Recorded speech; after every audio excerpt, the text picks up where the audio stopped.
TikTok, time to rock. Good evening, good morning, good afternoon to everyone who's watching from all over the world. It's your friendly neighborhood philosopher here, D. Wood. With me now, we've got, oops, forgot to silence that. With me now, we've got the apostate prophet who's about to be humiliated and destroyed. And we're going to be hearing quite a bit from Sam via video clips and such. And then he'll be humiliated. And then just to be nice and to pretend like I have empathy, I will expose myself. Yeah, that's right, Sam Shamoun. You can't expose me if I expose myself. So we'll all be exposed. And then Sam can be happy. Don't expose yourself on live camera, man. What's wrong? Got to do it, man. We all have to be exposed. Oh my goodness. Hey, we got super chats popping up left and right, man. Gonna have to be quick with super chats today, but we got a lot to cover. So yeah, guys. So here it's gonna be kind of three sections. Hold up. We have, is David not wearing pants again? Why is he exposed? Yes, I acknowledge sometimes I'm not wearing pants while recording videos and such. And now people are using it against me. But we'll be talking about AP. That's all right. Whenever I have to go to pee, I don't get up. I just pee in a bottle here and nobody notices it. I do that sometimes too, man, but I didn't want to say anything. That has just happened. In case anyone is wondering, no, I don't do that, but David probably does. So. Oh, I've actually done it. I'm like, do I want to jump up and run to the bathroom right now, or use this big water bottle I have right here?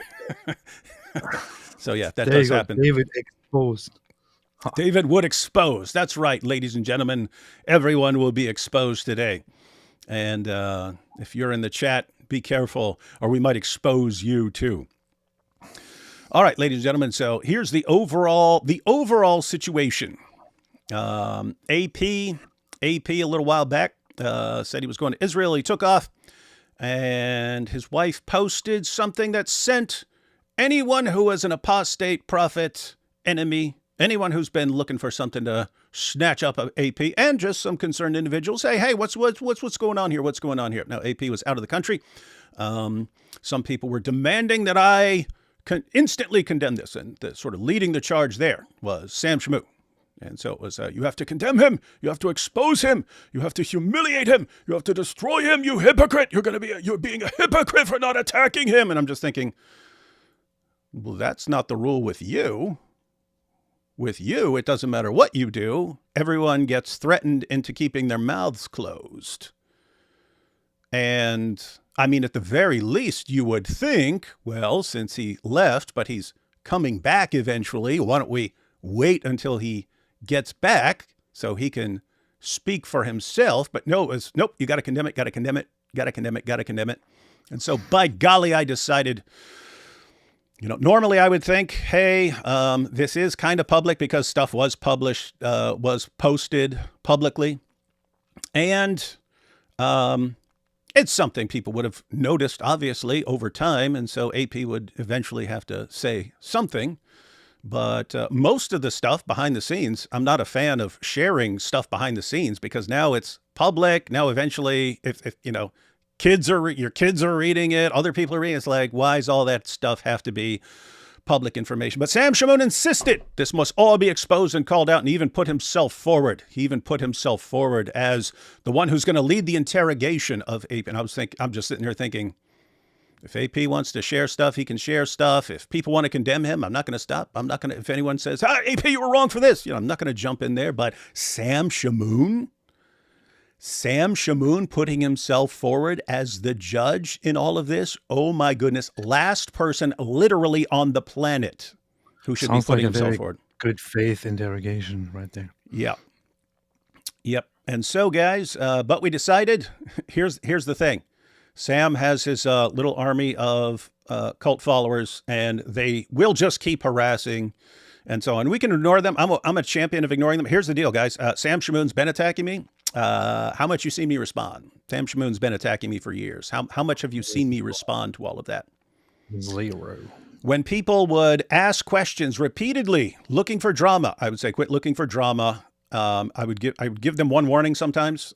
Quit looking for drama. Go somewhere else.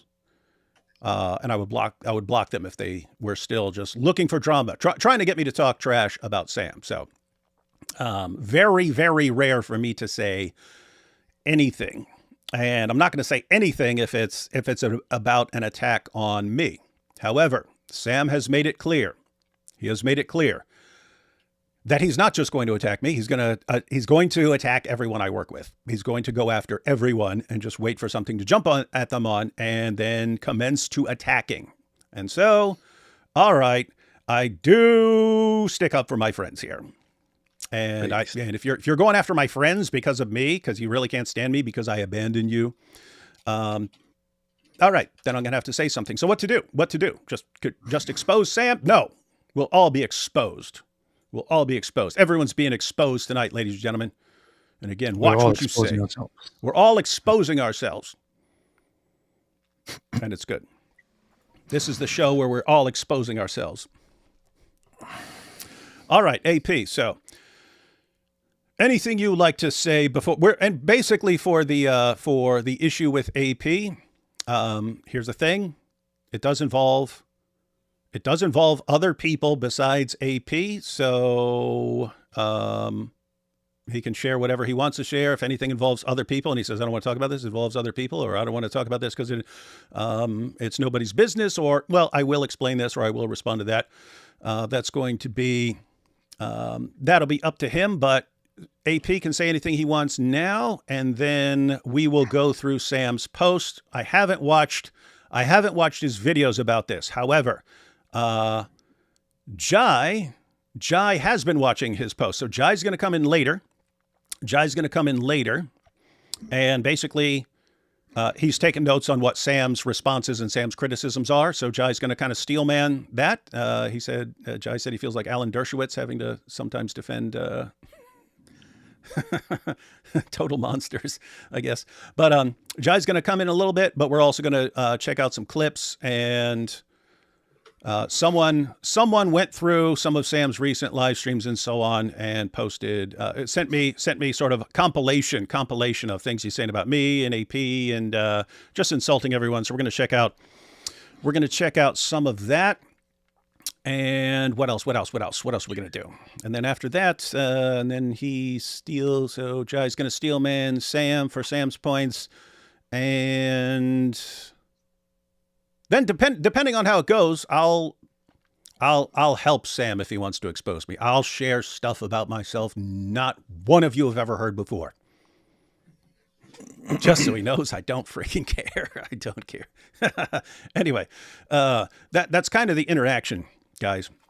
You have people with different kinds of personality disorders, and you can kind of predict how they will interact. My view is, all else held equal, if everything else is equal, people with antisocial personality disorder will eventually crush everyone with every other personality disorder. There are some who can take a good stand for a while. Right? There are some who have a temporary advantage, like a narcissist will have a temporary advantage because he's good at rallying people around him and so on. And he'll instantly portray himself as the victim and so on. So narcissists can compete for a while. Someone with borderline personality disorder, oh my goodness, they are so emotionally fragile, and they basically tell you all their lives exactly what their weaknesses are and stuff. And so it's a total mismatch. But notice I said all else held equal. In other words, if you have someone like with borderline personality disorder, they're going to say mean things. They have very impulsive, rage-filled behavior towards people that they get angry at and stuff like that. And they drive people away. But they have terrible fear of abandonment. They have abandonment issues. And so they drive you away and then they attack you. They drive you away and then they attack you. They drive you away and then they attack you. And so what people with borderline personality disorder, what they do, if something arises, they'll just, well, I'm gonna insult and abuse you. I'm gonna call you names. I'm gonna call you names.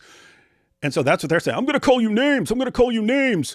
And the psychopath is thinking, what? You're going to call me names? I'm going to destroy your life and psychologically traumatize you. And I'm going to just focus on completely different things.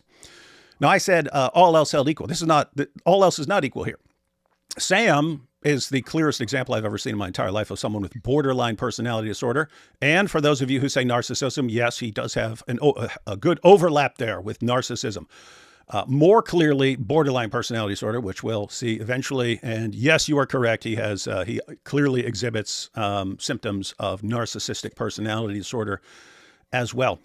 But he's also extremely intelligent in one area, and he knows the Bible better than pretty much anyone you know. He knows the Quran better than pretty much anyone you know. He has the most just built-in apologetic abilities and theology of anyone you can see.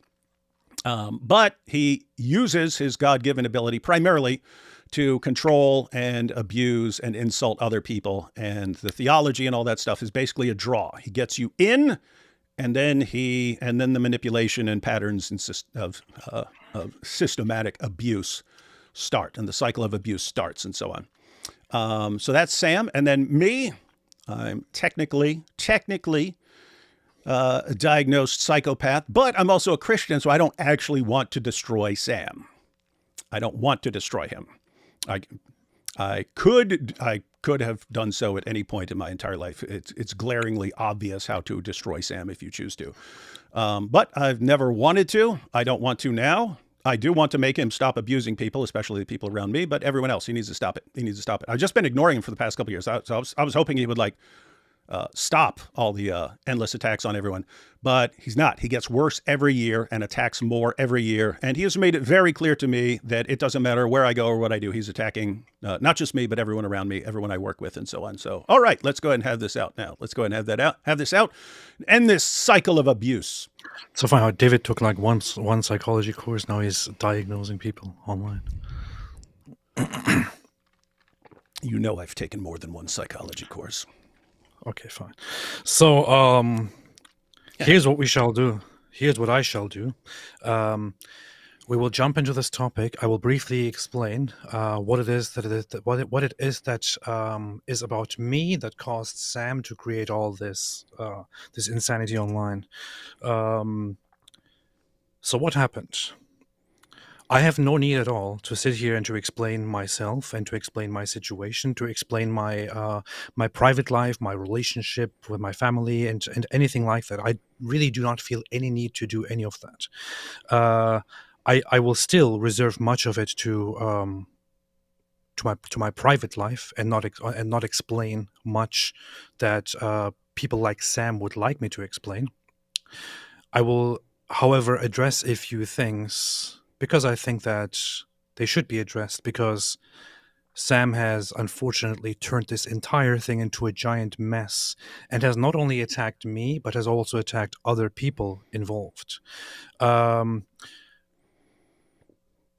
There is one side of me that is that has, that talks about Islam, that talks about religion, that talks about Israel, and talks about all of these different things, talks about geopolitics, right? That is me.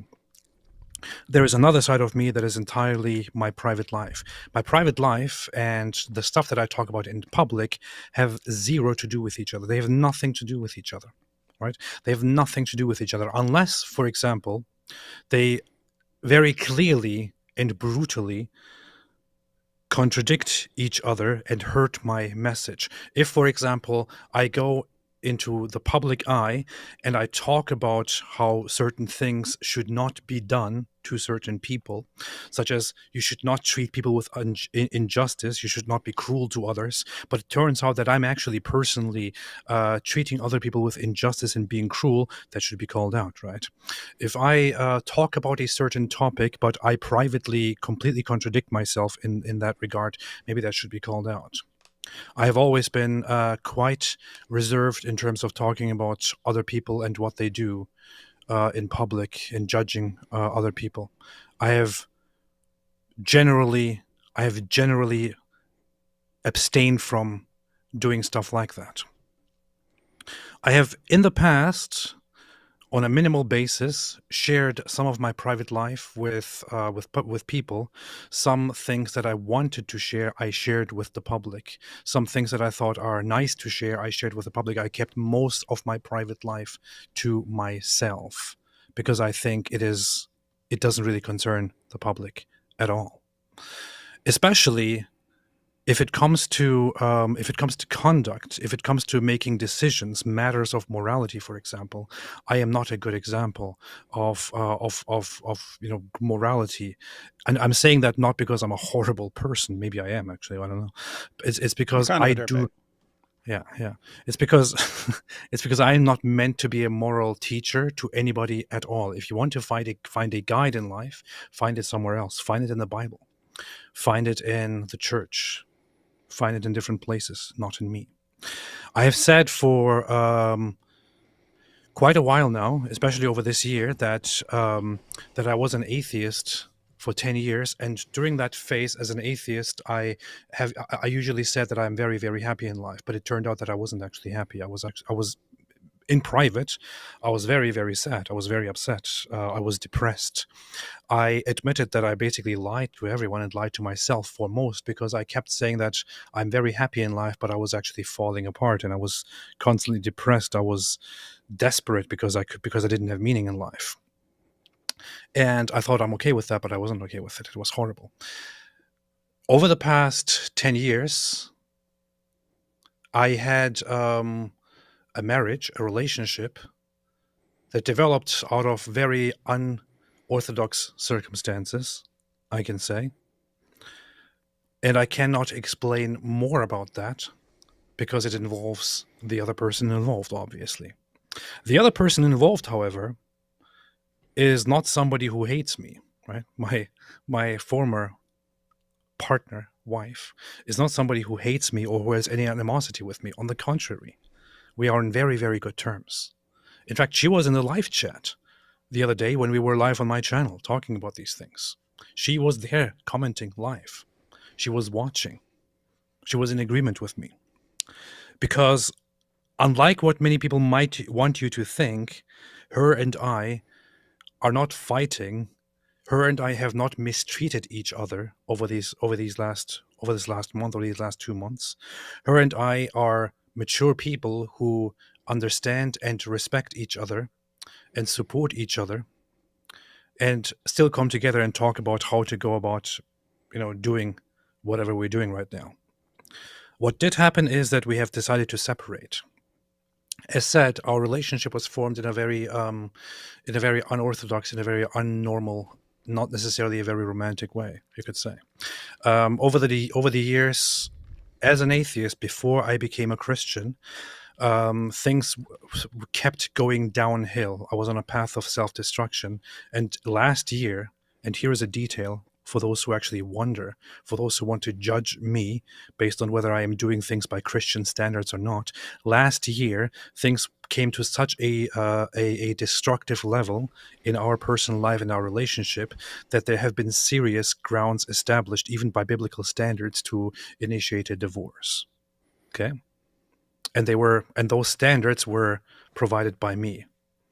These are very, very long and complicated words to basically point out that I went down a bad path out of despair, or whatever you want to call it. Last year, we were very much sure that our marriage is going to end in a brutal way, and we're going to just let it crumble, let it fall, let it die, and separate. However, this year, at the beginning of this year, both her and I found our way to faith. We both became Christians. I became a Christian. I didn't think I would. I became a Christian. And I found great happiness in it. And I found great happiness for life, great joy for life in it.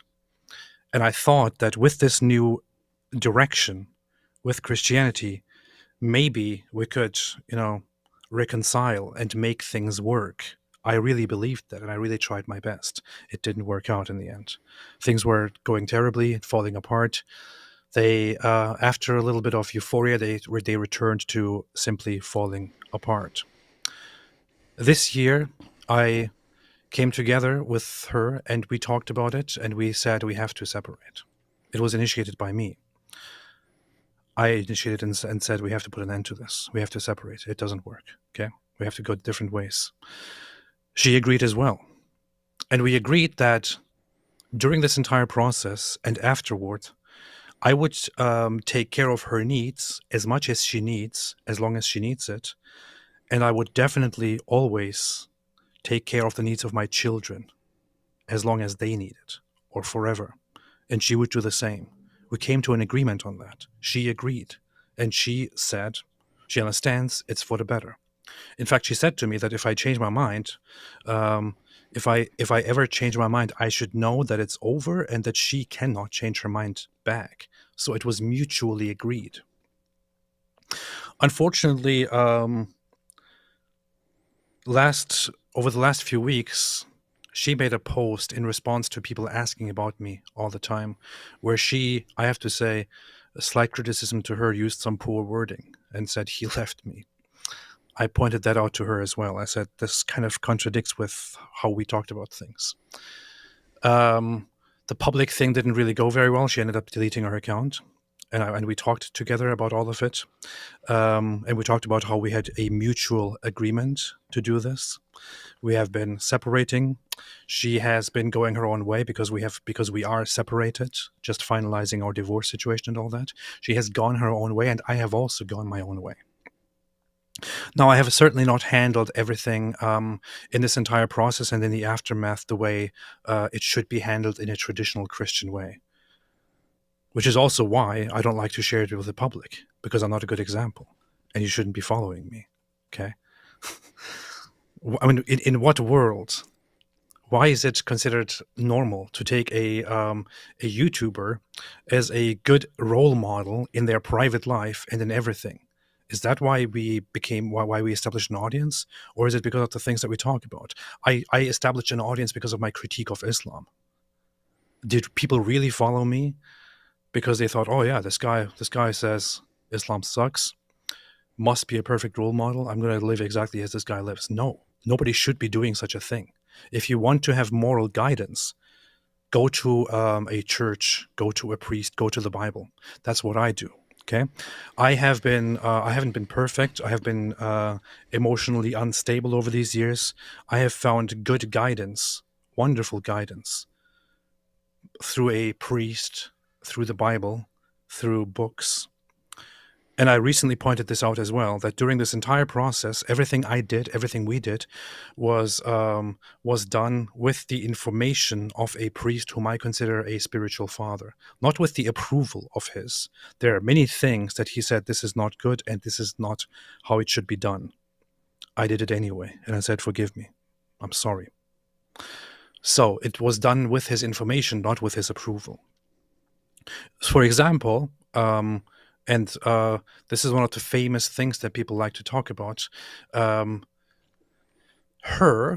She posted that she has gone a different way and established a friendship that might lead into a different direction. And I think it was a big mistake to share that with the public. I don't think anybody needs to know about any of that.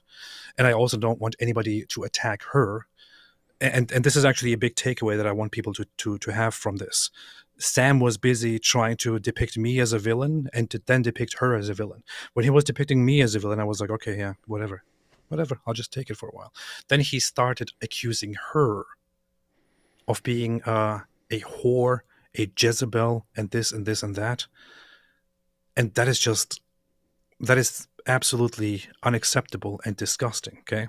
Here is some guy with a huge audience with 300,000 subscribers who is clearly mentally unstable, who is attacking a random person for sharing something about her life and making live streams about her and inviting people to call her a whore.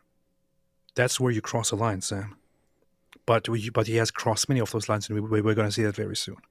Anyway, she shared things with the public that I think shouldn't have been shared with the public. She decided that it was a mistake and deleted her stuff. I shared some things with the public. I didn't hide them. I thought there is no need to hide them, and I can't bother hiding them. When I walked around, for example, with a woman who was seen with me on video footage that was quite out there in your face, I made no efforts to hide that. For those who are wondering, I'm also going to be very open and honest about it, since we are here and talking about it.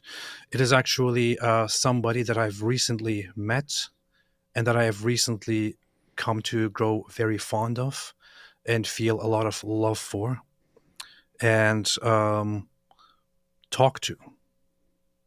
That's it. Because I am no longer in a committed relationship. Because we have agreed, all those involved have agreed that we are separated and moved on. All those involved in this entire thing that I've just talked about, all those directly involved in this are aware of every single thing that I've said, acknowledge every single thing that I've said, and are okay with every single thing that I've said. Nobody has been wronged. Nobody has been treated with injustice.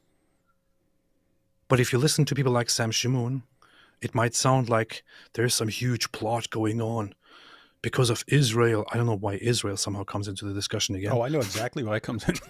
Tell you everything that goes through that dude's head. Because of Israel, apparently, I cheated on my wife, and then because of Israel, which was also instigated by David Wood, which is the most wild thing. I mean, between David Wood and me, the one that is most pro-Israel and pro-Zionist is most definitely me, not David. And I'll go ahead and say I definitely would have commented on a lot of things after the October 7th attack. My position has never changed. As we've mentioned many times, we're not Christian Zionist as far as like the position of Christian Zionism, which is like a view about Israel in the end times and things Christians need to do. We're Zionists in the basic sense. I've always said I'm a Zionist in the same sense that Sam Harris is a Zionist, in that it's good that Jews have a place to live, because it seems people pretty easily can just point at Jews and say they're the cause of all our problems, we need to attack them. And so it's good they have a place that they can go. When something goes wrong in one country, it's good that they have a place they can go. And so my basic Zionism is Israel has a right to exist and defend itself, and it's good that they have a place. That's pretty much the extent of my Zionism. That's always been my position. That's never changed. So I would have made that very clear as the war is going on and stuff. But the reason we focused on it so much was mainly because of AP. AP was more interested in it, and we did shows together. And so I went along with him. But according to Sam, I infected AP with my Christian Zionism, which is not my position, nor AP's position. And this caused AP to choose Israel over his wife and kids, and he abandoned his wife and kids to go with Israel, and that's it. You know, we joke sometimes about how some people are obsessed with Israel, and they're like, Israel did this, and with Sam, it actually happened. He actually did the meme and made it about Israel somehow, when Israel has nothing to do with it at all. It's so ridiculous. So, long story short, all I'm going to say about this further on is, I am aware that there are standards, that there are boundaries that need to be respected. I'm aware that there are institutions that need to be respected. I'm aware that there is a way that things are supposed to be done. I haven't been perfect, or I haven't been great at doing those. Okay, I am a new Christian. I just became a Christian. I am trying to live my life truthfully, with meaning, and well. I go to a priest to ask him, and he hasn't approved of everything I've done. He hasn't approved of everything that has happened here. He hasn't approved of the entire situation, but he acknowledges it, and he also realizes that there is only a limited amount of things that he can actually do about it and say about it. So, if you want to judge me for any of this, go ahead and judge me. If you think so, to reiterate something here. The wife that I'm separating from, against whom I have no hate, no animosity, she's a good person, and I wish her all the best. She has been informed about all of this. She has acknowledged this. She has no problem with any of this at this point. She's also going her own way, and I wish her all the best for that. And I pray for her. Throughout this entire process, I prayed that God helps us do this the right way. And I realized that much of what I do might not be the right way. Much of what I do might not be the expected way to go about it. But I wished that God forgives me, and and blesses whatever we establish, whatever happens as a result. If some parts of this, including how I move on, are not in line with the with perfect Christian morality, with perfect, biblical standards and all that, then I have to say I regret, and I ask God for mercy and for forgiveness and for guidance in the future. If anybody watching me or listening to me thinks that this is absolutely horrible and beyond redemption, despite the fact that nobody has been wronged, nobody has been harmed, nobody's asking for help, except that we did things in a slightly unexpected and unorthodox way. If you think that I should therefore be condemned and rejected, and you don't want anything to do with me anymore, please go ahead and move on from me. Don't listen to me. I don't know why that would be, but do that. I'm okay with it. That said, it is my life. It is the lives of those involved. It is nobody else's life. It is for nobody else to talk about. And I am not here to tell people, hey, I did the right thing. This is the Christian way to do it, and you should follow me and also do it this way. No, on the contrary, I have not shared most of this because I thought, okay, some of this is not probably how it should be done, and I'm doing it wrong, and I acknowledge and I repent. I don't want to share it with the public because I don't want people to think that, because I don't want people to get the impression that this is completely all right. I don't want to be a role model. I never claimed to be a role model. Don't take people like me as a role model, and especially don't take people like Sam Shamoun as role models. If you want to stick with me through this, like another human being, like the person that you watch on screen, like a brother, like a friend, I thank you. If you want to say, no, this is unacceptable, I thank you as well. That's all I can say to that at this point. Are there any questions you have, David? No. Okay. Ready to check out some of Sam's posts, and you've already kind of answered some of them by that little intro there. But you're ready to check out some of Sam's posts. Let's see. I'll pull these up. All right, ready to be crushed? Yeah. Here we go. Sam Shamoun. All right, so let's see. This is 2 weeks ago. Sam says, since she made this public, I am sharing it. It's no longer public, as you can see, because she deleted it. Yeah, and it's also a thing where Sam will say, and his drones will say, see, it's a public issue, but then they'll say all sorts of things and demand all kinds of information that has nothing to do with what's been said in public. I mean, since she made this public, I am sharing it. What happened to Ridvan? And what will David do? Notice it instantly turns it into something about me. But watch what he does here, because it's brilliant, guys. I mean, it's not brilliant. It's it's a classic borderline, but check this out. Since she made this public, I'm sharing it. What happened to Ridvan? And what will David Wood do about it besides talking about Zionism and why Tucker Carlson and Candace Owens are liars? Pray for Ridvan. What to do with it? Yeah. No, this is, I think, as nice as he gets towards you. Pray for Ridvan and for our sister, especially their children. That's the only time he showed any sort of that I saw. But we'll see. We're about to go through the post. But that's the only time I saw anything remotely resembling something that sounded like concern, but he kind of destroyed it with what's sandwiched around it. Pray for Advan and our sister, especially their children. It's been a rough journey for her. P.S. Will that spiritual scum, the archive, keep making clips of AP and Wood in light of this recent problem? Or like a dog, will he now delete those clips too? So guys, did you catch what just happened?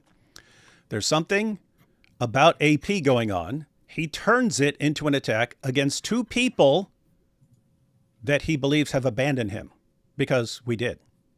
But it was because of him, both of us. I mean, I met the archive once somewhere recently.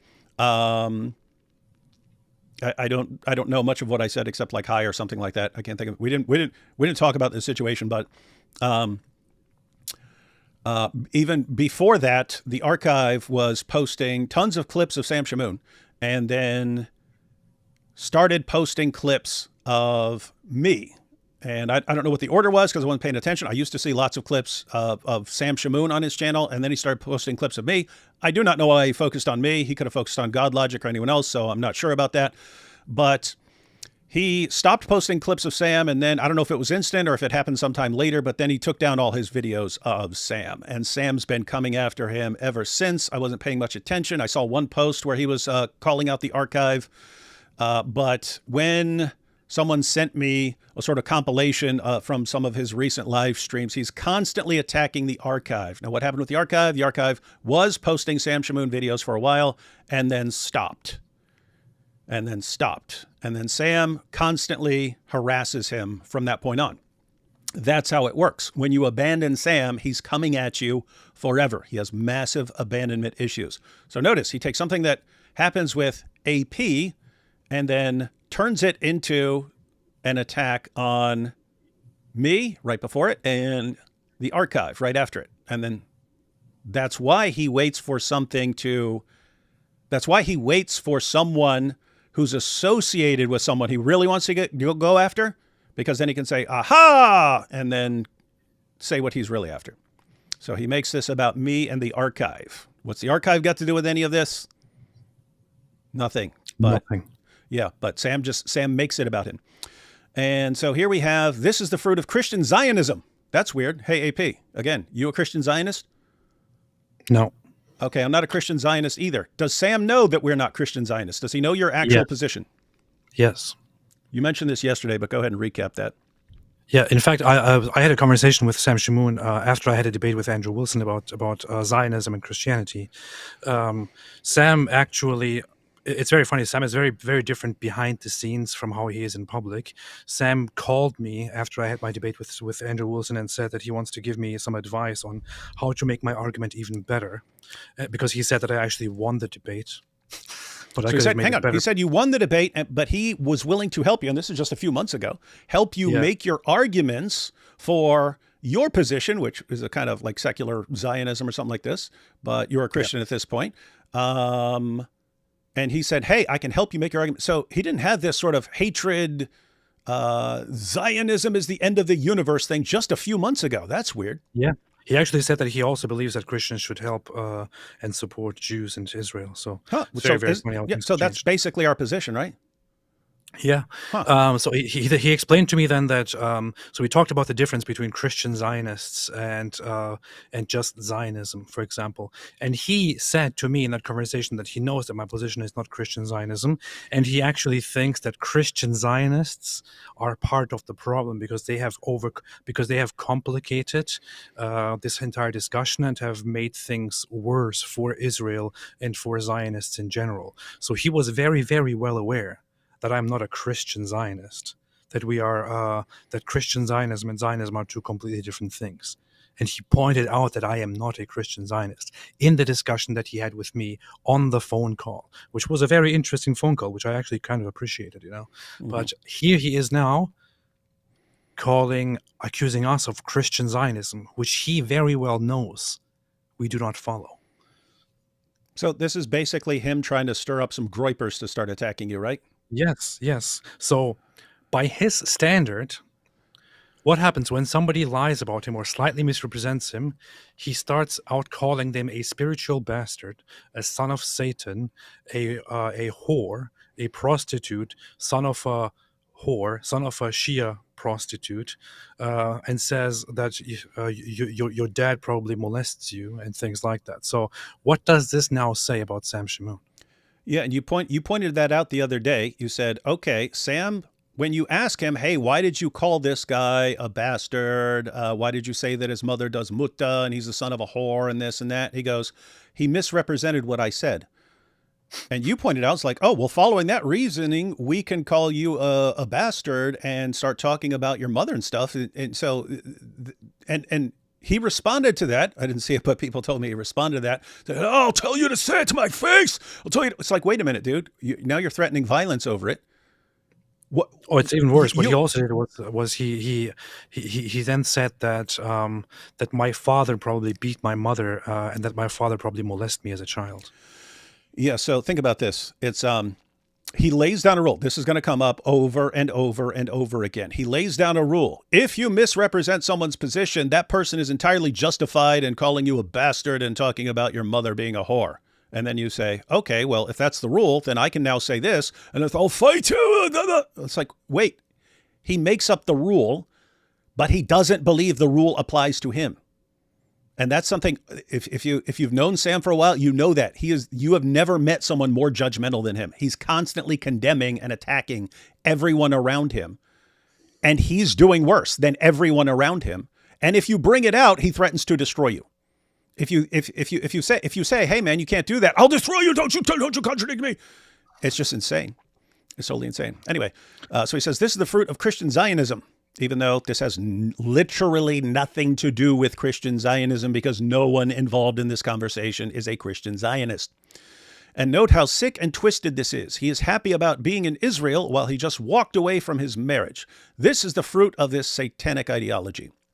Pray for this man, since his unhealthy love for Israel and the accolades he is getting from them will be the cause of him turning away from Christ. Wait and see. So you're also going to turn away from Christ. Oh, yeah. Now, watch what he does. Does it again, guys. Now will that satanic bastard, the archive, keep posting his clips in light of AP turning his back on his family? Turns it into an attack on the archive once again. Shocker. Except completely predictable. Oh, look, here you are again in his feed. Let's see.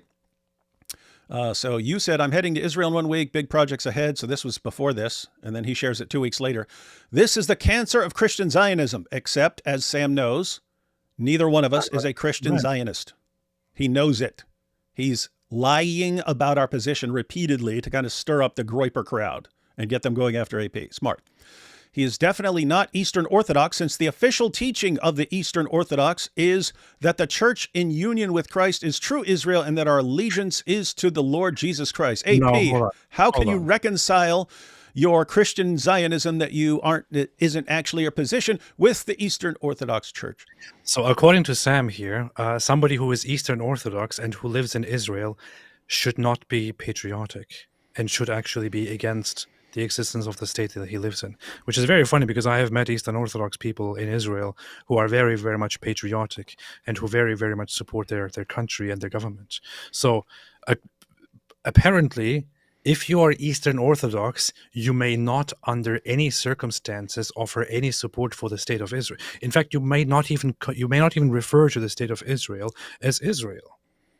Because, of course, don't you know that according to Eastern Orthodoxy, the church is Israel. Therefore, the state of Israel does not exist. If you say state of Israel, then you are directly contradicting the teachings of the church. Sam, I mean, look, we know that you are good at reading and memorizing the Bible and the Quran, but you are completely retarded. You are completely retarded here, man. Because Sam be like, I can't believe he called me retarded. How could one man do such a thing to another? No one under any circumstances should ever say such mean things to another person. And then someone else goes, but Sam, you say this stuff all the time. Shut up or I'll destroy you, you son of Satan. What the Eastern Orthodox Church teaches is that Israel, when it appears in the Bible, when it appears in the New Testament, is in reference to the church. Israel is the people of God that the Christians, after acknowledging and believing in Christ, have been grafted into. Does it say anything at all about whether there can or cannot be a state of Israel? No. Does the Eastern Orthodox Church teach anything at all about whether you may or may not support the existence of the state of Israel? No. If you do claim it, then you are outright retarded. Okay? The church does not teach any such thing. If you do think that it teaches such a thing, then you are retarded. Please prove it to me. If you cannot prove it to me, then that means you are a Shia prostitute. For anyone new here, If you don't understand, you will soon. Anyone who disagrees, it doesn't matter, Christian, Muslim, atheist, whoever, anyone who disagrees with Sam even slightly gets called a bastard and the son of a Shia prostitute practicing mutta. But more on that soon. Let's see. What's this? It seems I was right about Zionism being the cause of AP's downfall and leaving his family. My goodness, Sam's a prostitute. He figured it out. I was our Christian Zionism. So Zionism is the cause of your downfall and leaving your family, AP. You've got the links there. Apologetics Roadshow. Remember, he's blaming, he's going after the archive and going after me because of AP. Apologetics Roadshow is complicit in this for encouraging AP's satanic fascination with Zionism, doing shows with him, bashing anyone that spoke out against Israel, such as Candace Owens and Tucker Carlson, and even taking a trip with him to Israel. He took a trip with him to Israel, you see. David is complicit in AP's divorce for encouraging AP's satanic fascination with Zionism. How do you have anything you want to say? Now, here's the funny thing.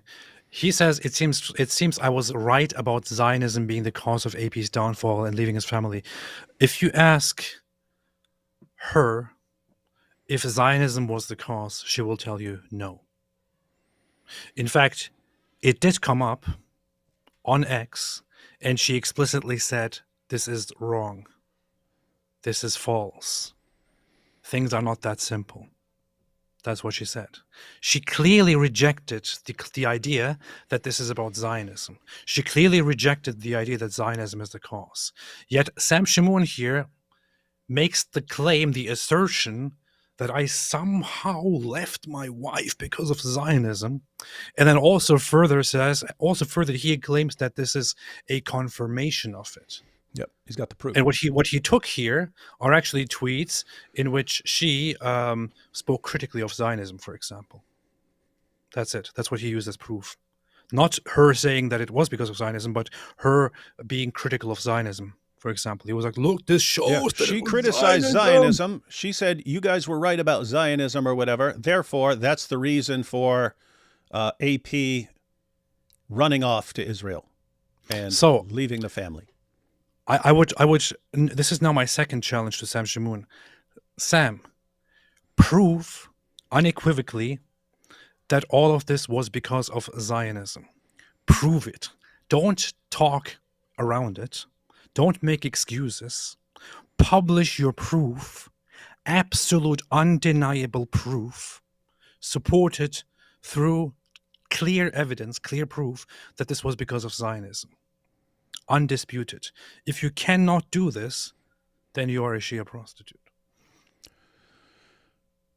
And here we have, so now this is about me too. So will Apologetics Roadshow, that's me, do a session with AP condemning these Zionist leaders for raping girls, or continue attacking Tucker Carlson and Candace Owens? Virginia Giuffre beaten, raped by well-known prime minister, an attack that broke Epstein's spell, her memoir reveals. So here you have a girl who was an Epstein victim, and since there were people involved who were Zionist, you see, this is about Zionism too, not about people being this is actually evil perverts. This is actually about a former Israeli prime minister, and this is very, very much known within Israel. In fact, Netanyahu is the number one guy who is pointing this out and fighting that former prime minister. So Sam Shamoun here is actually very much in agreement with Benjamin Netanyahu. What does that tell you? It shows you. It tells you that Sam Shamoun is a pawn of Benjamin Netanyahu. There you go. Yep, Sam Shamoun is a pawn of Bibi Netanyahu. You heard it here, folks. But yeah, just so anyone knows, yeah, we condemn anyone raping someone else. And so don't know why we need to do a show on that. Our position on that's pretty darn clear. Here's more about Zionists. Let's see. Here you posted, people really love gossiping about the private life of a man and his family when it has no relevance at all to his message public. I didn't know I was one of the Kardashians. And then Sam's response, I just read this and I do not see anywhere here where he denies that he chose to leave his family. And he claims that he has done everything with the guidance of his spiritual priest. If his wife isn't... What? David, look at this. He claims that he has done everything with the guidance of his spiritual priest. He then goes on and says, if his wife isn't lying and he did choose to leave his family, then is he implying his priest approved of it? What am I missing here? So he is reading this as, I did everything I did under the guidance of my spiritual priest with his approval. Now, can you click on my post of what I actually said? Let's see.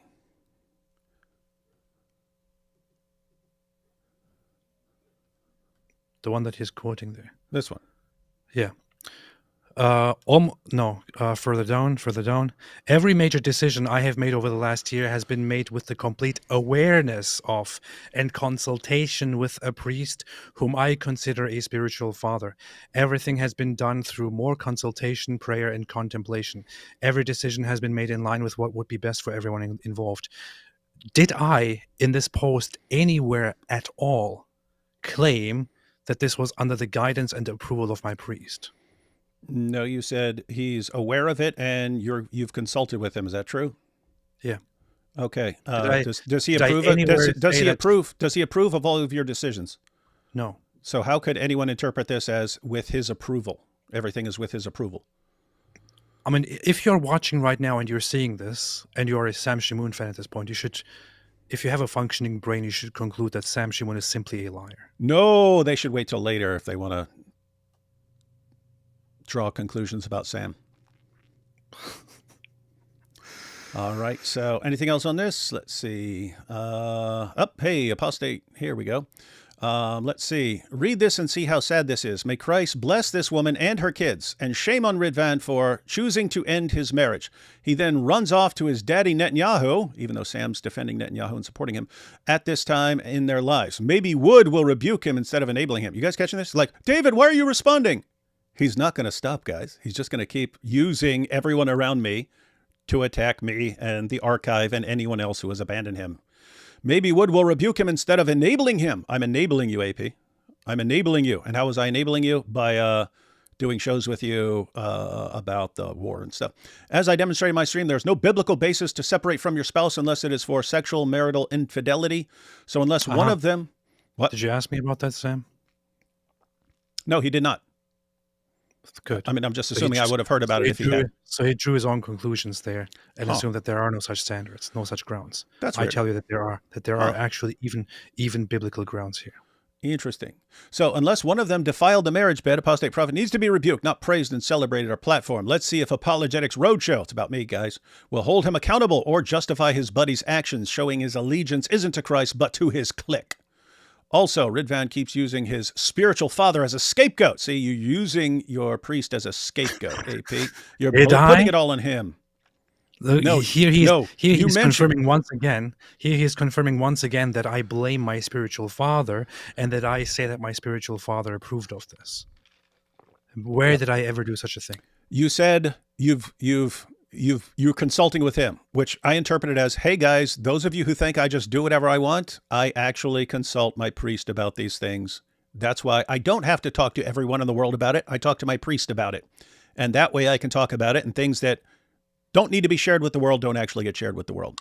I will say it very clearly. I did not always listen to my priests. Mm-hmm. I did consult with him.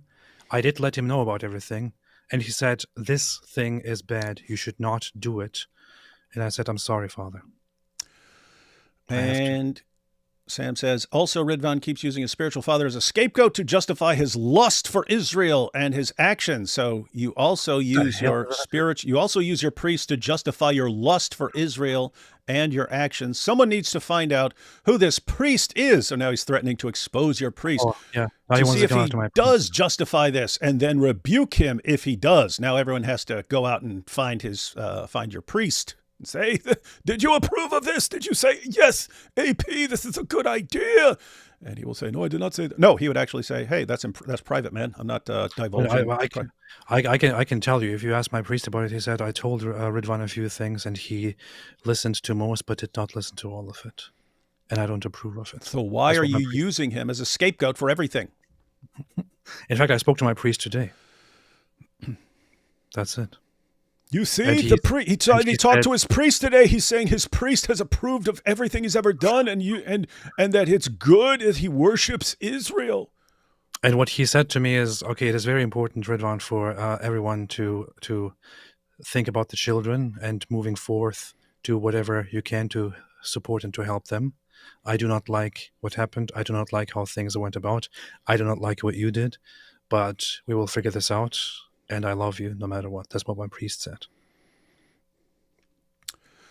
All right. So here he says, I've heard that Apologetics Roadshow said he would address this scandal. So yeah, Sam, he instantly started, everyone, why isn't David Wood condemning him? And then, of course, all Sam's trolls come over while I'm live with someone else on random live stream. David, why aren't you condemning AP? And I said, well, I'm going to wait till AP's back, and then we'll check. We'll see. We'll talk about it. And so we did. And so here we are now. It's just interesting because we're going to see later that Sam says we're attacking him because we're jealous that he's going on the PBD podcast. That's why we started this. It's like, and I mean, he actually has followers that are so dumb. They're like, what? David, who just found out like, what, a couple days ago that he's going on the PBD podcast, really started this big fight with Sam to try and stop him from becoming so famous? Who started this? Who? Oh my goodness.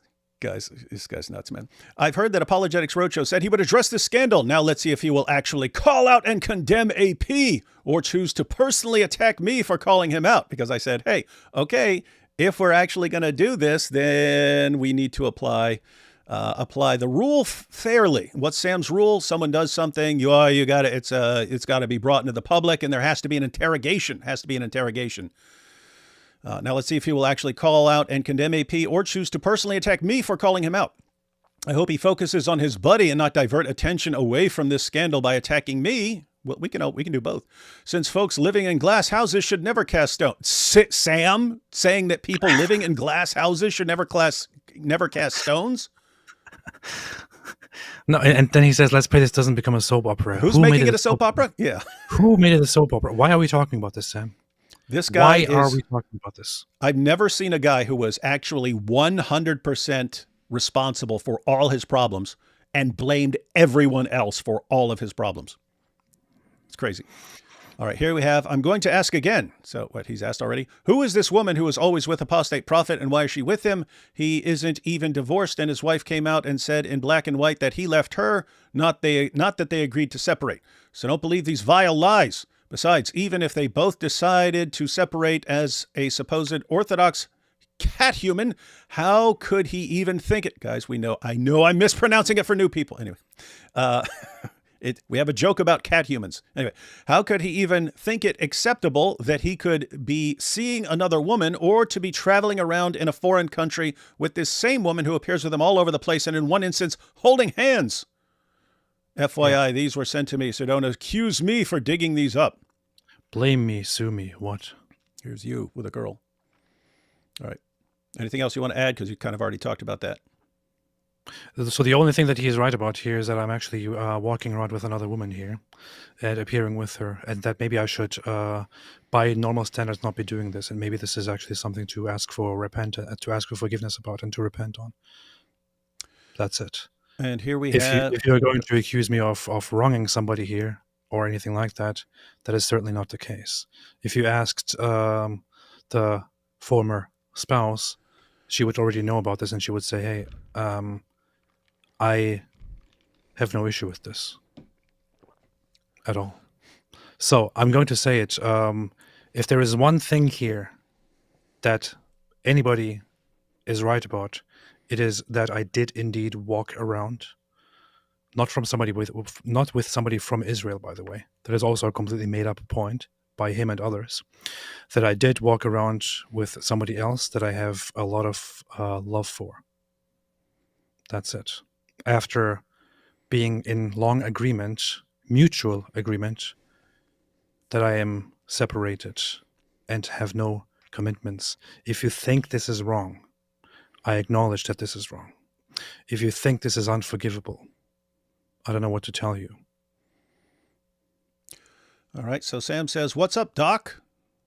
That's you. "This was sent to me from Facebook. Is Netanyahu treating you well? And this is a message to all you fake, effeminate, spiritual scum who think you know Jesus and are being Christ-like. AP is out in public with a woman for all the world to see. If you stupid spiritual bastards weren't so biblically illiterate, you would know that this is not a private issue which you address privately, but a public issue that needs to be called out before the eyes of all.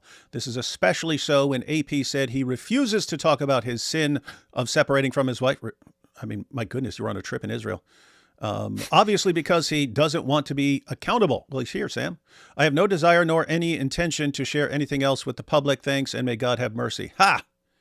Changed your mind on that one pretty quick. "And since he is funded by Christians, he is accountable to them to explain who this woman is and why she is with him and why did he separate from his wife without any biblical grounds. Try reading your Bibles instead of being illiterate tools of Satan." So once again, he's completely making that up, that there are no biblical grounds at all. I can clearly say that right here. I already have and already said that. Once again, this is nobody's business. Nobody's business at all. As much as people want to claim, oh, this is a public issue, you're a public figure. No, it is nobody's business. Okay?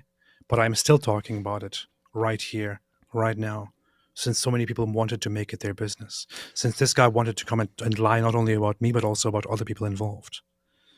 And yeah, there is one thing he references, which is where she said he left me. That was poorly worded. I also expressed that to her, and she partly agreed with it. Cheating, betraying, leaving, going behind her back, and all of that. None of that stuff happened. Okay, and I can admit once again, whether you consider that doable, acceptable, or not, and I will say, do not take me as an example. I am a sinner. I'm horrible. But I have gone with my feelings, with my heart, with my whatever it is, that I have been interested in another person. And everybody involved knows about this. If I live in sin as a result of that, fine, I acknowledge that. Judge me, go ahead. If you think that somebody has been wronged or mistreated or unjustly treated as a result of that, that is outright wrong. He says, now you can all return to your vomit, you sick Bible perverts. P.S. The bastard is there partying up with this woman while his faithful Orthodox soon-to-be ex-wife is with her boys, going to church and trying to keep strong through all this. The guy is scum. Here's her post stating that he left her. So don't let this lying bastard tell you otherwise. In your face, AP. Yeah, don't follow me. Don't follow Sam Shamoun on how to live your life. Follow the Bible. Follow actual teachers and their teachings. Don't imitate me. Don't imitate Sam Shamoun. He says, Apostate prophet seems to have blocked me, so please inform him that seeing how bold he comes off in threatening to settle the score. You threatening people? Because you're saying. So please inform him that seeing how bold he comes off in threatening to settle the score with those who lied to then make sure he doesn't do this in an echo chamber. I want to join him when he does, since I can ask him specific, pointed questions about leaving his wife and prancing around with an unknown woman all over Israel. So Sam wants to lead the interrogation there. Yeah, good luck with that. Very good faith inquirer. Yeah. He'd be totally unbiased and totally reasonable and rational. And so here's where you said, walked through Jerusalem and went to the Church of the Holy Sepulchre. Nobody spit on me outside. So you had a cross on. You're pointing out that no one spit on you. And what is Sam? He says, but they did spit on this priest. You really have become an arrogant spiritual bastard who sold his soul to the Zionists. Now, what is wrong here? I posted that I walked through Israel, that I walked through Jerusalem, and nobody spit on me. Did I say nobody spit on anybody else? No, I said nobody spit on me. Why does he have a problem with this? Yeah, so maybe some people did spit on others. I actually did talk to one person, believe it or not, who said to me that people did spit on him. So, and I'm going to publish that as well, by the way. in case you're wondering. So we've acknowledged, I mean, we're familiar with the video clips. What we've always objected to is the Groypers and other people like them. They post videos because there's one radical sect that spits in the direction of Christians and so on. They are generally not liked by other people in Israel. But they share this and they say, see, this is what Jews do. This is what happens to Christians in Israel. This is what happens to Christians. And when we went over there, I was getting piles of messages every day going, oh, yeah, don't let them know you're a Christian. We know they're all going to spit on you. Hey, how are they spitting on you? Bet you're not wearing your cross because they'll spit on you, blah, blah, blah, blah, blah. And you know, AP, you've been there. No one is even slightly bothered by a Christian wearing a cross over there. So you're responding to the Groypers who say, this is what Jews do. This is what will happen to you in Israel.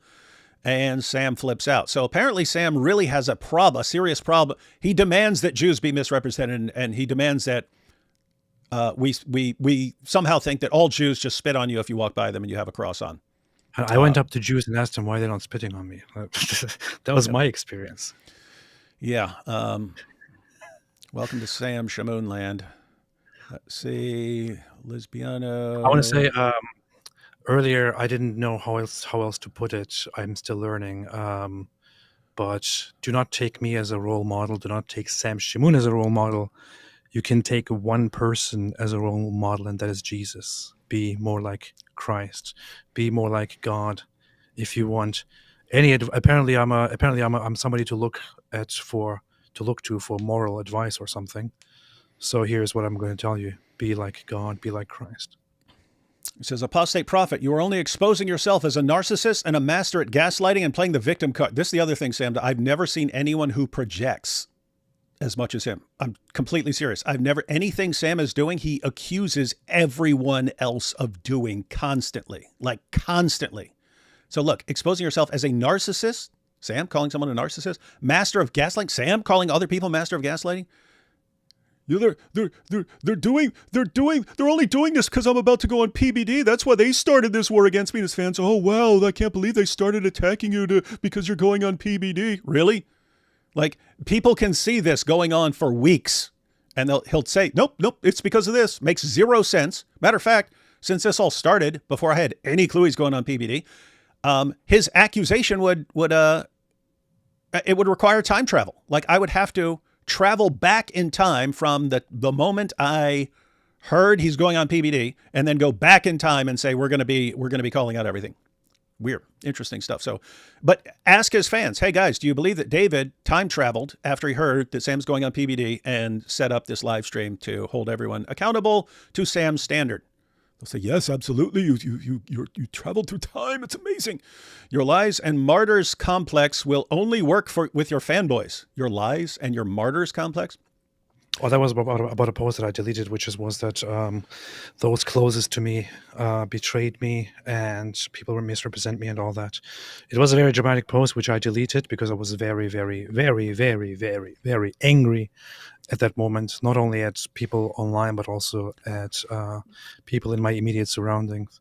And later on, I cleared things up and decided to delete it. So. You see, AP admits that he spoke in anger. You see?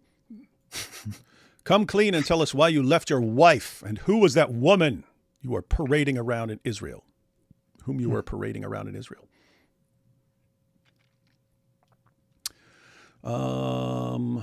He's making this about us too. How dare she bring on Norman Finkelstein, a son of Nazi survivors, to expose and condemn the genocide against Palestinians? Doesn't she know that this is an anti-Semitic Jew? Now where the hell is D. Wood and AP to do another live stream calling out this liar? The funny thing is that Norman Finkelstein is actually anti-Semitic. I just find it interesting that he turns everything into something about us. That's what we're dealing with, guys. The drama is getting worse and worse since AP's wife has accepted the proposal of another man. What the hell is going on here?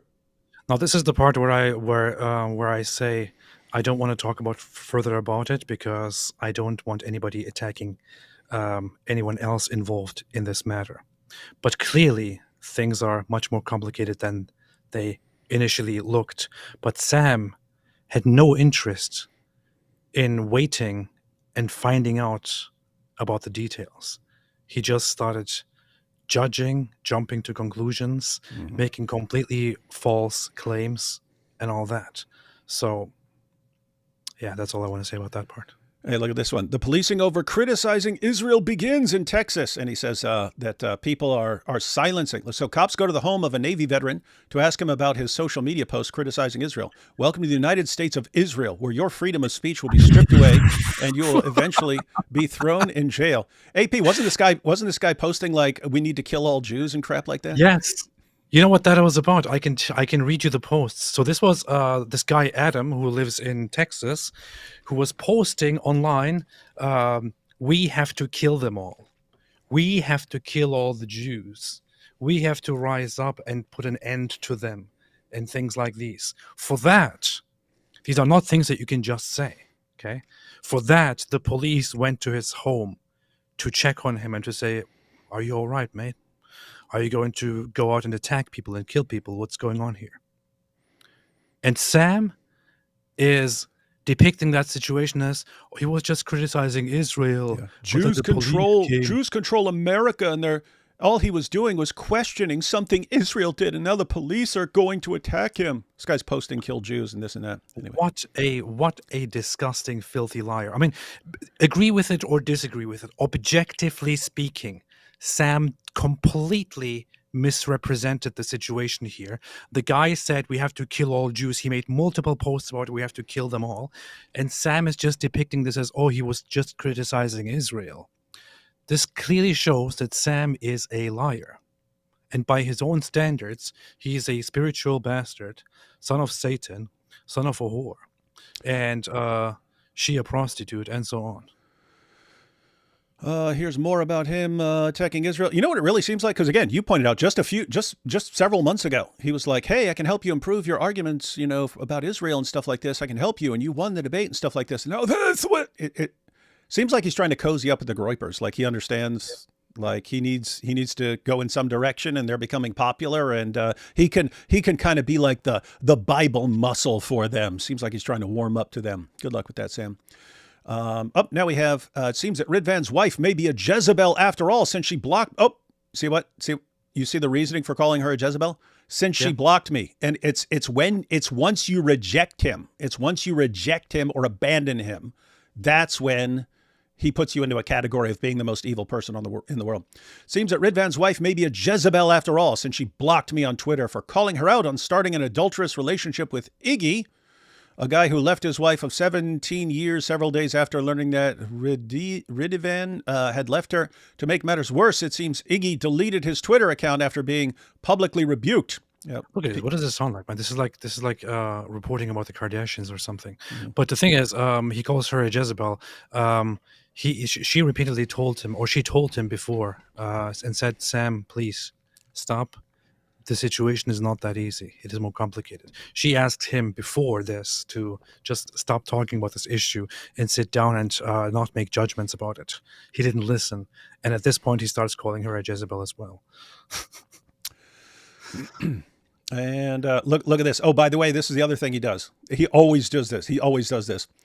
When he starts attacking someone, if there's a friend involved, if there's a friend who's not involved in the situation, but it's a friend who's involved just because, he's a friend of someone, he'll start praising that person if he doesn't want to tangle with that other person, right? So what's he do? He shares something by John McCrae. Not everything that feels spiritual is from God. Discernment isn't about vibes. It's about knowing God's word so well that we can distinguish truth from error based on that, not our feelings about a situation. And then Sam, of course, praises him. This is a good and faithful brother. May Christ preserve him. So Sam knows he's going to war with David. David is friends with John McCrae, so wants to make it clear to John McCrae, hey, funny. What? Just half a year ago, he was telling people that I am a very, very good guy, that I am very godly, that he knows that I will come to faith in Christ, and that this will be huge, this will be beautiful, this will be amazing, and I will do God's work, and I already do God's work. Now he calls me a spiritual bastard and a son of Satan. Just up to a few weeks ago, he was begging me to reconnect you and him, David. He kept doing that for the longest time. Mm-hmm. Ask him now. In fact, we will see that. Ask him now. He will say that David is an absolutely unreliable, spiritual bastard and son of Satan Mm-hmm. who ruins everything, and anyone who associates with him just discredits himself. He was just begging me, and I'm Yep. pretty sure I have receipts about it. He He was was begging my begging me wife as well. just weeks ago to please reconcile him with David Wood. Yep. And guys, I mean, this is something that's going to come up when we're taking a look at Sam here very shortly. It's he decides, and we already saw it right there. Now I know she's a Jezebel because she blocked me. It's you abandoning him. That's what makes him decide whether you're good or bad or anything else. Whether he has to attack you or let you slide on everything. It doesn't. If you are completely undyingly loyal to him and you do not question anything, you can do no wrong. You're good with him. If you abandon him, it's basically the closer you were to him when you abandon him, the more obsessed and enraged he's going to be. And so, yeah, it was just recently, I had blocked him on everything. But he contacted my wife and says, "Hey, let's go do this. We'll go work with PBD up in Dearborn." And I don't know what she responded. She normally says things significantly nicer than I say them. All I said was, "Yeah, that is something that is never going to happen." And then I don't know how she responded, but she probably said he's busy or something like that. But Sam somehow got the message because for years he's been kind of trying to woo me back. Hey, let's go do this. Let's go do that. Not interested in working with this guy. He is completely, utterly, totally toxic. Cult leader mentality. Cannot accept a word of criticism without flipping out. I do not want to be anywhere near this guy. And so rejected him. And then all of a sudden, David is everything he touches turns to garbage. Don't ever associate with him, blah, blah, blah. It's like 10 seconds ago, you were like obsessed with working with me. So he got the message that he's not winning me back. See, keep in mind, he's thinking that if some big opportunity comes along, something big comes along, then David will come back to me and we'll work together. And I made it clear, it doesn't matter how big it is. Oh, PBD up in Dearborn, we're gonna be taking on all the Muslims there. No, not with you. Not with you. And so once that was clear, it's okay, I'm the supreme enemy. So he starts attacking me left and right. And then, hey, AP goes to Israel. Oh, perfect opportunity to use that to attack AP for being associated with David and to make this about David and the archive and so on. Got it? All right. So this is a long one. Let's see.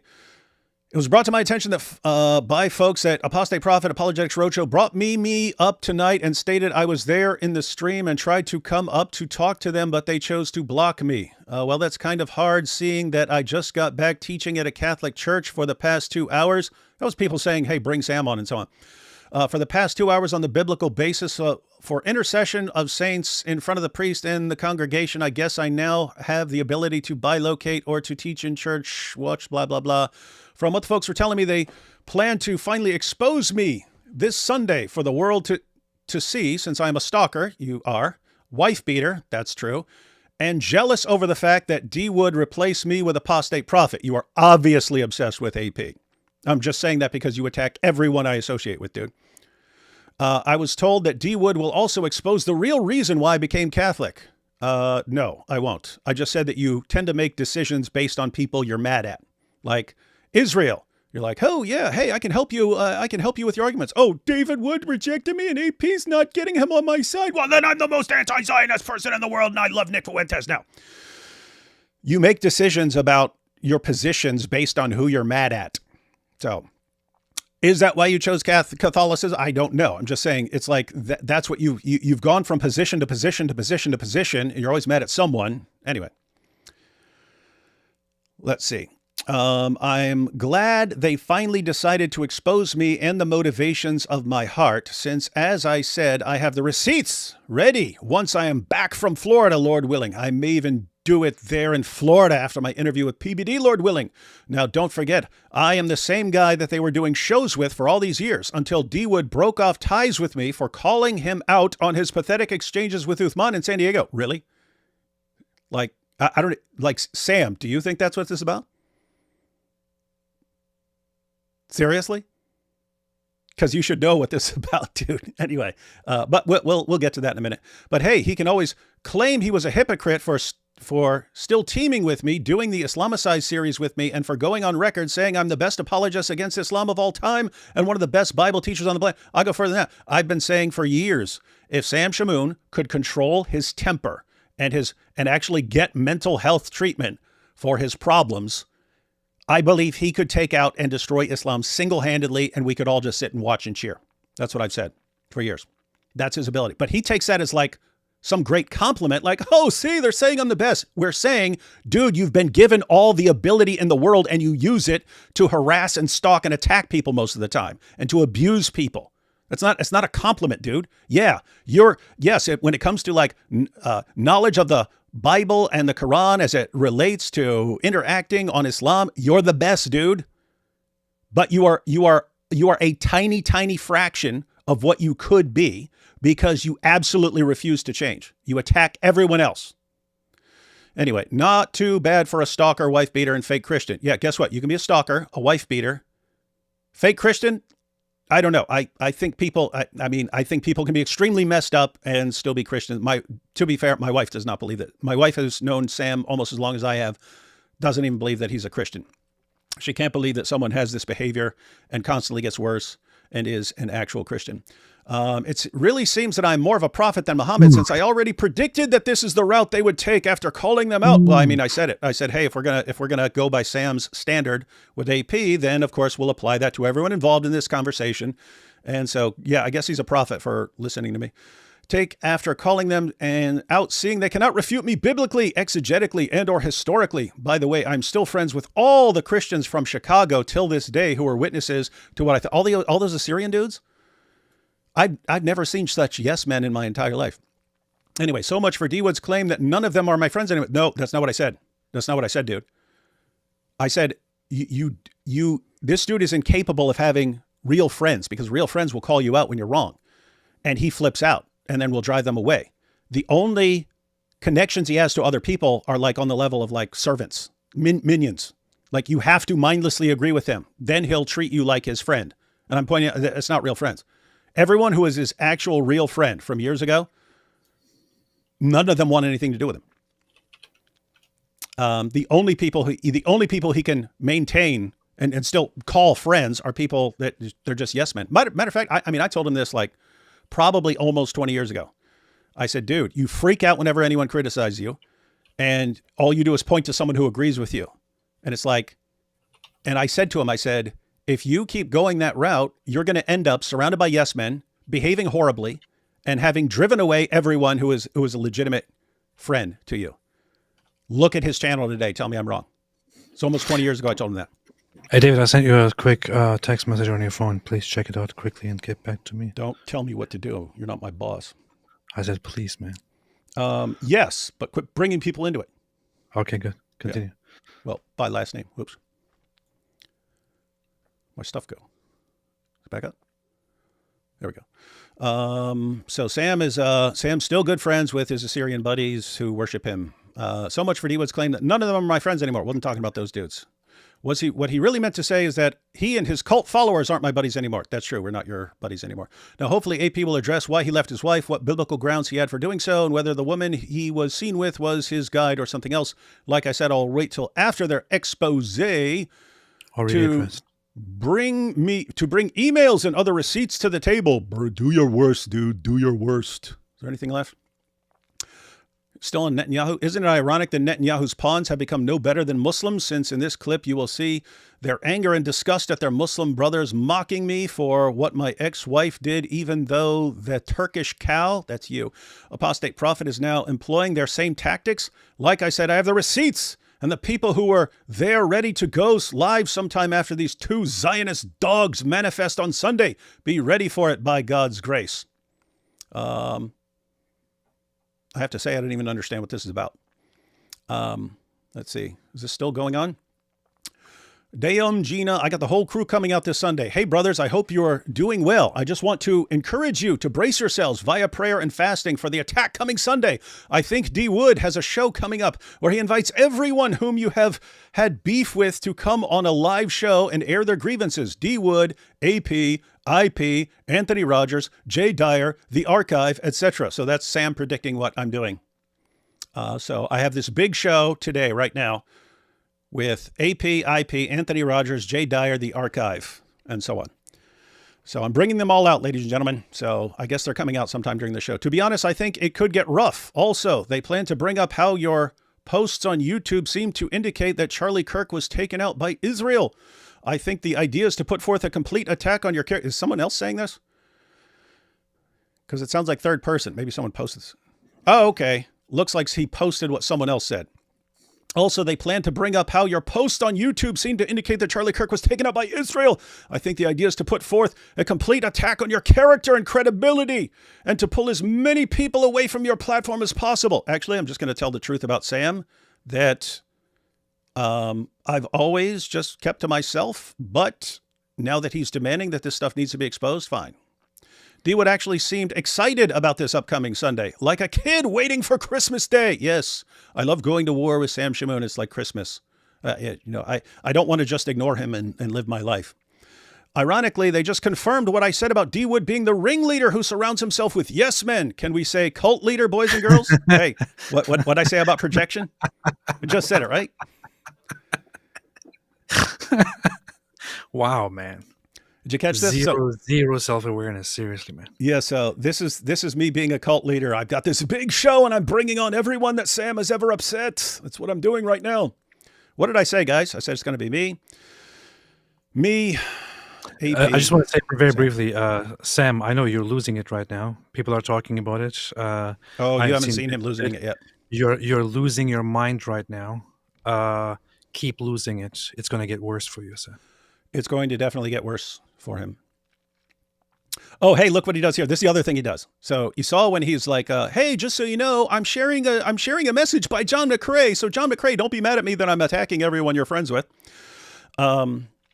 Says, brethren, Lord willing, I'm off to Florida for 2 weeks where I will be with PBD next week. So please pray for my daughters and I for the risen Lord's protection over us, granting us perfect safety, security, and health. Pray that we be holy and worship the Lord Jesus, and pray the risen Lord heal me of all my issues so that Christ increases me and I disappear. Pray I maintain discipline there to get healthier, connect with brothers, and serve our risen King. And also pray that the risen Lord will make a way for me. Here you go. Here it is. And also pray that the risen Lord will make a way for me to mention some of the apologists when I am being interviewed by PBD so that they will get noticed in order to be used by our God and Savior Jesus Christ. Lord willing, I will see you on my live streams sometime this weekend. Guys, if you're a psychopath, you learn manipulation tactics as you're going through life. If you become a Christian, you decide to stop using those manipulation tactics, but you can still spot when other people are using them. So what is this? Pray that the risen Lord will make a way for me to mention some of the apologists when I am being interviewed by PBD so they will get noticed. What's he saying? Hey guys, I just started a war. Stay on my side and I'll mention you on PBD. If you're on my side, I'll mention you on PBD and more people will recognize you and your channel will blow up because I said I mentioned you on PBD. So join me right now and attack AP and D Wood. Good luck, dude. Good luck. By the way, you know what? When he first found out that he was going to be invited on PBD, the first thing he did was to send me a voice message, and say, "Hey, please tell David that he should join me on PBD so we can do this together." Yeah. Right now, he's telling people that whoever associates with David Wood is a loser and is bound to fail because David Wood is a spiritual Satan and bastard who corrupts everything. The first thing that he did when he found out about PBD was to invite David to be with him. Yep, and I wasn't interested, and so we're at war, but now war is not just against me. It's he's going to go after me and anyone who is at all connected with me. Super mature, nothing insane. Folks sent me emails about one of D. Wood's cult members, Thaddeus, of Reasoned Answers, doing a review of the court documents about my divorce proceedings, which is nothing new since his Muslim brothers have been using these documents for years to discredit me. It's amazing how they all exhibit the same spirit. And What to tell you, you mean the ones where your wife had to ask for a restraining order because you were harassing and stalking and physically abusing her? You mean those documents? everyone would have to check Thaddeus's channel, Reasoned Answers, for that. And to tell you how original these cult followers are, they take what I say about them and level it against me. I'm on record calling D. Wood the Muhammad hijab of Christianity. Great. And I was told that, like Ali Drama, his dog Thaddeus then takes that slur and levels it against me. Man, these guys are just as original as Muhammad the ear, lol. Feel free to go there. So basically, Muhammad hijab gets exposed for being a pretty creepy dude. And I'm guessing that's why Thaddeus is saying that Sam is the Muhammad hijab. Whatever he said, what did he say? He's the Muhammad hijab of Christianity or something. Yeah, I see the parallel. I don't know what the parallel would be with me and hijab, though. Feel free to go there and listen to what he has to say. And if there are any questions you may have, then feel free to ask me in my next stream. Yeah, you get blocked. By the way, notice the timing of here you go. By the way, notice the timing of these attacks. It all comes right before the PBD show. Satan, their father, is really trying his best to attack and prevent this from happening. Except except Sam started it and we scheduled it. we said, and I said, look, when you get back, we'll do a couple regular shows, and then we'll let people know that we are planning an upcoming show to let Sam freak out for several days, and then we'll go live on Sunday. We find out, like, I don't even know when, a couple days ago or something like that, Sam's going on PBD, and he's telling his followers. And what's amazing is they don't care, right? It reminds me of like Dawa fans. You can expose a Dawa guy as a liar. The Dawa fans never, ever, ever care.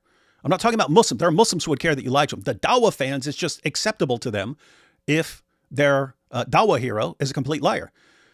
Sam, he can say, oh, they're Christian Zionists. And we can say, no, we're not. His fans will not care even slightly. Sam can say, the reason they're doing this, the reason they're attacking me is because I'm going on PBD. That's the reason. Satan, their father. So our father is Satan, guys. Why? Because we're responding to Sam Shamoun. That's how he decides whether you follow Satan or whether you follow God. It's whether you follow him. If you follow Sam Shamoun, you're following God. If you reject Sam Shamoun because of his awful behavior, you are a son of Satan. And so he can sit here and tell his followers that we plotted this. We found out he's going on PBD and we're like, we have to stop him from going on PBD. Dude, you think I care that you're going on PBD? Seriously? I don't think it works out well for PBD, but I'm not contacting PBD. I'm not trying to get PBD's attention. I couldn't conceivably care less, except you keep bringing it up. But here's how it's going to go for PBD. You're going on PBD. You've ticked off so many people over your life that those people are going to be there asking PBD, why are you bringing this guy on? All I did was ask him a question one day and he started calling my mother a whore. And I'm guessing the chat or comments or whatever. I don't know exactly what it's going to be. I don't know if it's going to be live or what. Chat's going to be full of that. The comments are going to be full of that because that's how you treat people. And you've made so many enemies with your behavior over the years that it's going to come out. So it's just a situation. We don't need to stop you from going on PBD. Everything you do is going to lead to you more and more being exposed because of your actions, because of your decisions, because of your abuse of all the people around you. That's life. And what's amazing is you just blame all of us. You blame all of us for your problems that you cause. 100% of your problems are caused by you, and you can't stop attacking all of us for the problems that you cause. And right now, you're worried, oh no, what if PBD hears all this stuff? Why is anyone talking about you right now? Why? Why are we having this conversation? Why are we having this live stream? Guess what? I would have talked to AP. I would have told him, hey, you need to address some of the issues. There are concerns. So that would have happened one way or another. But why are we talking about you? Because of you. You are demanding, hey, I heard something about AP. He's away. Attack and condemn him, or you're a hypocrite. Okay. Well, we'll hold you to that standard too, right? Then we'll hold me to that standard. But we've talked to AP. AP, any final thoughts before we turn our attention to Sam Shamoun here? No, I mean, I've acknowledged that that I have been I make mistakes. I am making mistakes as we speak. I go about doing things not the right way. I pray every day. I ask for forgiveness. I hope that things are turn out okay and right in the end. And once again, do not follow me and do not follow Sam Shamoun as moral guides. The only person that you should imitate is Jesus, not me, nor Sam Skamoon. And now let's get to it. All right, guys. So AP has been exposed. You've heard from him. Just for everyone who's saying, David, condemn him right now. AP has said he believes that given things that have happened, he is justified, even biblically, with a divorce. I'm not interested in what those reasons are because I don't believe he needs to share them with me, even though he's told me some things. I do not need details. If he's talked about this and he's talked to Jenna and he's talked to his priest, if he says, hey, there were things that are going on, this is a really, really weird situation, and there were things that happened, and I don't want to talk about all those things, but I believe this course of action is justified. The main thing that concerned me, that I thought was a serious, legitimate problem, was that everyone was saying he was abandoning his kids. He's abandoning his kids. Was just going to abandon his kids. And I was like, okay, even if something isn't working out with a wife, and you're getting that's really bad. That's really bad. And so, and he pulled that out completely. He pulled that completely out of his behind, and he spread it to people, and people believed it. And that is where things got a little bit uncomfortable. He completely made that up. Nobody even made such a claim. Nobody said I left my kids or anything like that. Nobody in my immediate surroundings, not the wife, nobody made such a claim. Sam made that claim. And I even messaged him and said, why are you lying? She didn't even make such a claim. Why are you making this up? And then he started deflecting, like, oh, are you saying she's lying when she says he left me? Dude, she said left me, which was poorly worded once again. It was a mutually agreed separation. Whoever made the claim that I abandoned my children? Nobody did. It is Sam Shamoun creating such a lie and propagating it to people. And once again, by his own standards, you will hear in a minute, what he is by his own standards when he lies. And it's actually an important principle. And by the way, I think we should go through this in detail as well. What? But according to court documents, you know who is actually the one who abandoned and denied funds for his own children? Sam Shamoun.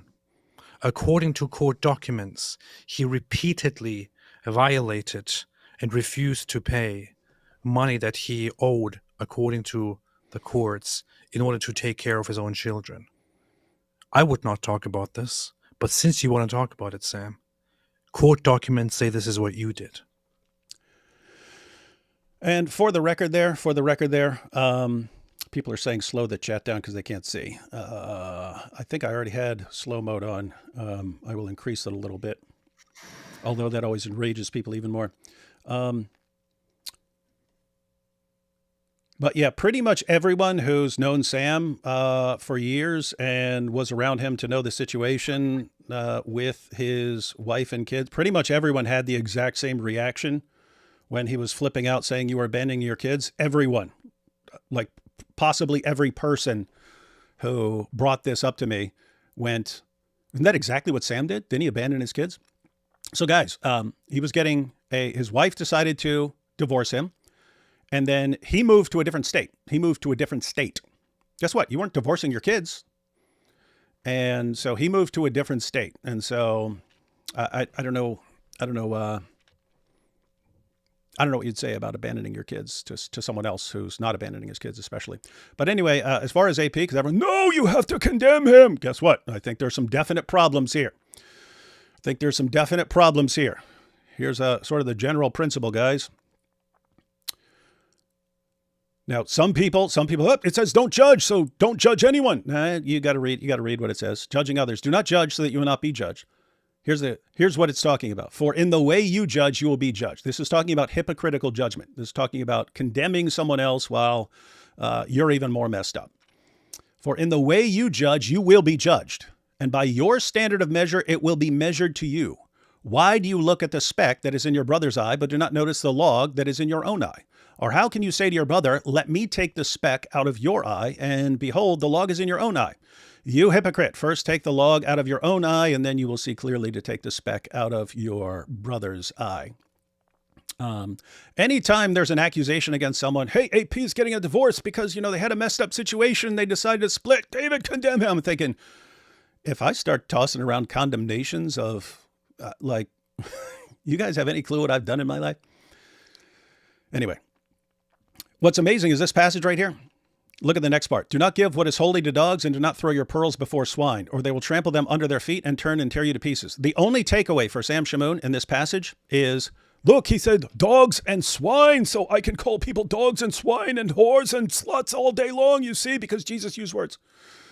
That's the takeaway for Sam Shamoun in this passage. But yeah, guys, so I am not quick to condemn. Wasn't quick to condemn Sam. You guys haven't heard me say much over the years. You've heard me say practically nothing.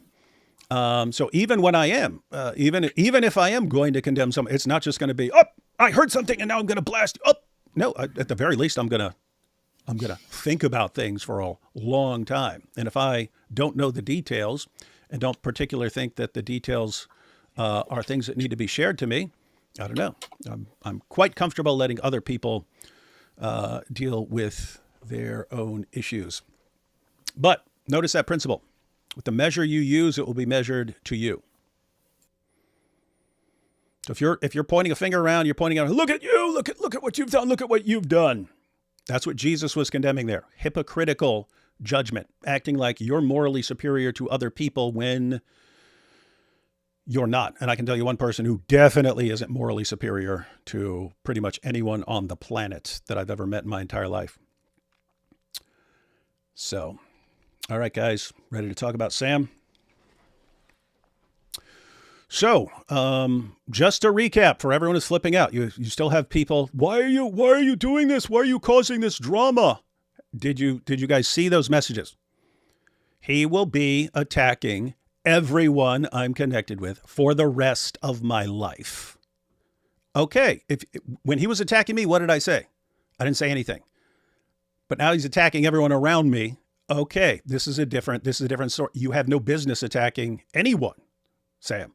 You have no business attacking anyone. So I'm going to go ahead and give the background.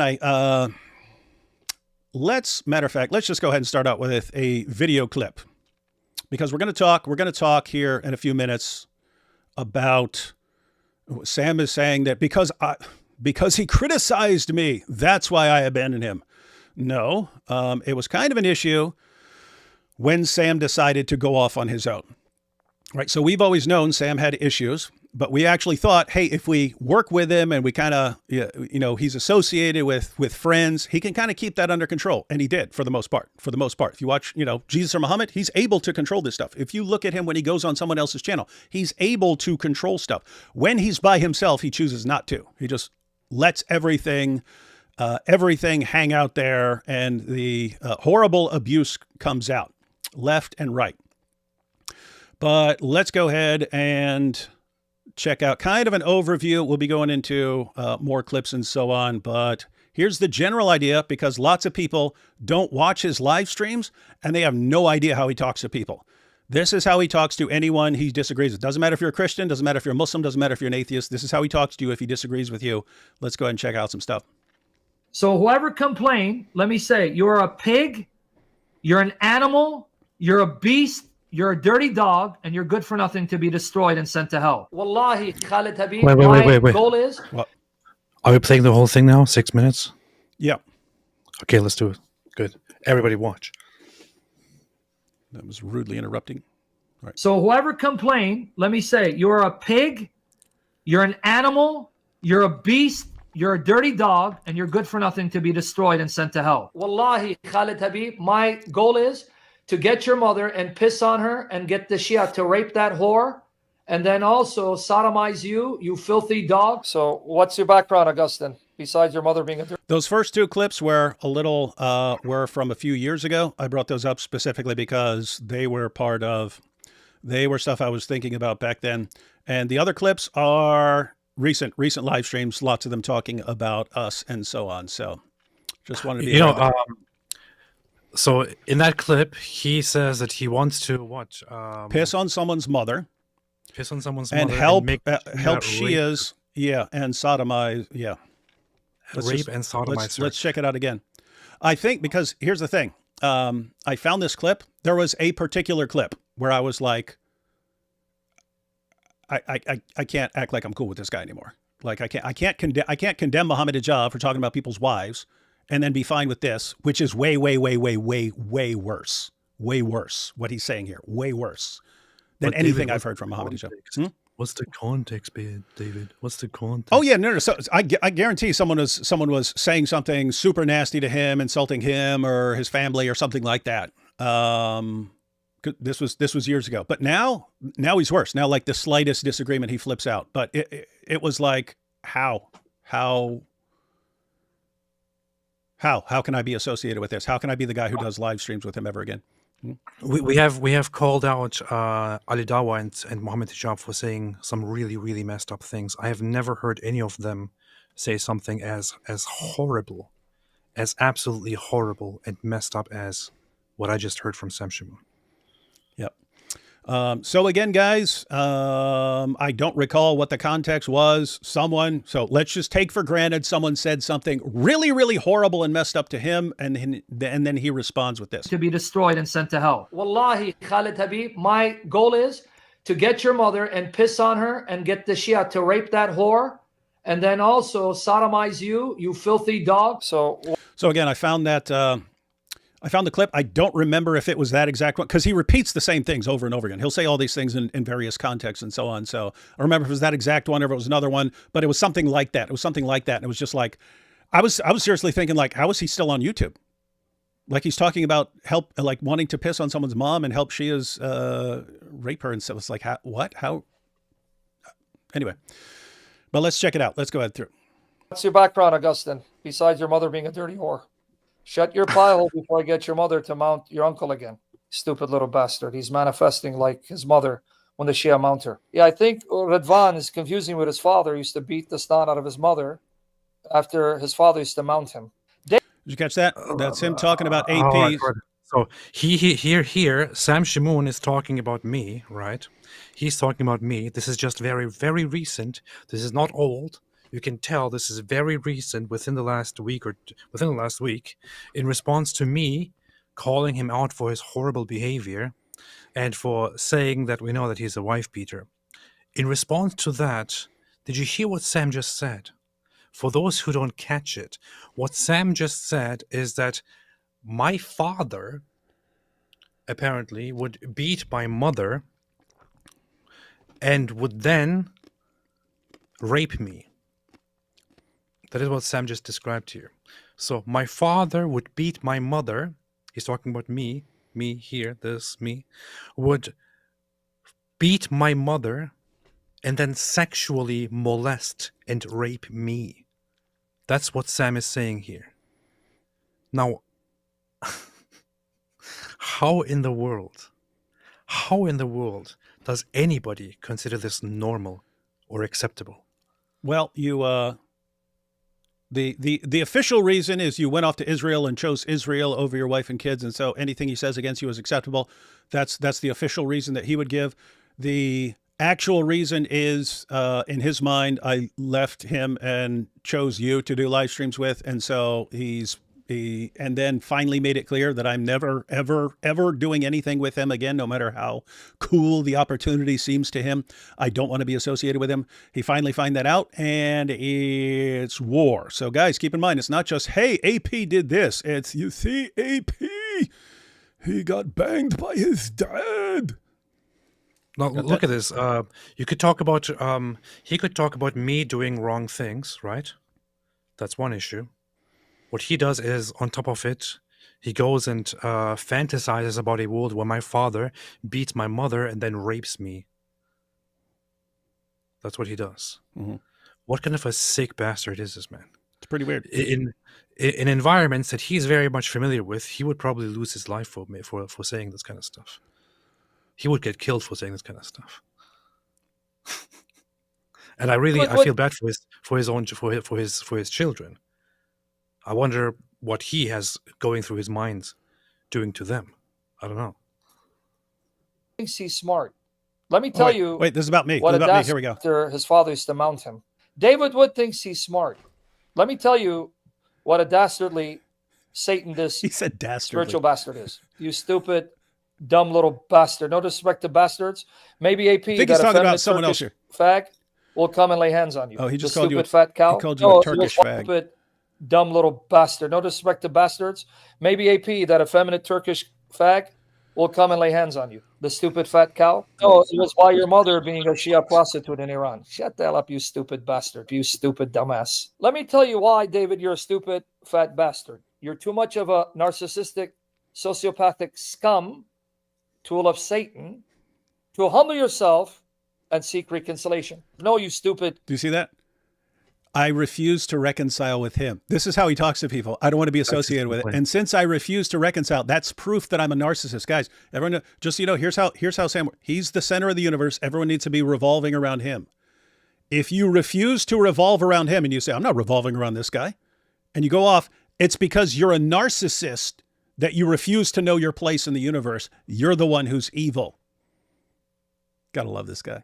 Bastards. You fake bastards, sons of Satan that think you're Christian and pious, that condemn me. So come on up, you little prostitute, you whore of Satan. You're a slut of Satan. You dumb, stupid, satanic bastard. You scum. Okay, you son of a whore. You son of a whore. But the dumb, demonic bastard manifest. Now get the hell out of here. That Jake, that fat cow bastard, and his cow boyfriend, Orthodox lesbian, what the fudge is going on? She are mounting your whore mother. Because you're a whore like your so mother. funny. And they fudge you and her. So funny. Filth. After saying all of these things, he actually censors the F word. It's like, Yep. really, Fudge. really, bro, really? Yep. Like a Christmas Story. You never saw that. It's before your time. There's a movie called The Christmas Story, where he's narrating the story of him as a little kid, and he goes, and you see the kid go, "Oh, fudge!" But then the narrator goes, "But that's not what I really said. I said the real McCoy." That's Sam. You bastard whore. Prostitute that you are. Your uncle's mounting you right now, you filthy lowlife. Stupid bastard, huh? What are you going to do now, you satanic bastard? You know, I'm David Wood, and you got to follow my script. Yeah, you stupid bastard. No, you're a whore like your mother. You're a whore like your mother, brother. Go find who your father is, because it took 20 Shia to birth you. The Bible calls out whores and your mothers for being whores. You're a whore, brother. You're a whore. Pause. You're a bastard. Pause. You're a cow. Pause. Can everybody see that this is where it gets really problematic? Like up until now, all of this was just absolutely horrible and unacceptable behavior. Now here you have an example of where this gets really problematic. He uses the Bible. He appeals to the Bible to justify his behavior, to support his behavior, to support calling people whores. He directly uses the Bible. He appeals to it, and it's going to get worse. He's going to do that further in even more disgusting ways. He uses the Bible directly to justify calling people whores and children of whores and so on. And we will see in a different clip. I don't think I included it here because someone sent me a collection of clips, and then I chopped down one like 6-minute supercut of that. But I have the others, and there's one where he starts just quote everything he's calling it. He'll like quote the Bible to justify calling them that. He has all the references, right? But yeah, you're right. This is someone who uses the Bible as a weapon and as a justification for him behaving terribly. And so he'll say, look, it says right here, whore of Babylon, so I could call your mother a whore. I call your mother a whore and say your mother the whore who does muta with Shias and stuff because it says whore. Man. That's what Muslims do. That's what Muhammad Hijab does. He says we can call the enemies of Islam, we can insult them and use the private parts because there is precedent to that. The Prophet also did here and and so and so and so. This is what Muslims do. Sam Shamoun is like a Muslim. He is absolutely like a Muslim. And also notice it's the same mentality as the Muslims, like, we'll do whatever we want and we'll condemn you and you'd better not expose us or else. If you do, we'll destroy you. That's what he says to everyone, right? He'll do all the most messed up stuff, and if you even hey dude, this is actually bad what you're doing right now. Shut up! I'll destroy you. Blah blah blah blah blah. Same. It's the same. This guy would be like perfect in dawah. I mean, he'd be the greatest dawah-gandist of all time. It wouldn't matter what this guy became. He could become a Mormon. He would be the ultimate defender of Mormonism. He could join any sect of Christianity or any cult, and he would be the ultimate defender of that position, except for his personal problems and so on. If he became a Muslim, he would be the ultimate dawah-gandist ever. The only difference is his behavior would be completely acceptable. If he ever becomes a Muslim, I'm pretty sure that he's going to become a Shia Muslim. Oh, yeah. Just for for the muta that he's so obsessed with, he brings it up every 5 seconds. Obsessed with it, man. He's going to become a Shia Muslim. Just to do muta. Let's see. I'd spit on you, but my spit is better than you. Because Mango, they're all whores, sons of whores. Because your whore mother likes bald heads to rub her bald ass, because you're a whore like your mother. And you like your bald uncle because he mounts you because you're a whore like your mother. So your mother doesn't complain about bald asses rubbing her bald face and bald heads rubbing her bald ass, you prostitute. Bring your mother out of the darkness of being a whore like your grandmother and stop letting your uncle molest you and mount you because you're a whore. Are you his whore? Is this Christian apologetics? This is Christian apologetics. This is powerful apologetics. Is this what Christian apologetics is supposed to look like? Is this Christian apologetics? Seriously, man. He justifies this with the Bible. Does he think like I don't know, does he imagine like Jesus in his presence be like, oh yeah, continue, wonderful. This is perfect.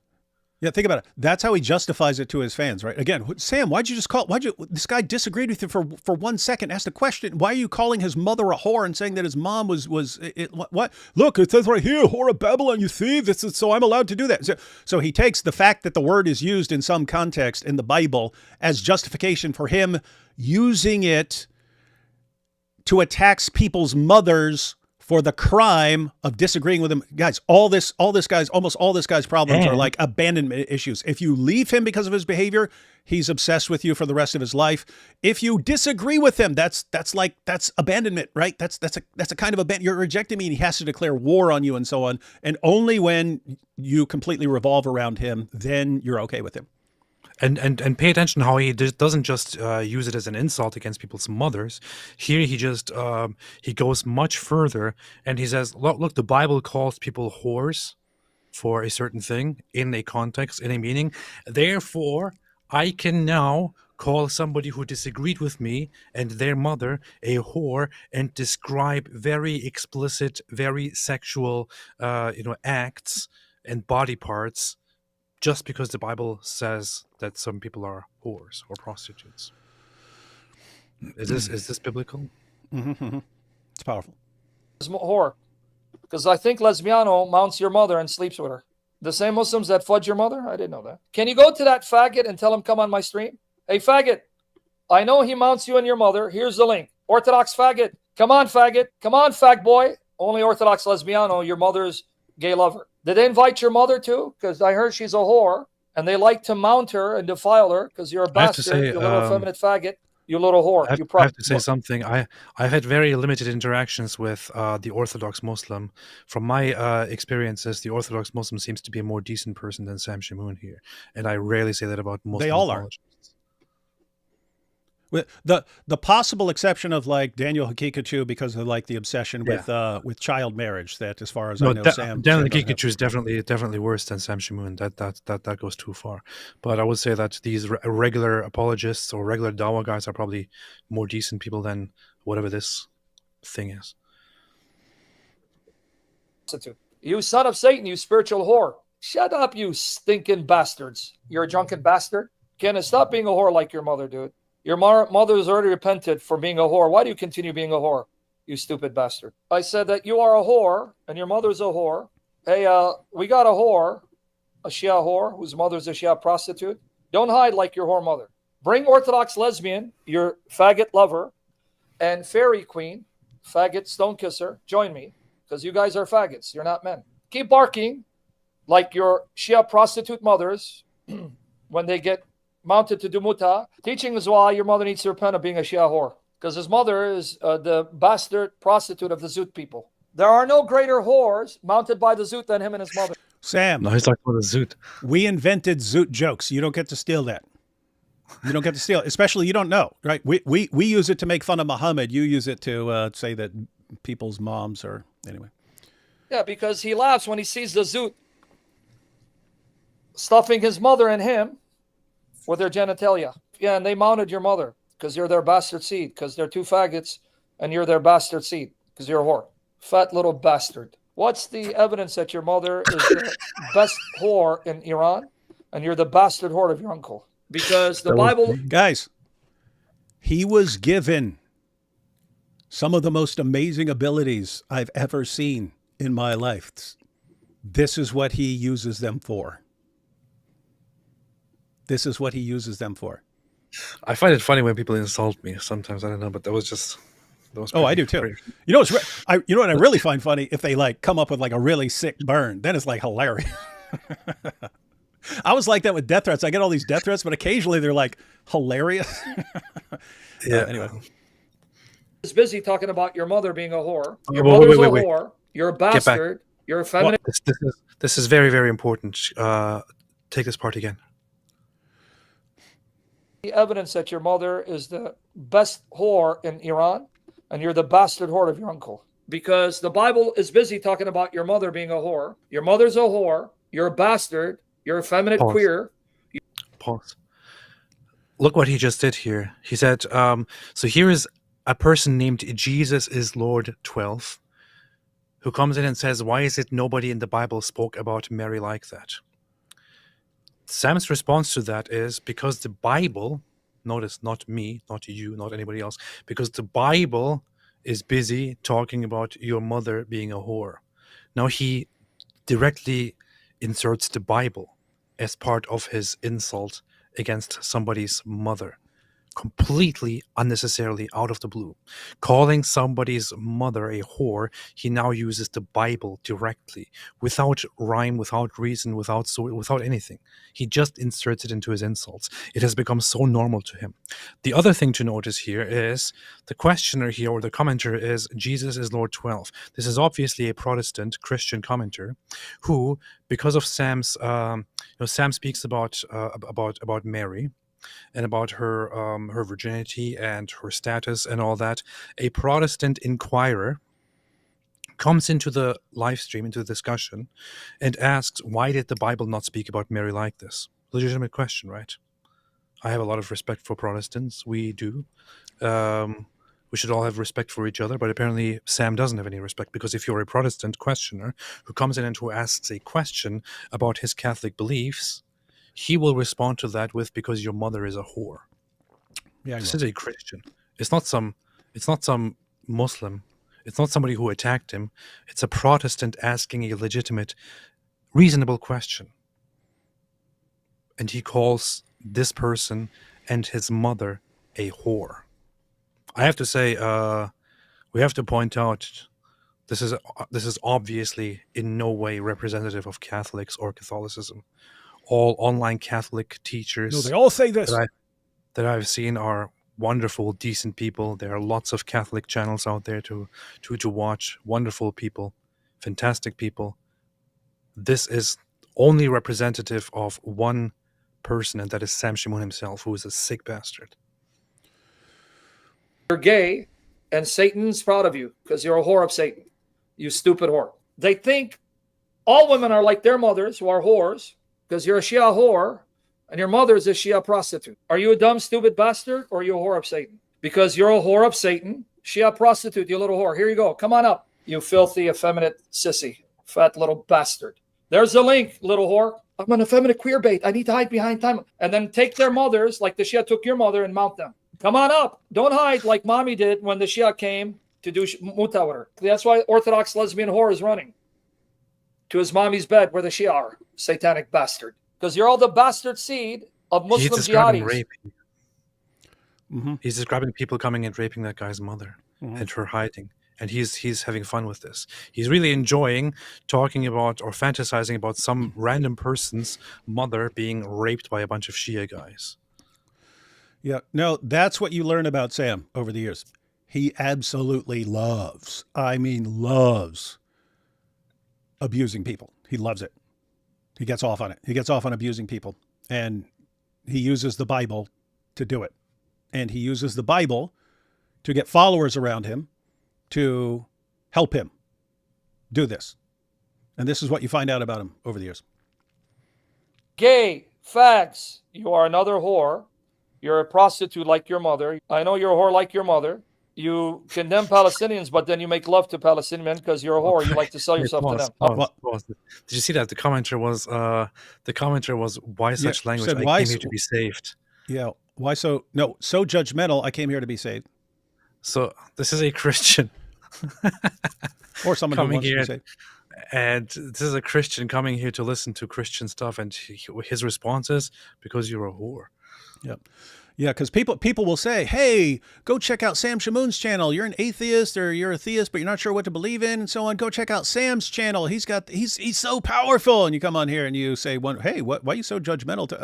Shut up, you whore. Prostitute like your mother. I know you're a whore like your mother. You condemn Palestinians, but then you make love to Palestinian men because you're a whore. You like to sell yourself to them. I want to chill out your mother, brother, because I know she's a whore too. So now go find your whore mother with this whore. So get out of here. You are a stupid bastard, Murtad. Now, can you tell me this guy's not a stupid bastard? Son of a whore? Because you're a filthy, low-life scum, son of Satan, Because the fat boy, he's a whore like, the Shia who mounted him and his Shia mother, not his Catholic mother, because he's a bastard whore, son of Satan. And that's why may Jesus do to you what he did to Ahmadinejad and Muhammad, who died of poison like a rat. May Jesus do that to you if you don't repent. Liam, is that what your mommy and your sister and your niece been sucking on? And Iran? Is that why you were born a bastard of your uncle? You're a whore like your mother, you whore. You little whore. You whore. You stupid bastard. But you're a whore like your mother. That's why you have to cover up for your gay lover because he likes to mount you when you mount him. Stupid whore. You are a fat slut, you filthy lowlife. You fat ass. Thank you, Lord. Hallelujah. You like the thank you, Lord, at the end. That's how he concludes. And the funniest thing about this is that he thinks that somebody can be conceived through oral sex. So. This is wild stuff. So anyway, guys, this is how things are going on Sam's channel. And it always seems to turn in that direction when Sam's interacting with other people. Hey, did you ever see when Andrew Wilson came on the stream with Sam? No. Let's go ahead and check out a clip here. Andrew's here. He wants to join in the fun. Wants to be a brother with us. Andrew, please, no. We're cool with Andrew. We're good with you, Andrew. Oh, look at that. Andrew's got hair. Your hair is good. Please. I'm not in the mood to argue anymore, Andrew. Hey, you know what? Nice to meet you, Andrew. His hair doesn't even look good, man. He's talking about having hair and us not having hair. I have hair too, but mine's from Turkey. Any more shots? His hair doesn't even look good, man. Looks like he's got a wig on, man. I have hair, but mine's from Turkey. Andrew, how old are you, brother? When's the last time you guys were able to do that? What year? Like what year was the last time you guys could just do that? Yeah, to be honest, it was 1989. Sam, did your wife used to rub her hand through your hair like that? Believe it or not. Before she started blowing another guy? Yeah. Say it again. She used to blow Before she started blowing another. I don't know what happened leading up to this. Whoa, what but the heck? To be fair to Sam, Andrew started this. I'm pointing this out how these are now how these discussions are going online. What the heck? Whoa. What happened between these two? I don't know. But look at how Damn. conversations. Yeah, look at how what, dude. You haven't heard anything yet. Watch how conversations are now going. So Andrew, was to be fair, brutal. I don't know. Again, I don't know what happened before, or what Sam said before, but Andrew went right for the jugular right there when he came out. Andrew came out swinging, and watch where it goes. It's a short clip. But here we go. Your hair like that Believe it before or she not. started blowing another guy. Yeah. Say it again. She used to blow Before what? she started blowing another guy. Guy off. Oh, no. Your wife wasn't there, nor was your mother there. Yeah, but I mean, she was there blowing another How guy, many, right? how many did your wife ride? Did your I don't know. parents didn't raise you? When you Well, were, I know when she- you How were, your wife, right? When you were with her, bro. Andrew, I know, yeah, your wife, that little whore. Andrew, you can't behave, Andrew. Do something to my Come on, man. face. Isn't your wife the one who was fucking No, with it's the guy? actually your wife. Nobody's Sam? insulting you, I buddy. thought it was. No, it was your wife who got plunged by the plumber, that filthy whore. And you're not going to do anything about it. I'm going to say it to your face. Andrew, trying to be It peaceful. didn't sound like you did. Andrew, didn't trying sound to like be you did. peaceful, But man. ask It's your going mother. to be Holy Week, brother. We're way past that. Gonna bro. be Ask Holy your Week, man. mother We're when she got way burned past by that. Jay Dyer's father. Because gonna I be heard Holy you. Week, man. Yeah, I don't know what you mean. Did your wife blow another guy while you were with her? Shut up. Andrew, Go find Andrew. your husband. You Did whore. you- You're a Christian? Hey, this is Orthodox right here. This is Orthodox. This guy says he's a Christian. This Andrew He's guy? not. No, he's Orthodox. No, that's Yeah, good you did this that. guy bro. says he's a Christian. What the hell? Wait. Hold on. What? Did everybody just catch that? That was weird, So- man.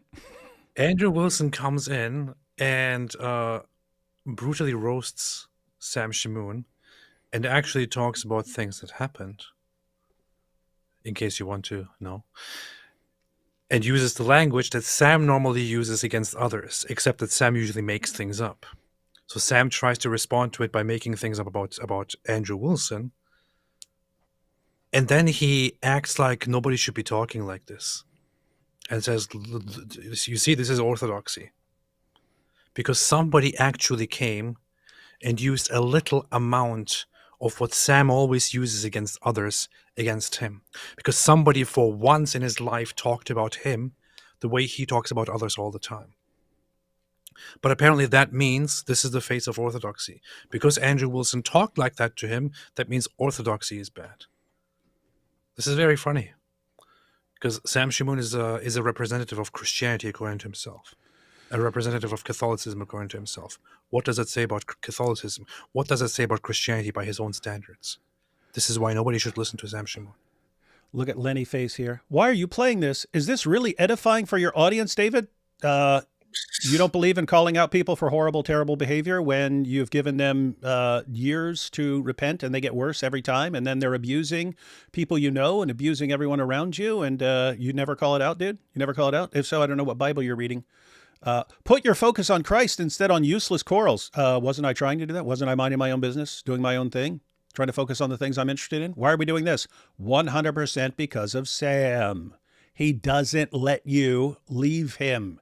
He stalks and harasses you for the rest of your life. And then when that doesn't work, when you still ignore him, then he goes after everyone you know. I want to commit, and I want to keep it at that. I don't want to talk about Sam Shamoun again after this. This should be the last Too thing. bad. This is part 1 of 1 million. I don't want to talk about him again. The only person who is responsible for all of this is Sam Shamoun himself. He pushed it. He posted about David and about me for weeks.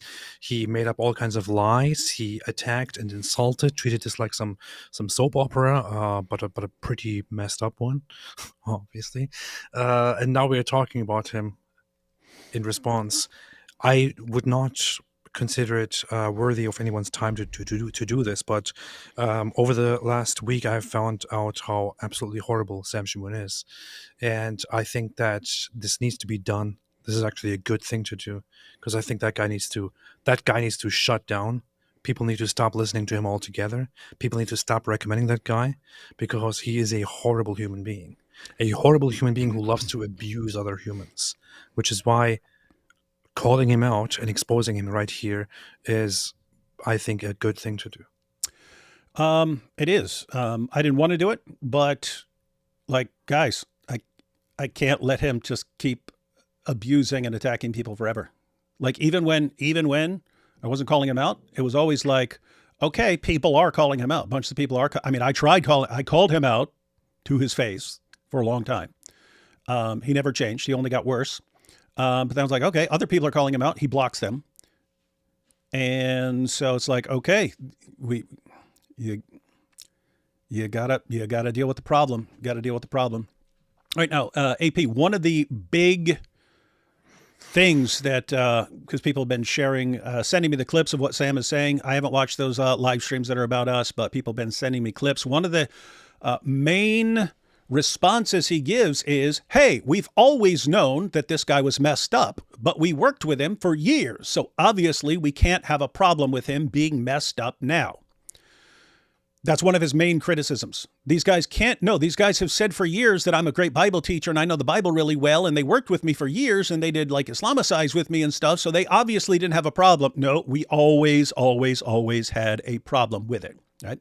I'm just going to go ahead and give my background here because I have kind of a different view, but this is kind of required for understanding why I stuck with Sam so long. Because if I didn't have this view, I wouldn't have stuck with this guy for.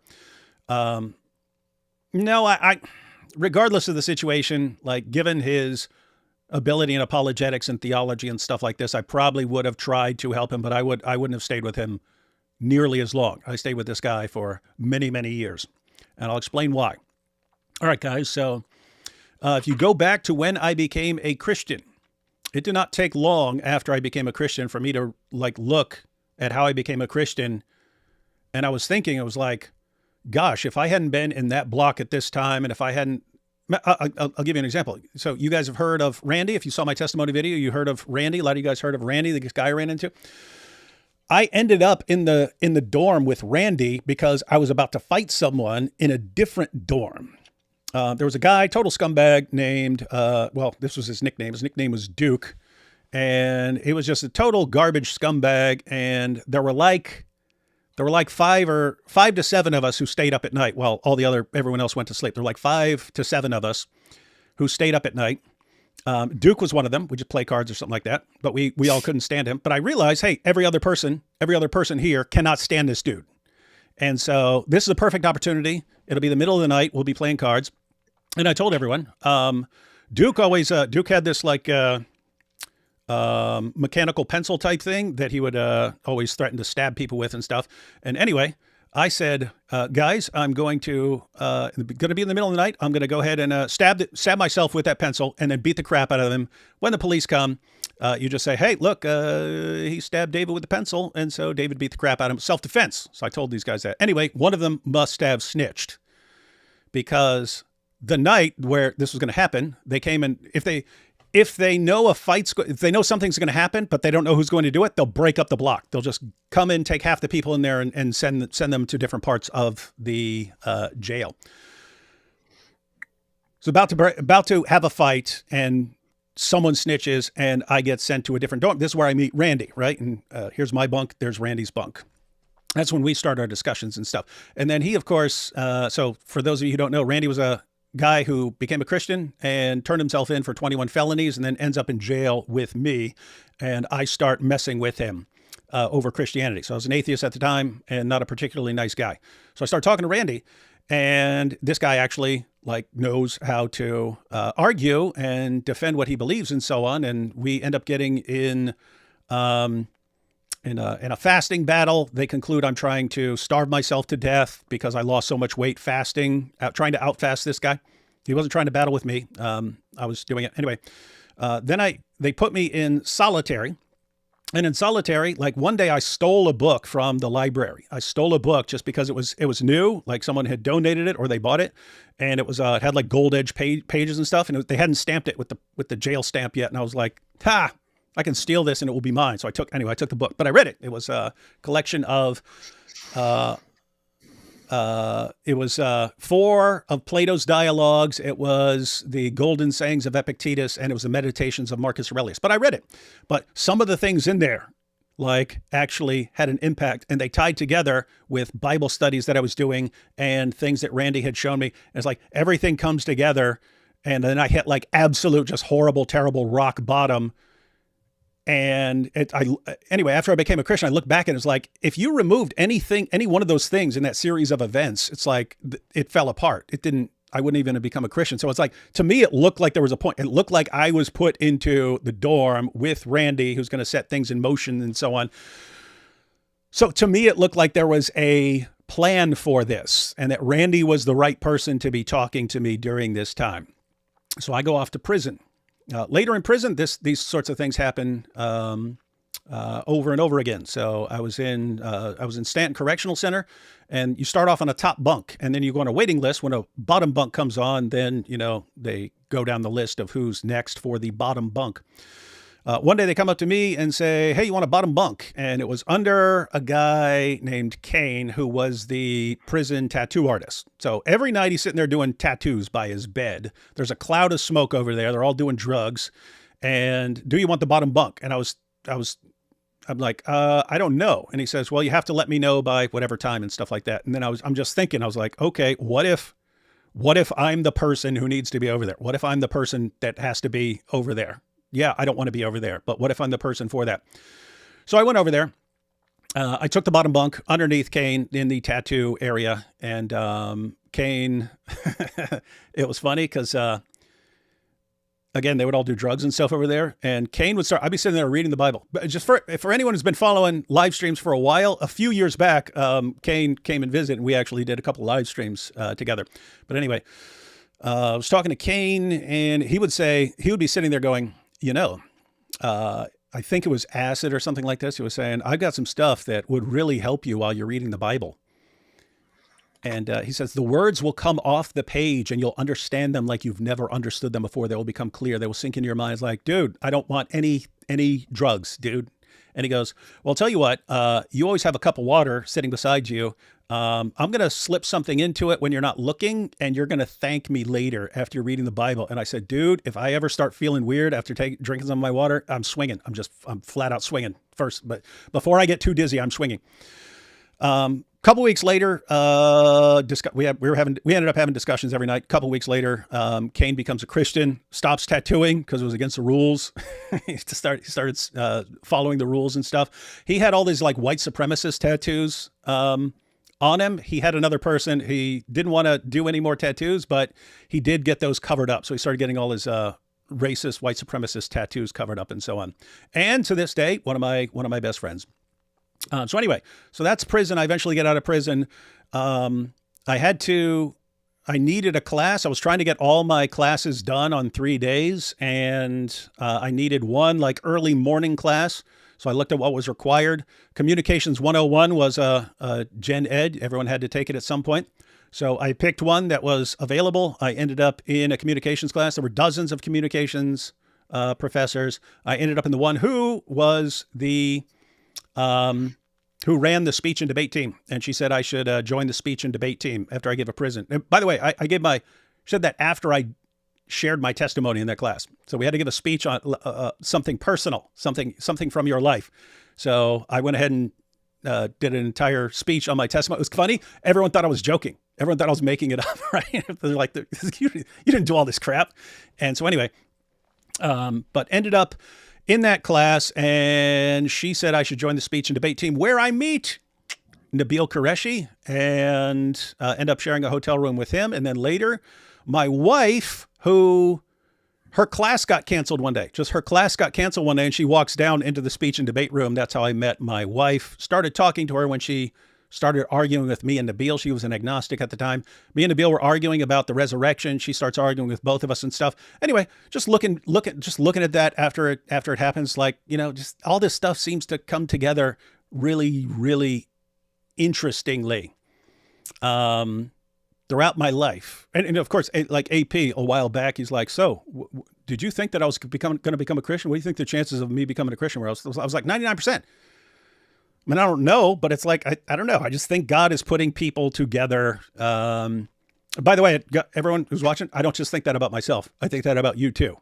I think God puts you together with other people for good purposes and so on. So you always got to pay attention to who you're around. Maybe you are the correct person to spend time with someone, or to talk to someone, or to be friends with someone, or to something like that. Anyway. So you're telling me that you still believe that you could somehow help Sam Shamoun? Yeah, when I met Sam, it did not take long. Like even before I talked to him, you could see this guy. One, he's making like brilliant articles, like brilliant, masterful articles responding to Muslim objections and so on. We gathered that, David, but can you tell me if it's true that this is your email directed at Sam Shamoun? Sam, this will be my final email. I haven't blocked anything. I just woke up because I stayed up late praying for you, and I have better things to do than argue with a man who blames his wife for punching her in the face, which is what all men who beat their wives do. You complain that I compared you to the man who punched my mom in the face, but you justified what you did to M by saying that she pulled on your beard. My mom was doing more than that to the man who punched her in the face. So according to you, punching my mother in the face was completely justified, and you were defending the man who beat her. You said that M testified that she, a 150-pound woman, was pulling on your beard, and that this justifies you, a 300-pound man, punching her in the face. Is this your email? Yeah, that definitely sounds like me. And it sounds like that exact situation back then. Okay, let me continue. While we can all appreciate M's honesty, we can only wonder why the church suspended your Bible study indefinitely until you submit to church discipline and seek counseling. Is it because, like most people, they don't agree with you that it's okay to beat a woman who pulls on your beard? I have known you for years, Sam, and I've never seen you repent of anything. Instead, when the way you treat people guys, is this is just want to be clear. This is about 10 years ago. This is me telling him about 10 years ago. I've never seen you repent for anything. You always blame it on someone. Anyway, go ahead. When the way you treat people is brought up to you, you attack and attack and attack. When it comes to apologetics, you are a giant. When it comes to emotions, you are still a child. The result is that after waiting for years to see some sort of improvement in you and seeing that you just get worse instead, people want to get away from you. Your wife wants to get away from you, and you attack her for it. I try to ignore you, and you attack me for it. Instead of attacking people, you might want to learn to treat people at least like they are human beings.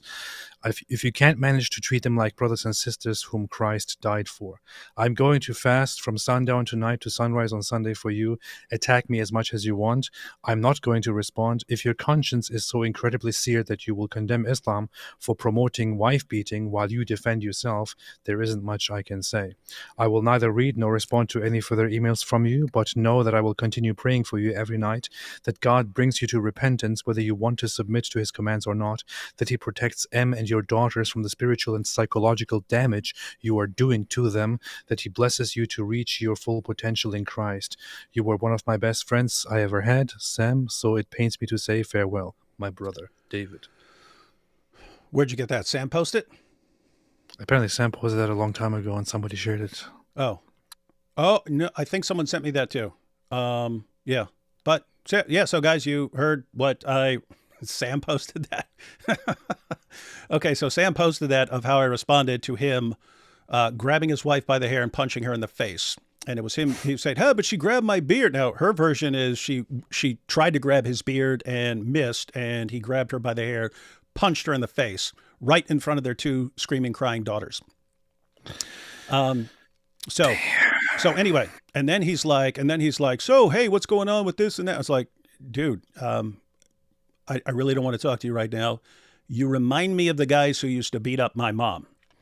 Now, keep in mind, guys, I don't have many normal emotional reactions, so I have to actually usually think through stuff. Can tick me off, but in those situations, I have to actually like stop and think. Like, okay, so my entire life, I thought like the concept of moral obligation is complete idiotic nonsense made up by people, and I was a psychopath. So guys were beating my mom. I didn't have any problem with guys beating my mom. I didn't care. And people were like, family members, what? Why didn't you stop? I was like, why? She's the one who decides to be with this guy. Who cares what he's doing, right?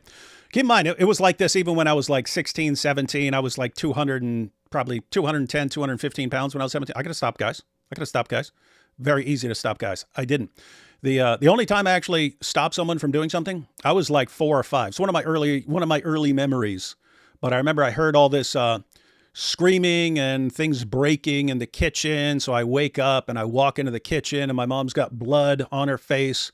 There's blood on the table. And for some reason, I remember a broken plate and there was blood all over the broken plate. But she turned to me and she said, "It's just ketchup." And I thought, "You think I'm an idiot? You think I can't tell the difference between blood all over your face and ketchup?" So she sent me back to bed. I walked back to bed, and the fighting stopped for that night. So that's the only time I actually like stopped someone from doing something to my mom. Anyway, you become a Christian later, and you look back at the things you should have done. I take it as a given that people, boys, young men, and so on, men, have a moral obligation to protect women in general, especially protect your mothers, sisters, wives, and so on. So I always had to look back at that as something that was seriously, seriously screwed up about me. Then Sam punches his wife in the face and acts like I should just be fine with it and not have a problem because, well, you know, she tugged on my beard. And I'm thinking, I mean, my exactly what I said there.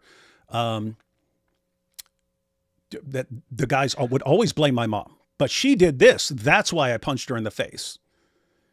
And it's like, wait, if I'm just fine with this now, then what, wouldn't that be saying it was fine when guys were doing that to my mom? Like, if that's justification for hitting. So anyway, I'm like, the fact that you don't see a problem with what you just did, that is serious problem. Told him I didn't want to work with him anymore at that point. A while later, what? No, I'm sorry. I just saw somebody in the chat basically make an excuse for how everybody makes mistakes. I'm sorry. If you think that somebody beating his wife is just, we should leave it alone and not talk about it because everybody makes mistakes. If you think that is how you should treat somebody beating his wife, then I don't think you understand anything of the morals that you're dealing with. Please, if you are aware of somebody abusing his wife, and you think, oh yeah, I shouldn't be talking about this because everybody makes mistakes, you really need to change something about yourself. You should be talking about it. You should be exposing it. You should be going and alerting people or offering help. Somebody's being abused in that case. I'm looking at comments here, Sam's fans and so on. David, Sam provided the court papers where his wife said that he didn't beat her before. So just to be clear, I'm not aware of him beating her before that. And he was only doing so out of self-defense. So self-defense that this woman who is half his size tried to pull on his beard, and therefore he had to grab her by her hair and punch her in the face in front of the daughters. This guy's actually defending it because he's a fan of Sam Shamoun. Why can't you include that? Poor Sam. What, that he didn't beat her before? Dude, I don't think you understand the reasoning here. That was 10 years ago, guys. You ever heard me say a word about this? Anyone watching, you ever hear me say a word about this? Did I expose him for this? Why are we talking about this? Sam, the moment someone accused AP of doing something, Sam was all over it and telling me I need to be publicizing and condemning this. Hey, why are you black, man? What?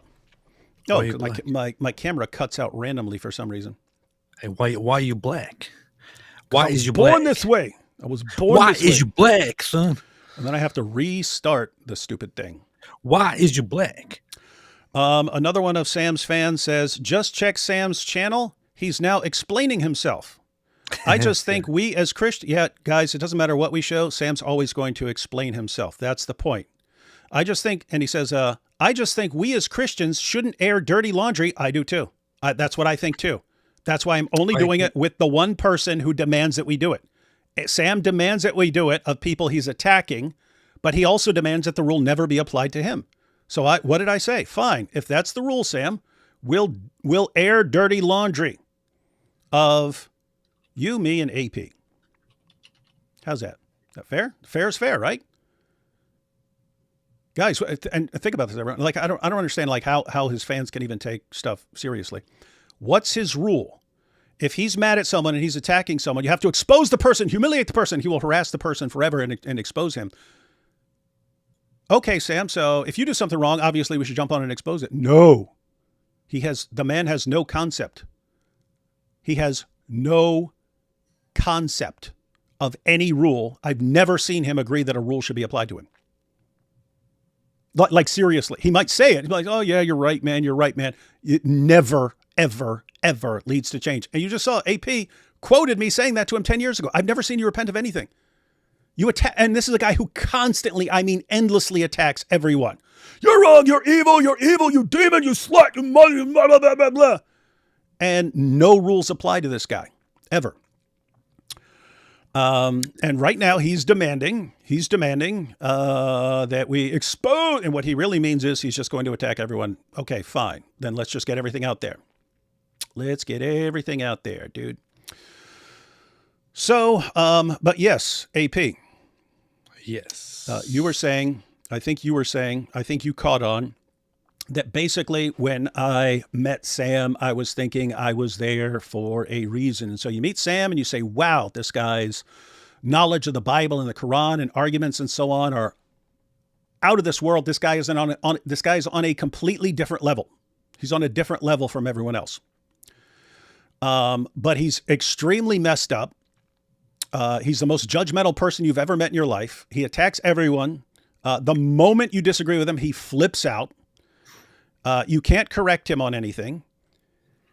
And so, but I'm looking at this and I'm thinking, okay, this guy, whenever anyone criticizes him, he flips out. He loses his mind. He's clearly got mental health problems. He attacks, threatens everyone. And all I was thinking is, I can deal with all of that. Like, I'm kind of made for dealing with that, right? Like, I grew up in a West Virginia trailer park, fun environment, but we're poor, people fighting all the time, hillbilly area, a lot of hillbillies. Yeah, it was poor. End up in prison around inmates. Guess what? If you don't want to be fighting every day, you have to learn to deal with a bunch of people with a bunch of messed up backgrounds and so on. And so, just years of that. And then I meet Sam and I see all this and I'm like, oh, all this stuff that would drive anyone else away from him very quickly. I can live with this stuff. And I just thought, so maybe I'm the guy who needs to stick with him throughout all this stuff that he's about to go through. It's going to get worse and worse for him because of his behavior, but maybe I'm the guy who can put up with all this stuff and I will stick with him. And eventually over time, if he has a couple of good friends around him, like me and eventually Anthony and so on, my wife, maybe if he has a couple of good friends around him, maybe at some point he'll realize he's wrong and actually take some steps to improve and become better. Because if this guy ever reaches his full potential, he'd be unstoppable. So if I spend years of my life helping this guy and somehow he gets better and reaches his full potential, that is time well spent. I'm going to go ahead and say it now, everyone. I'm going to go ahead and say it right now. If God had come to me in 2014, 2015, 2016, 2017, whatever, if God had come to me back when I was thinking that I was there to help Sam, if God had come to me and said, David, I'm going to make you an offer. You can accept it or reject it. Here's the offer. I will help Sam Shamoun. I will make Sam Shamoun reach his full potential in using all of his gifts that I've given him to do nothing but glorify me and expose Islam. But I'm going to kill you right now, David. If God had made me that offer, David, I will help Sam use all of his gifts to do nothing but glorify me, but the cost is I'm going to kill you. I would have said, deal, right now, deal. And if he had said, hey, not even going to let you say goodbye to your family or anything else, you're just going to drop dead, I would have said, deal. That's how convinced I was that if this one guy can sort of sacrifice that horrible part of himself, or if some miracle can happen where he stops using his gifts to just endlessly abuse everyone around him, world-changing and more world-changing than anything I'm ever going to accomplish. And therefore, yep, I would do that. I would take that trade. I would have taken that trade. So Sam punched his wife in the face and I separated from him for a little while. I explained everything to him. Eventually, we started working together again. Why? He always comes back. I'm a changed man now. I've been humbled. I'm different now. Everything's different. I'm better. And keep in mind, it's the same thing that guys use with their wives after they abuse them. No, I'm sorry. Yeah, I was wrong. I was wrong. Hey, look, yeah. That's what happens. But guess what? You want to give him the benefit of the doubt. Hey, this guy says he's changed. He says he's been humbled. He says he's not like that anymore. So, okay. He has such amazing abilities. You give him a second chance. Then his behavior is terrible once again. And so you separate from him and then he comes back. Guess what? I'm better now. I'm better. I'm changed. I'm a new man. And then you find out he's actually even worse. So I eventually realized that I'm not helping this dude because it was this cycle. Matter of fact, it was his reasoning. It was his reasoning, and it was with the issue of the Canaanites, right? Like say, hey, why'd God say just wipe these Canaanites out? Drive them off, wipe them out. Sam's explanation was God sent them prophets and then waited 400 years to judge, but they became worse. They became worse every single generation. They got worse and worse and worse and worse and worse. And he points out, so, okay, if you're just getting worse and worse and worse and worse and worse, God has a right to just to judge you. Why did AP leave? What's wrong with you? I just kicked myself out. I'm back. Quit being a dork. What was I talking about? Oh, yeah. So it was Sam's reasoning. The reason the Canaanites had to be judged was God gave them 400 years to repent, and they just kept getting worse. And I was thinking, well, Sam keeps getting worse every single year. His behavior gets worse and worse and worse. And I'll tell you the couple of things that were kind of like, I don't even want to say final straw, because if he had somehow changed after that, I just knowing my experience and how screwed up all the things I've done in my life are, I would have probably given him another chance. But I'll tell you what happened. One, there was when he was getting his divorce from his wife, and he started attacking her and airing all her dirty laundry all over the internet. And I told him, stop doing this, dude. I know you're enraged because she left you and you have issues with people rejecting you. Stop attacking her, right? I said, because look, if you want to attack her, guess what? I know why you're attacking her. You're trying to trash her in the eyes of the Assyrian community to make her life miserable. That's what you're doing. And I said, as much as you want to do that, at least think about your daughters. Sam does love his daughters. To his credit, he does love his daughters. But I'm telling you, I'm like, dude, okay, your daughters live with their mother. I wonder in what way, though. What? Could be in a dirtbag. Your daughters live with their mother. They look up to their mother as their example. You already punched her in the face, and that's kind of the least of it. When you get to the way he would talk about her around the kids, it's really, really bad. It's like they have you as an example of what a man is supposed to do in a relationship. These are girls who are eventually going to grow up and have a relationship with guys. And trust me on this, my mom's dad was an abusive wife beater. Who did she always get as her boyfriends? That's what she understood growing up, this is a man. This is what a man is, right? So one, you already are screwing them up by showing them what an example of a man and woman relationship is supposed to be like.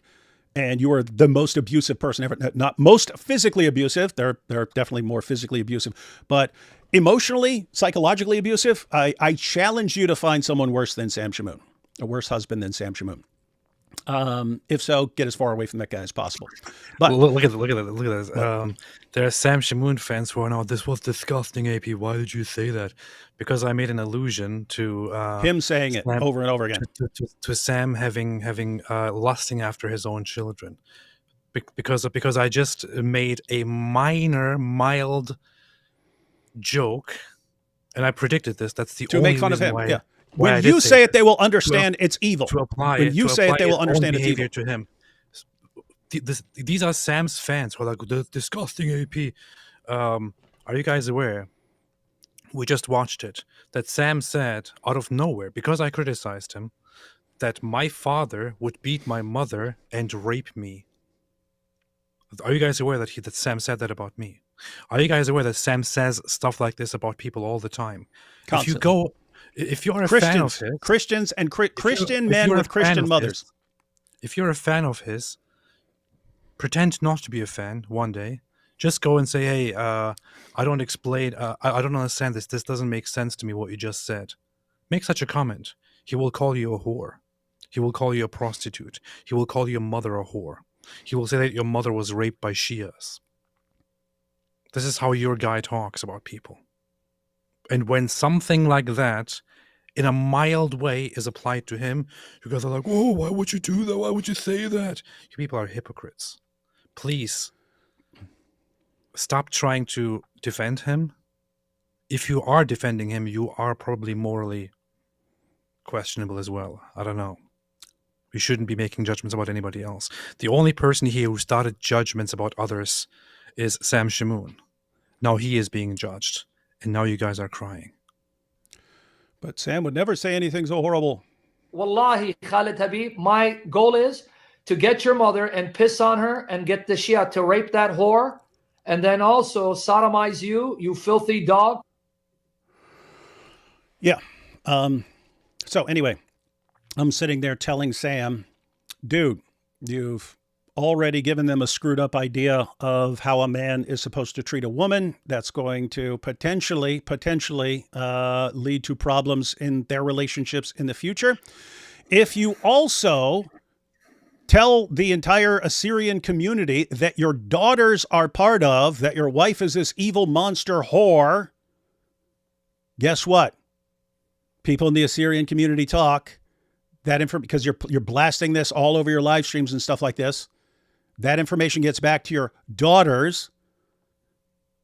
And why? Why would you do that? Why would you be so desperate to attack your ex-wife because she left you that you do not even care what damage you're doing to your daughters?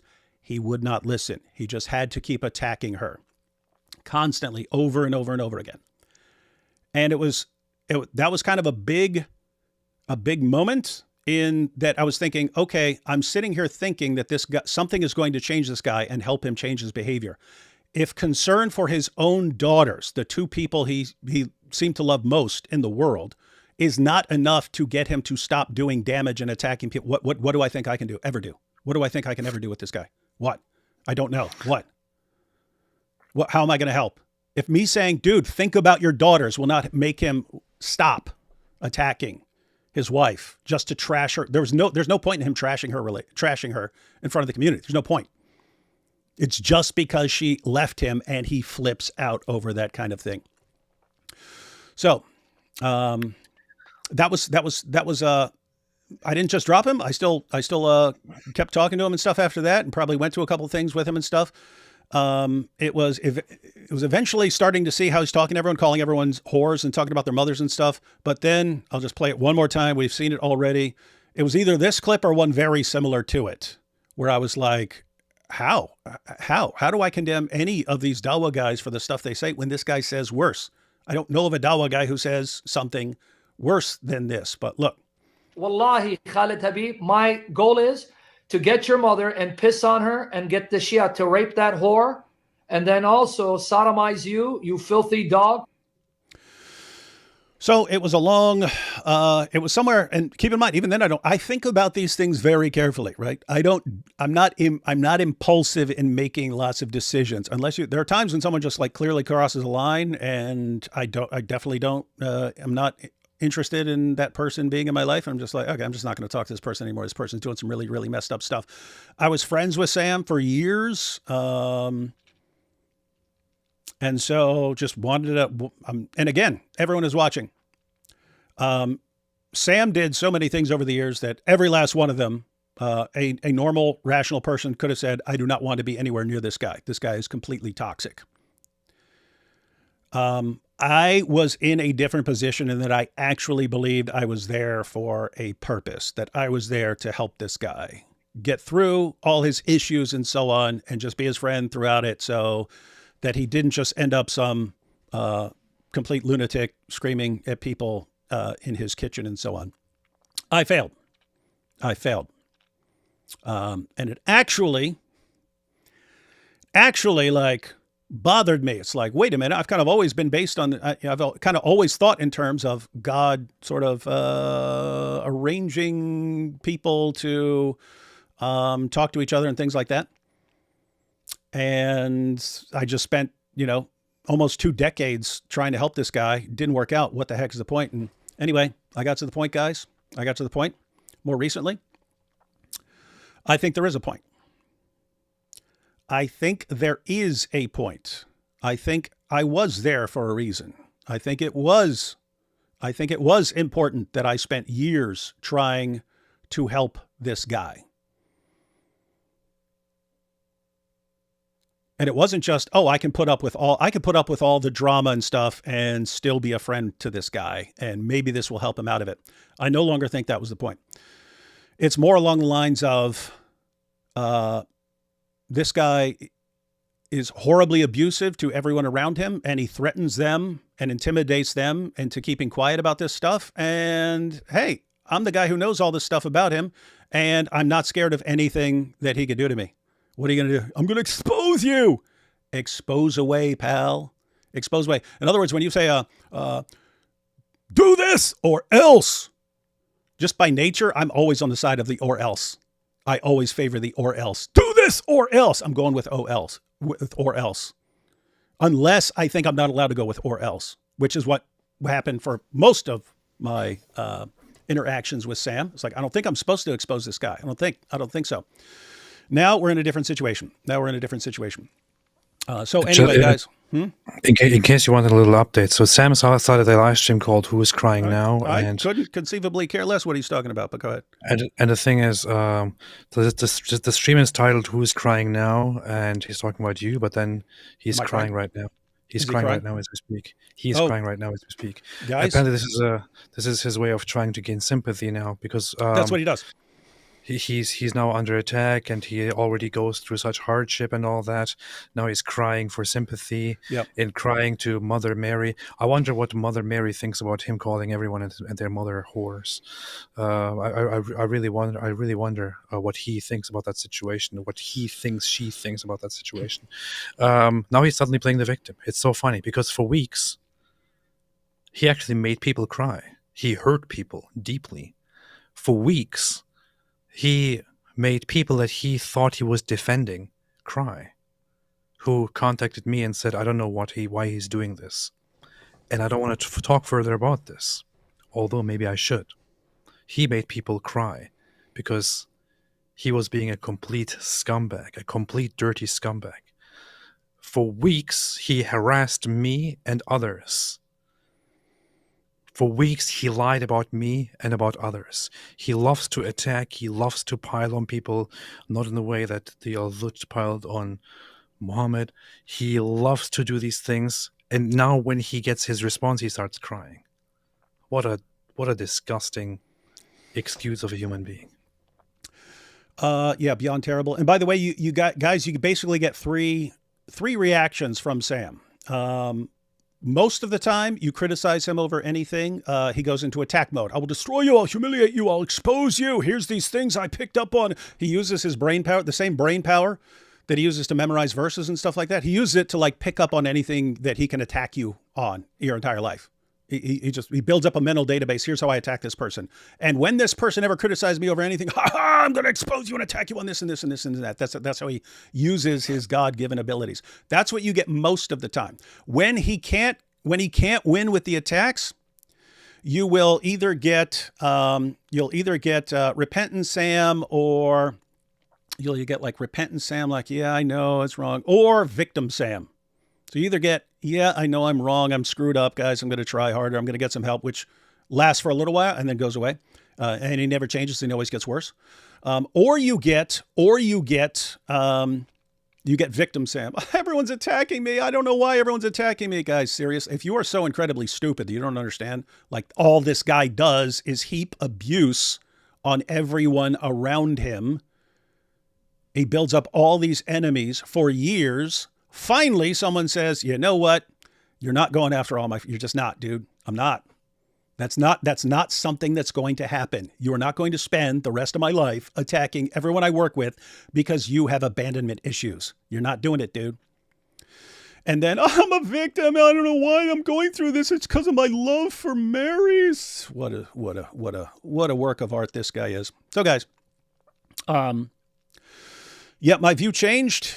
my view changed just recently. But if you go back several years, so just recently, like over the past couple of weeks, like, okay, maybe I am here for a reason. I'm the one who's not scared of anything this dude does. And he can't stop attacking everyone around me. Like, is he stupid? Is he stupid? But notice, if you go back to when I just was done with him a few years ago, if you go back to when I stopped interacting with him, I stopped doing shows with him. If you go back just a few years, did I say a word? Anyone, did I say a word to any of you? Did I call him out? He said stuff about me the entire time. He's abandoning me because I'm a Catholic. You know, just making crap up. I didn't say a word. Why? I wasn't trying to destroy him. And I was always hoping, hey, maybe if he loses enough of his close relations, because he lost his wife, he's losing all his friends, all his real friends, and maybe he will take the hint and actually change. So still hoping that. So I didn't want to expose him for stuff. Oh, wait, he called Too Many Marys a whore, too? Oh, yeah, that's interesting. Shocker. So anyway. I hope she goes after him now. That's good. So, guys, I was happy. I was totally fine leaving quietly. Just, okay, let God deal with him. I'm not going to say anything. I hope he repents, but I'm done trying to help him. There's nothing I can do for this guy. He does not accept correction. He attacks anyone who tries to correct him. Nothing I can do there. So, how did he respond? Because I was fine. I just went away. Guys, remember a couple days ago, I talked about stalking, him being like complete stalker. He goes into stalker mode. So think, what happened? What did I do? I took down all our live streams that we did together. Because why? I didn't want to be associated with him. He's sitting there calling everyone a whore. Okay, I don't want to be associated with it anymore. I took down our live streams. What did he do? He put them back up on his channel. You guys understand how relevant that is? If I say, okay, I have decided after knowing you for all these years, I don't want to be associated with you anymore. I don't want people to think of David and Sam together. I don't want to think of us as a team anymore. I don't want to be associated with you. Therefore, I'm taking down the live streams we've done together. What's his response? I'll put them back up. You, David, you don't get to decide whether we're associated. You don't get to decide that sort of thing. That's not your decision to make. I decide. What is that? That's like stalker behavior, right? I mean, think like in a relationship, it can be a guy talking to a girl talking to a guy. Hey, I really want to be with you. No, I don't want to be. Well, too bad. You don't get to decide. I decide. He doesn't give me the basic level of respect to say, I don't want to be associated with you anymore. Right? So I take everything down, he puts it back up. And then he would occasionally over time put up new old live streams to the point where, David, why aren't you working with Sam? You were just doing shows with him last year. Just heard that recently. You were just doing shows with him last year. No, he was posting old stuff last year to make it look like we still work together. Because for some reason he cannot grant me the basic level of respect to say, okay, if you don't want to be associated with me, fine, that's your choice. You can't give me that basic level of respect. So he reposted the stuff I took down. Then he would start showing up to conferences. Where I was. And you just think, okay, well, if you're showing up to a conference and he's showing up to a conference, what's the problem? That's not, I would have zero problem with that. I wouldn't care even slightly. That's not what would happen. He shows up and he makes sure he's always in front of me. Whichever direction I face, he moves around so that he's always not directly in front, not standing right in front of me, like 20 to 30 feet behind whoever I'm talking to. And he makes sure I'm right. He makes sure he's right there. I got to the point. I forget if this was Florida or Texas. I believe Texas. It was the apologetics conference. And I'm out there staying with some guys, and Sam's walking around and stuff. And I said, watch what he does, guys. There's only one way into the auditorium when it's time for the next guy to speak. There's only one way into the auditorium. Sam is going to go and stand right beside that door so that I have to walk right past him. And of course he did. He walked right by the door. So I had to walk, I had to see him as I'm walking in and so on. We would go to, EPS and ETS. And again, guys, anyone can go to a conference. So I wouldn't have had any problem with him going to a conference. What would he actually do? I'd be standing there talking to someone. He would, again, it'd be 20, 30 feet behind the person, but he would make sure he's standing behind the person right in my field of vision. And I would tell the person I'm standing with, say, hey, Sam Shamoun's about 20 feet behind you. He's making sure that he's directly in my line of sight. Watch what happens. I'm going to circle around you and be facing the opposite direction. He will circle around the entire room just to be in front of me again. And he would do it every single time. So I would walk around the person, face the other direction, then Sam would walk around and be right in front of me again. And then I would say, hey, watch how far he'll go with this. Let's go to the other side of the hotel where the book stalls are. Let's go down there. 5 minutes later, he will be right in front of me again. Every single time it happened. Every single time. This is massive stalker behavior, right? So he would follow me around. So even before all this, what do I do? He's sending me messages, leaving me voice messages. I block him from my phone. What does he do? Start sending me emails. I block him from emails. Then he starts contacting me on social media, telling me stuff on social media. I block him from social media. What does he do then? Starts calling my wife. Or sending my wife messages. Hey, tell David, blah, blah, blah. Tell David, huh? Now, guess what? We're actually gonna see the clip. Matter of fact, let's just go watch it now. Let's go ahead and watch it now. So he starts contacting my wife. And so I pointed this out the other day. This guy has massive like stalker issues, right? He actually addressed this. In one of his live streams. Someone sent me the clip, but let's go ahead and talk it out because he actually defended, as he has repeatedly done, the stalking and saying this is just him being Christ-like. He's just being Christ-like when he follows me all over the place and I block him from everything and he sends messages to my wife to contact me. But here we go. David Wood thinks he's smart. Let me tell you what a dastardly Satan this spiritual bastard is. This is why you're a bastard. You're a son of Satan. That's why even the picture I have shows, get this bastard out of here. Anyway, go ahead, David. Stupid, dumb bastard. You even took that out of context. You stupid, dumb little bastard. No disrespect to bastards. Maybe AP, that effeminate Turkish fag, will come and lay hands on you. Go ahead, brother. So what's your background, Augustine, besides your mother being a dirty whore? Besides your mother being a dirty whore, what's your background? Because he's stupid and doesn't think, because he's an idiot. His words are going to vindicate me because I was told that he said, I'm stalking him. Okay. But he's the one who's too arrogant, too much of a narcissist, sociopath, son of Satan, to humble himself and seek correction. You see how stupid he is? He doesn't catch that he's actually vindicating me. He's not embarrassing me. See how stupid the guy is? But he's so stupid of a fat bastard demon, he doesn't see I'm going to use that against him. See, he's too stupid, brother. He's so stupid he thinks he's smart.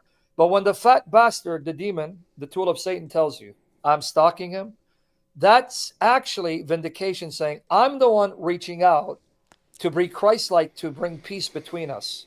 But he's too much of a stupid fat bastard to see it. See why I said enough is enough? Are you thinking this hilarious? He's a stupid, fat bastard, disgusting. Everything he does is just garbage, it's blah, blah, blah.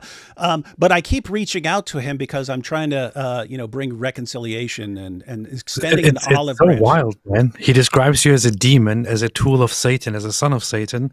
But on the other hand, he just wants to so badly get back together with you and be a team with you. I know exactly why that is. We'll talk about that in a moment.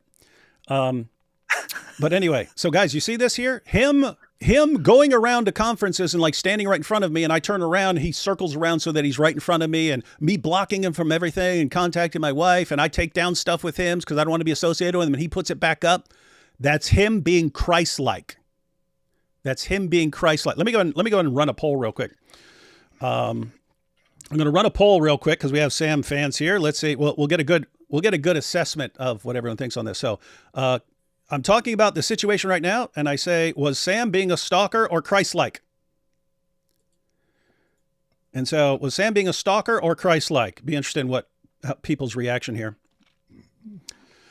So, guys, there's a poll. I up. wouldn't be surprised if Sam Shamoun's fans will start asserting that being Christ-like is actually being a stalker, and that this is actually very biblical. Stalking is very biblical. Yeah. So, guys, I mean, just think about the situation here. I eventually am so repulsed with this guy's behavior and how he is impervious to any sort of correction, and how he treats and abuses everyone around him, that I decide I don't want to be associated with him anymore.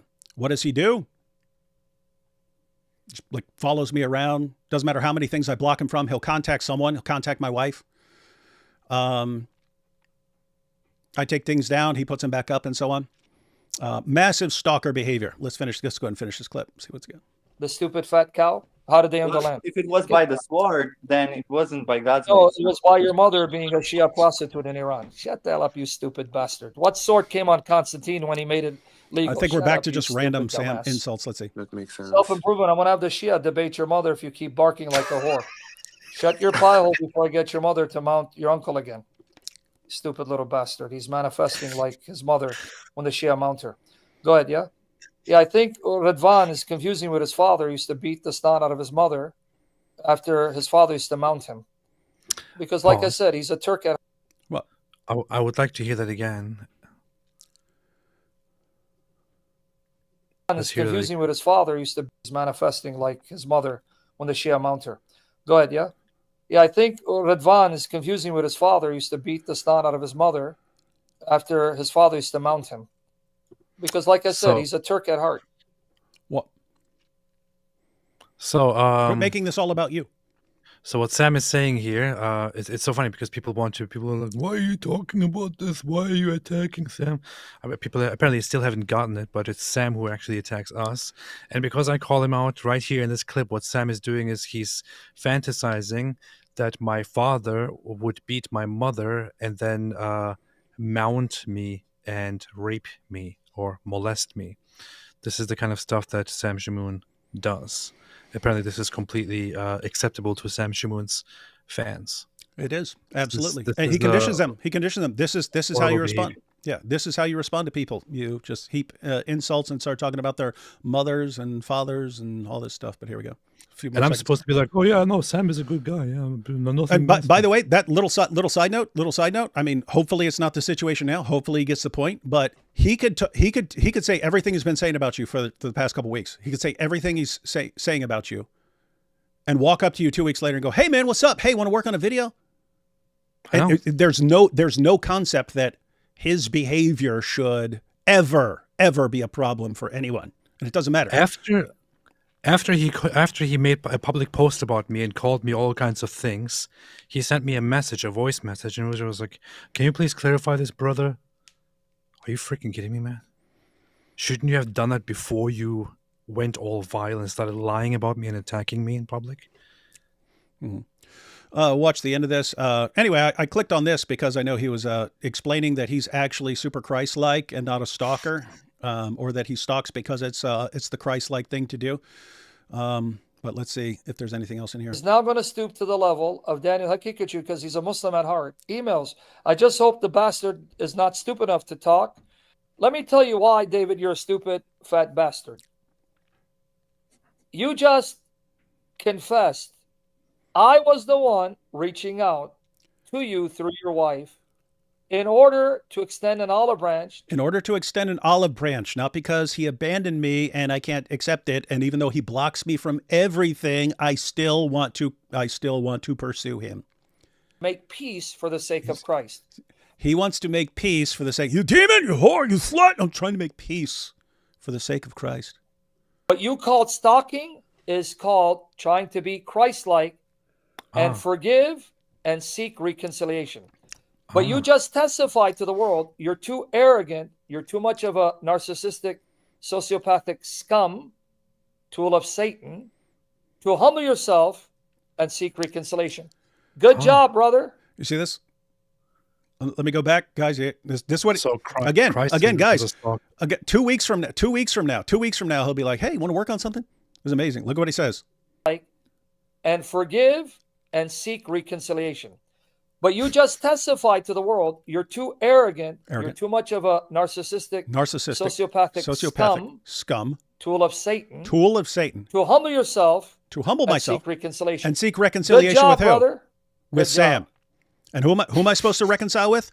Sam, who behaves like this. I don't want to be anywhere near it.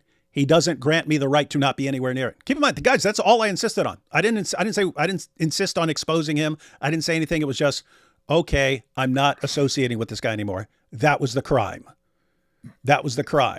And then he has to follow me around, and I'm not allowed to leave. Guys, again, like this is the same mindset as someone like, remember those cases where like in Pakistan, like a dude would propose marriage to a woman or something like this. She would say no, and he'd throw acid in her face. And then you got these women who like are horribly burned with acid for the rest of their lives.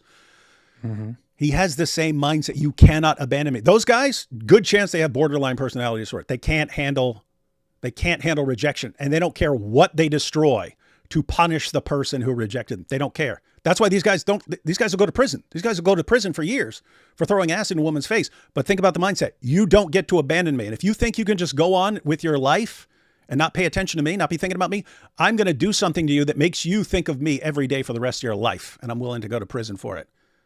Just to teach you, you do not get to walk away from me without consequences. You will think about me for the rest of your life. What's Sam doing when he shows up at the conference and he makes sure he's right in front of me? I don't get to ignore him. What does he do when he constantly complains about me in his videos and sends all his dumb trolls over to say what a bad friend I am? He's making sure I never can just do what I want without paying attention to him. What's going on right now with him attacking AP? What's going on? I don't get to ignore him. Fine, dude. You want my attention? You really want my attention? I'll give you my attention, dude. I could play audio messages of him to me, and it's just it's a big obsession. I got tired of it. He messages me about some random thing, or we message back and forth, and almost every single time, at some point, he's like, and tell David, by the way. Every single time. He's like, and tell David to stop being a loser. And tell David, and by the way, tell David, and David. He's obsessed with you. And now I know. He calls you a tool of Satan. And by the way, guys, we know exactly what this is. Hang on. We're gonna ask AI. We'll go ahead and ask AI a nice little question here. Let me get it. We'll ask Grok. That's the only, I don't know if there may be better AIs or something like this. All right, question for Grok. Is there a psychological Grok is lame. Grok disorder where, pay attention to the question, guys. I'll have it on the screen. I'll go and put this on the screen. Is there a psychological disorder where people drive others away with their horrible behavior, but can't stand being alone, so they stalk the people they drive away? Is there a disorder?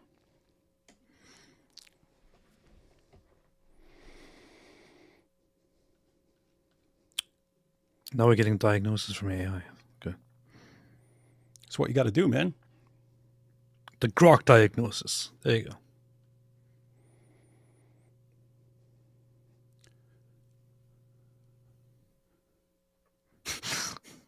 That's funny. Let's see what we got here, guys. So you see at the top there, is there a psychological disorder where people drive others away with their horrible behavior, but can't stand being alone, so they stalk the people they drive away? Oh no, he was right. Yes, this pattern aligns closely with borderline personality disorder, a recognized mental health condition. Guys, everything we've discussed about Sam so far, sound familiar? A recognized mental health condition characterized by intense fear of abandonment, unstable relationships, that doesn't sound like Sam, and impulsive behavior. Horse, slut. People with borderline personality disorder often engage in horrible or abusive actions, such as verbal or emotional outbursts. Idealization followed by devaluation. You catching this? Idealization meaning, oh, this person's so great. And then, no, you're scum. You're worthless scum. David's the General Patton of apologetics. David is worthless. Everything he touches turns to garbage. Anthony Rogers is our finest apologist. Anthony Rogers isn't even a Christian. He's going to hell. All based on his attitude towards you at any given moment. What? I rarely share stuff from my past and all that, but there's a very interesting fun fact, which is why borderline personality disorder is one that sounds very familiar to me, and I know that I don't want to attack or insult people who do suffer from that condition, because there are people who suffer from borderline personality disorder who genuinely are aware of it and who want to better themselves and all that. But it can be very painful for people involved, because I dated a long time ago a girl who had borderline personality disorder. And the funny thing is, it is very difficult to deal with such a person. And you have to make some very, very difficult decisions, and I was like forcing myself to basically stay together. But it was basically the whole relationship. I can describe it as I hate you, get away from me, and why did you leave me? That's the cycle. Constant cycle of that. Yep. Which is basically what it was. It's pretty messed up. True. So I'll go and start there. Third line down again. People with borderline personality disorder often engage in horrible or abusive actions, such as verbal or emotional outbursts, idealization followed by devaluation. You're so great. No, you're nothing. You're great. No, you're nothing. Or creating conflicts. Creating conflicts. I wonder if they create conflicts and then claim to be the victim. No wonder this guy loves Hamas so much. Start a war you can't win and then claim to be the victim. Or creating conflicts that push others away, yet they struggle profoundly with being alone due to chronic feelings of emptiness and hypersensitivity to rejection. Hypersensitivity to rejection. This fear can lead to frantic efforts to avoid real or perceived abandonment, which in some cases manifests as stalking or obsessive pursuit of those they've driven away, such as ex-partners, in an attempt to regain connection or prevent isolation. Research indicates that borderline personality disorder features are present in a notable portion of individuals who engage in stalking, ranging from 4 to 45% in various studies, often tied to attachment issues and emotional dysregulation rather than delusion. While not every person with borderline personality disorder exhibits stalking, and stalking itself isn't a diagnostic criterion, it can emerge as part of the disorder's broader pattern of self-destructive and relationship sabotaging behaviors. Catching this? Self-destruct. Look, Sam is destroying himself right now, right? He's not destroying us. He's sending his fans after us. People might be ticked off at us. People are going to be like, David, I can't believe you're saying all this mean stuff. AP, I can't believe you're getting a divorce and so on. But at the end of the day, he's destroying himself right now. Why? Because we're talking about this because of him, right? He's being exposed because of him. He will again, it's the same thing. Once he decides to go after you, it doesn't matter. He can destroy himself. He doesn't care if he's destroying his daughter's lives. And it doesn't matter to him. This dynamic is sometimes informally referred to as fatal attraction syndrome in psychological literature, drawing from the 1987 film. But it's not a separate official diagnosis. It's typically framed within borderline personality disorder or related personality disorders. If this describes someone you know, professional evaluation and treatment, like dialectical behavior therapy, are recommended, as borderline personality disorder is treatable. It's treatable. And all of this drove AP into exile, everyone. You saw him. He couldn't take any more. So guys, that's the situation. And by the way, that's one of the reasons that I sort of stuck with Sam so long, despite knowing how screwed up he is. I can tell he has problems. The problem is it never reaches the level where he makes the slightest effort to change. The entire world needs to change. He does not need to change. Ever. All right. Wait, what's this? just looking at comments right here. What's this? Whoops. Oh, that's not the one I want to share. They're moving too fast. Okay, here it goes. Sam shared the email he sent to you where at the end he insinuated you basically had something to do with Nabil getting sick. Yeah, I don't recall that. Would not surprise me at all. That sounds like something he would do. And you've already seen it in this live stream, right? AP is separating from his wife. Sam blamed me. Sam blamed me for it. Me filling AP's head with ideas made that happen. And yeah, again, I don't remember this, but sounds exactly like something Sam would say, that I'm responsible for Nabil getting cancer, something like that. This dude's he'll attack you with anything, guys. He'll use anything to attack you. Crazy stuff. Crazy, crazy, crazy stuff. But notice, guys, borderline personality disorder is treatable. At any given point, Sam could sit down at a computer that he's got in front of him all the time and type in psychiatrists near me and look at the map and then go to one of them and say, hey, you guys know about borderline personality disorder? Because I got a big one for you. I got a big one. It's basically destroying all my relationships around me. I keep attacking people. They abandon me, and then I attack them even more because I can't stand when they leave me. And so I really, really need help. Help me. Give me some therapy so that I can have healthy, stable relationships with people. Won't do it. The entire world needs to submit to him. That's what we're dealing with. That's what we're dealing with, guys. All right, everyone. Just so you know, we're just getting started. Because Sam has insisted on sharing, on getting to the bottom of horrible abuse and so on. It all needs to be exposed. All right, guys. That wasn't my rule. This gets worse, just so you know. What we've heard so far, it gets worse. It gets worse. I'll say it again. Did I want to share any of this? Years have gone by. You ever heard me share any of this? No. Why am I sharing it? Because now he's made it clear. One, he's applying rules that you have to expose people. You have to condemn people and expose people if you know what they've done. That's never been a rule for him, but it's a rule for anyone he's attacking. And so that's what we have to do, apparently. But also just because I'm sick of it, dude. As long as he was just attacking me, I lived with it. I lived with it. But now he's made it clear. He's going to attack everyone around me and not let me ignore him. So I'm done. I'm done not holding him to the standards he applies to everyone else. So here we go, guys. I was friends with Sam. My wife and I were friends with Sam, but our wives were friends. My wife was friends with his wife. We even sent them on a vacation together so that they could actually get away from us for a little while, right? We're not the easiest guys to live with. And so they were friends. My wife and Sam's wife were friends for years. She picked up on very quickly, just from them having discussions, Sam is seriously, seriously messed up. I already knew that he was seriously, seriously messed up. Didn't know how seriously messed up. But that eventually got shared.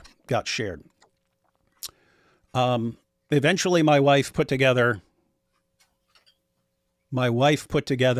a document, a kind of timeline of stuff that's been going on for Michelle's protection. That she had a general outline of stuff. What are you doing, AP? You're still yapping? What is this, man? Dude, it's getting more messed up right now.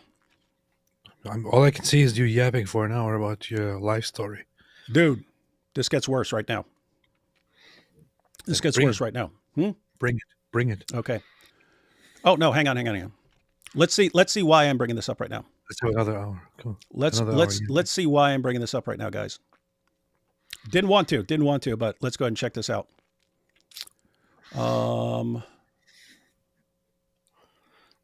Here we go. Something called extortion, guys. Let's see. It started with Anthony Rogers, the slander campaign, and it started with his Calvinist boyfriend, Louis Chickenheart. He goes by the name Louis Lionheart. Satan's defender, Lucifer's defender. That bastard of Satan, Louis Chickenheart, was talking about me on Crazy I Am's channel. And I jumped in and he manifested like the dog of Satan he is. See, now this is why he's a son of a whore. because if mother wasn't a whore, he wouldn't twist the facts. That's not what I did. And do not go about trying to defend me. Don't do that, because that's what they want. They want you to go defend me, say, Shamounians, cult followers. May God destroy the cult of personality and guard your hearts. I'm your servant. I'm just your servant. You whore! If you disagree with me, you whore! You slut! You whore! You slut! You slut! You have to mindlessly agree with everything I said. You're a whore and a slut. Your mother's a whore. I'm just your servant. I'm your humble servant, guys. Come on, guys. Is anyone following it? Like, how stupid do you have to be? Anyway, I don't know. Just go. Don't need me if the Lord is pleased to use me to bless you. Don't go there and defend me. The reason why I'm doing this is because I told them, don't make it personal. Don't talk about my family. Don't talk about my daughters, because then I'm going to come out and take you out. Then it's going to... Did you hear that? Don't talk about my daughters, because then I'm going to come and take you out. I've already talked about his daughters, guys. Uh-huh. Right? So he can talk about everybody's father and everybody's mother and everybody's father daughters, and mother and daughters and sons. Family. Yeah. He can talk about all of that, but the rules do not apply to him. You shan't talk about his family. Yeah. And notice, guys, it's always attached to a threat. It's not, guys, here's why I'm saying it's, I will destroy you if you do this. I already said, guys, if you give me the or else, do this or else, I'm taking the or else 100% of the time, if I'm allowed. That's just how I'm. Do this or I'll expose you. Okay, let's start exposing. All right, let's keep watching now. Be eye for an eye, because I turned the other cheek. And David Wood. Do you hear that?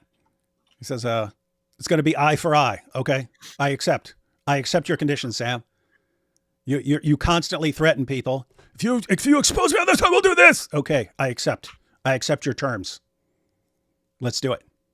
Because he is a sociopathic, narcissistic cult ringleader, God is humiliating him, and I'm going to prove it. Just be patient. Because God's humiliating me right now, guys. Let's go. When this dog, this bastard, son of a whore, Lucifer Chickenheart, he would come on the comment section and attack me while I would be talking with Steve. And then one time when I called out, Lewis, Steve threw me out of the StreamYard. I go, all right, enough is enough. So I unsubscribe and I don't watch him anymore. Because Steve is friends with this bastard, son of Satan. He's a faggot.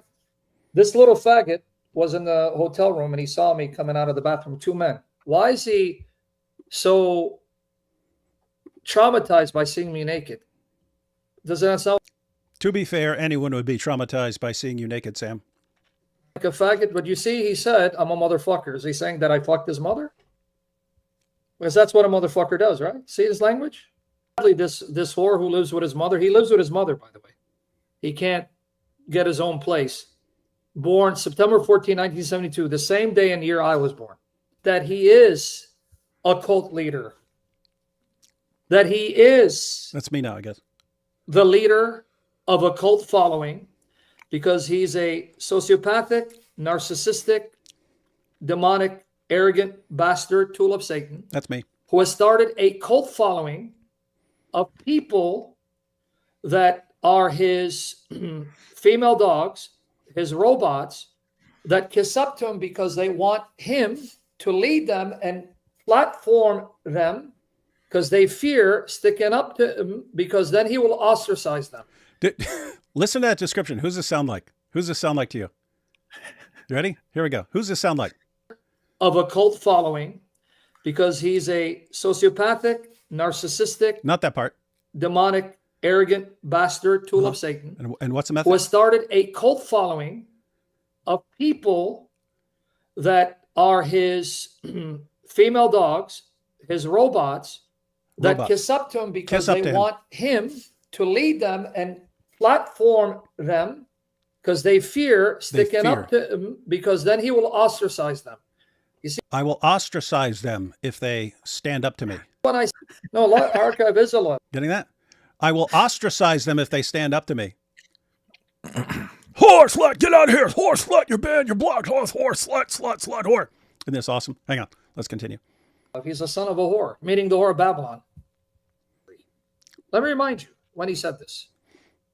Let me write you. So do you guys see, it's not about Jesus Christ.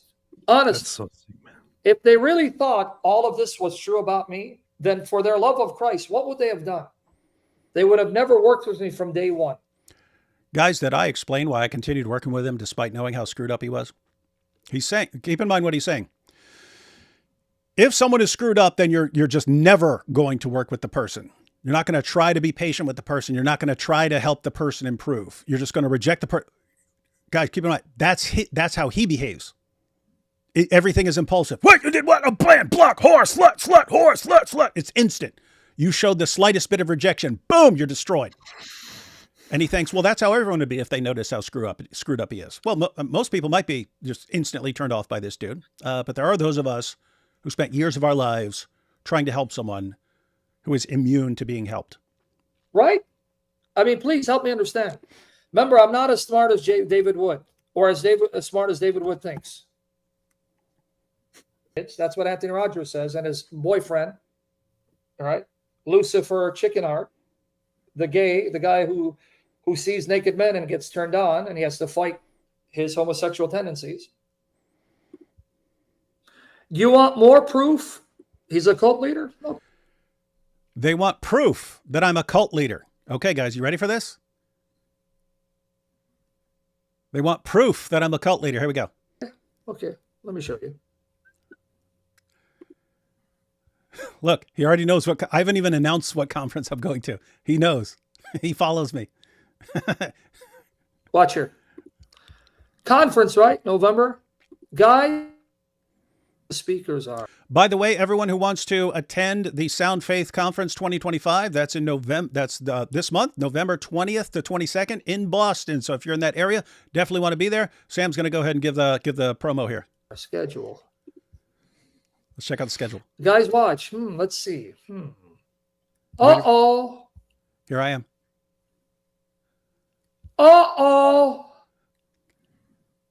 Uh-oh. Coincidence? Coincidence? Uh-oh. What do you mean coincidence? Look who it is. IP will be joining him. What do you mean You're coincidence? telling me they're not a cult? You hear that?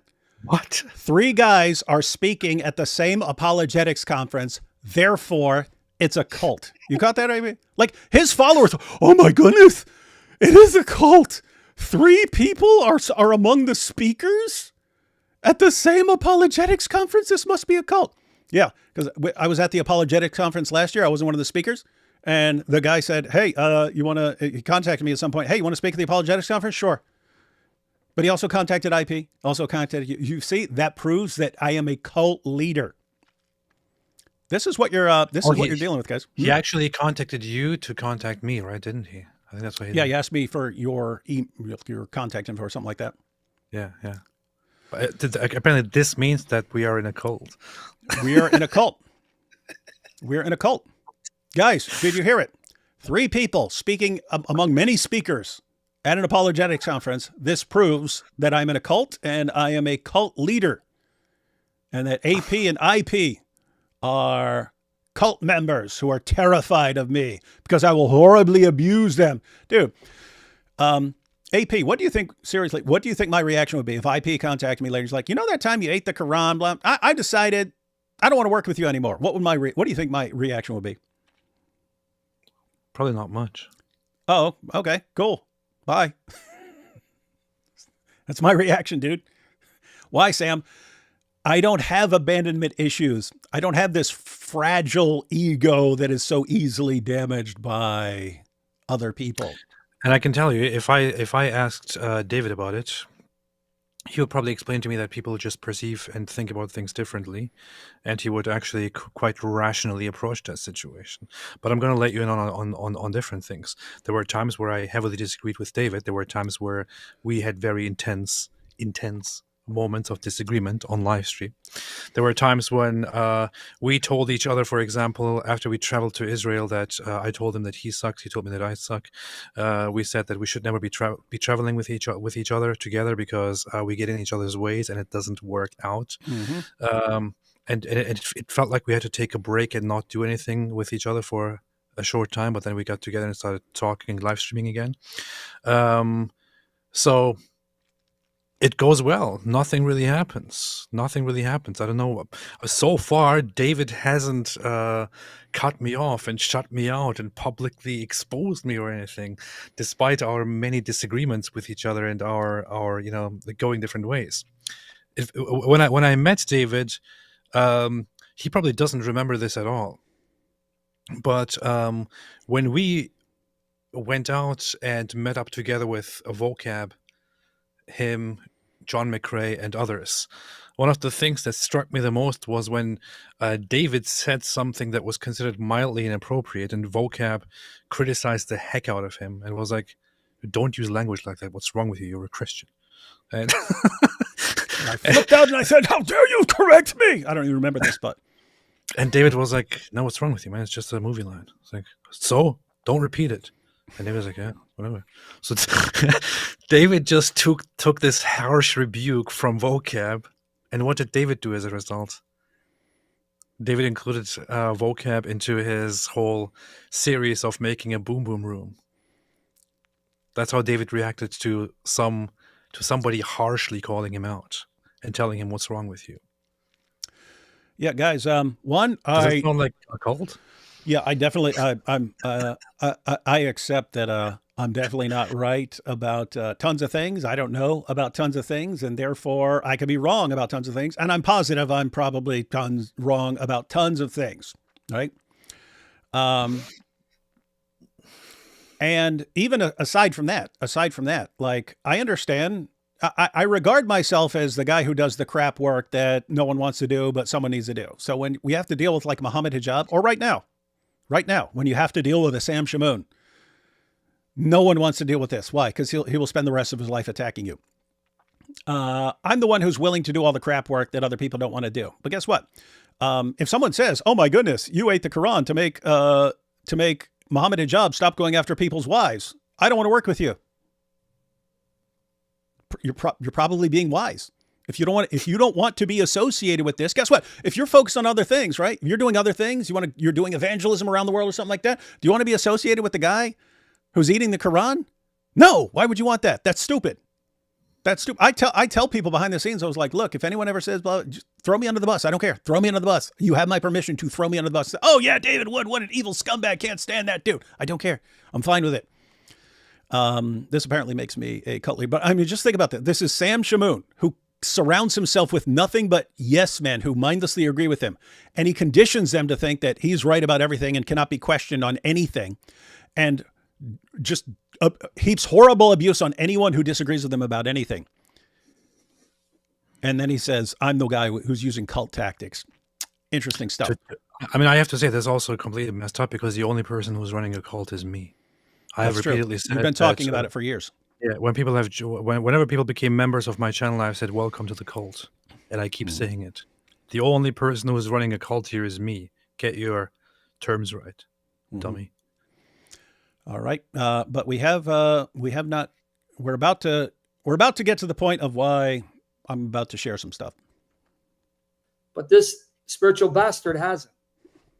She saw the stream, and here, guys, here, I'm very transparent. Now watch. See that right there?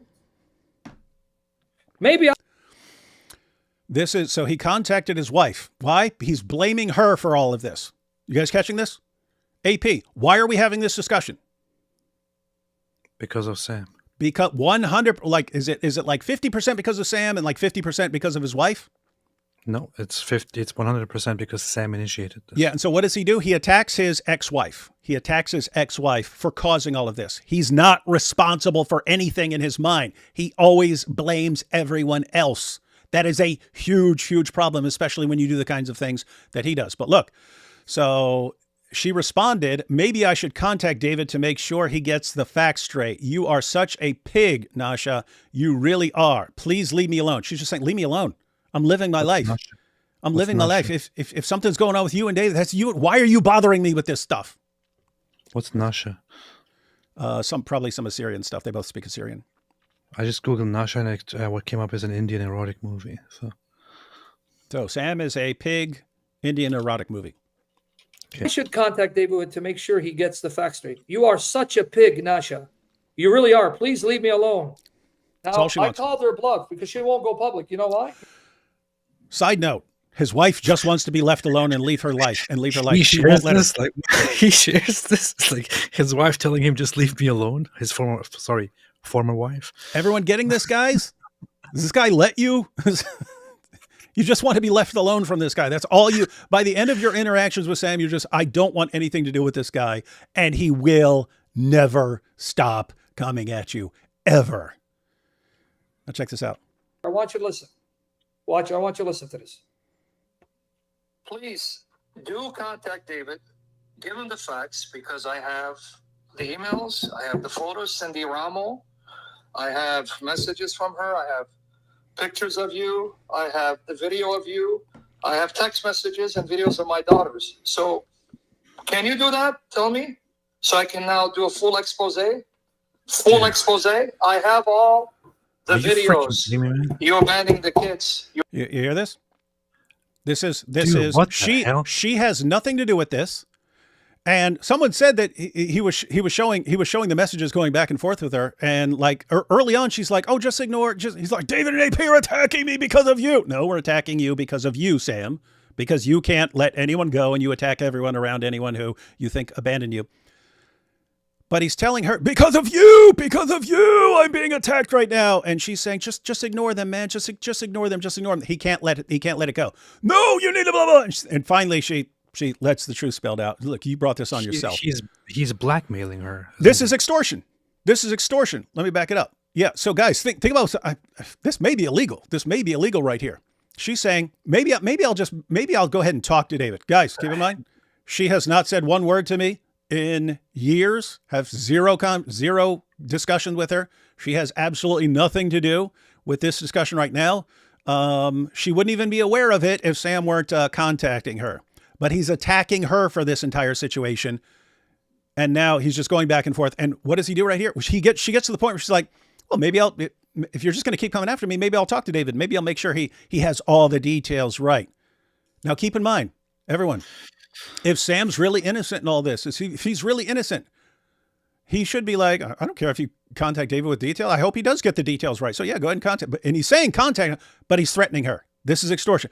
If you contact David with details, many of which I already have because my wife was friends with her and we're about to look at those.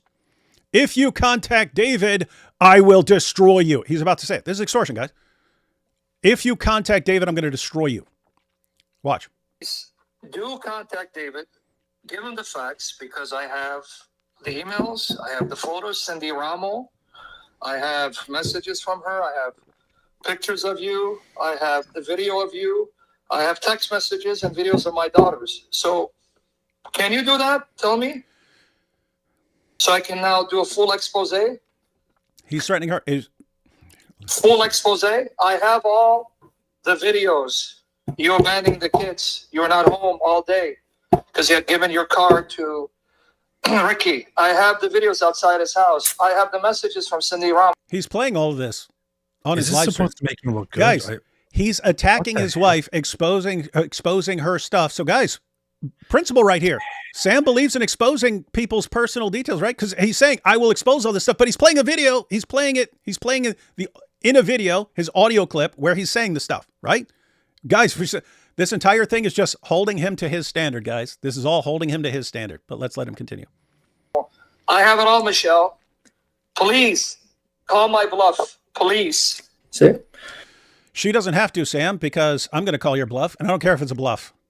You always make the threat. I'm willing to accept the consequence. I'm not like you. I'll take all the consequences. There are no consequences you could threaten me with. Let's go. But guess what her response is? Sorry, no. Why do you think she said sorry, no? Look at her response, dude. Sorry, sick no. bastard. You are sick, bastard. You burn bridges everywhere you go. Uh-huh. Your mouth got you into trouble. Really? I mean, anyone can see this. She sees it, and she's just got some messages, and she's like, this is you. Why are you attacking me? This is on you. This is on you. And he's saying, you have to do this, and you have to do this. She's saying, no. Sorry, no, I'm not. Anyway, let's check it out. Notice the narcissist. You are a sick bastard. She's the narcissist. She's the narcissist. Because Anyway, let's go. See, no, why won't He threatened her. She said no. That makes her a narcissist. she? Because she knows I have the evidence. I've showed it to her. Why won't she go public and expose me? See She it doesn't right need here? to do. You burn bridges everywhere you go. Your mouth got you in trouble. See? That's true. Narcissist. But now watch. Listen to this. See, narcissist. Now I'm risking not seeing my daughters for a long time. I want you to see this. Now listen, because I'm bringing you receipts. Yes, I'm the sick bastard. That's okay. But you're right. Your sins have searched you out, as I warned you. There'll be no mercy for you until you get rid of this guy and become celibate. All right? He's telling her she has to leave her husband. Okay. Now watch. Sam, no, you are sick, all right? Leave us alone. Now watch. Guys, did you catch that? That's her only request. That is her only request. Leave us alone. Let's see. You see that? Leave us alone. That's all I requested. Sam, leave me alone. Sam, you can't do absolute it. creep. You absolute do it. scumbag. You scumbag. You creep of a person. Are you freaking kidding me? Like, is this supposed to make you look good, man? Is this supposed to make you look good? It is. That your former wife is telling that you keep pushing her and trying to extort her, and that she tells you, leave us alone? Are you freaking serious, man? Do you think this makes you look good? Yeah. Does anybody actually watch this and think, oh, look, this is very good. Sam looks very good. Look what the message underneath. Sam's making a powerful point. Is he going to continue with that message underneath? Yeah. Oh, I don't know. I don't know what the message underneath is. Because we should read what that says as well. Let's have a look at that too. I don't know if we can see it. Yeah, we can slightly. I just saw a little Hang on, bit let's of it. see. I've searched you out, as I warned you. There'll be no mercy for you No mercy for you. until you get rid of this guy and become celibate. All right? Okay. Now watch. Sam, She has to be celibate for the rest of her life. no, you are sick, all right? He controls her. Leave us alone. Even after she leaves him, he controls her. Okay, so it was, I know you like to use me as your punching bag anytime someone threatens you. You guys catching this? That's You the see message that? on bottom. I know you like to, absolutely, you like to use me as your punching bag anytime someone threatens you. What do you mean threatens you? I haven't threatened him. I'm telling him exactly what I'm going to do because of him.